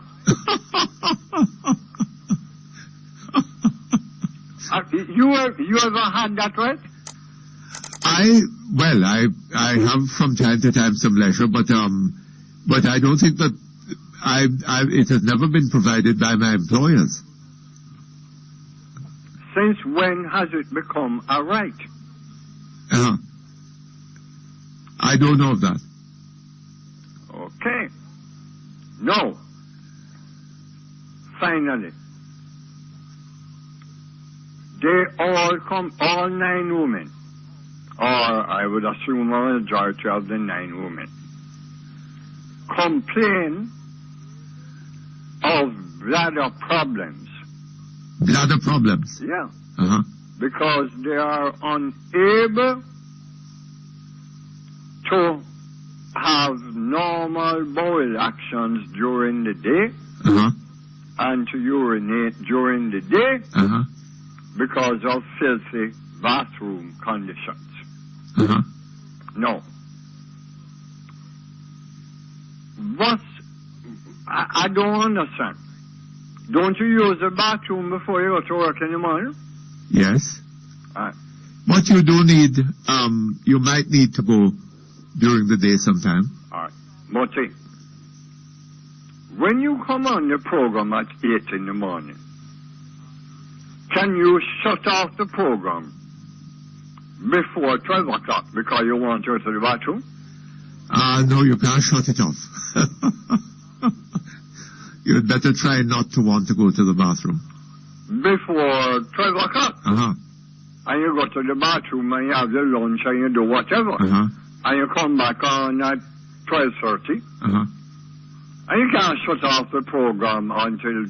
No, but you might want to make a quick trip. Eh? You might want to make a quick trip. Listen, it's all a part of a discipline. Yes. The discipline is that you do what needs to be done within time spans. But I tell you something, you know, sir. You know what another aspect of the matter is? If government policy had been directed towards creating full employment, right? Then workers in places like those would find themselves being better treated. They'd probably, I mean, if you had a decent educational system, if you had a lot of investment flowing into the country, if you had a lot of employment, and so on, then the price of labor would tend to go up. But you and I are on the same page and have always been on the same page. Yes. Except the problem is that if you don't have an educated and disciplined workforce, you're not going to get the investment. To get anywhere. Yes. It's as simple as that. That's quite true. You can't have people who can only mix cement working with a computer. It don't work. No. You can't have people... All right, I'm out of time though, eh? But it was nice hearing from you. All right? Okay, that brings us to the end of Perkins on Line 4 today. We'll be back hopefully tomorrow, usual time and place. We look forward to your company. So long. You've been listening to Perkins Online on Power 106. Join us again tomorrow, 10 a.m. to 2:30 p.m. for yet another edition of Perkins Online.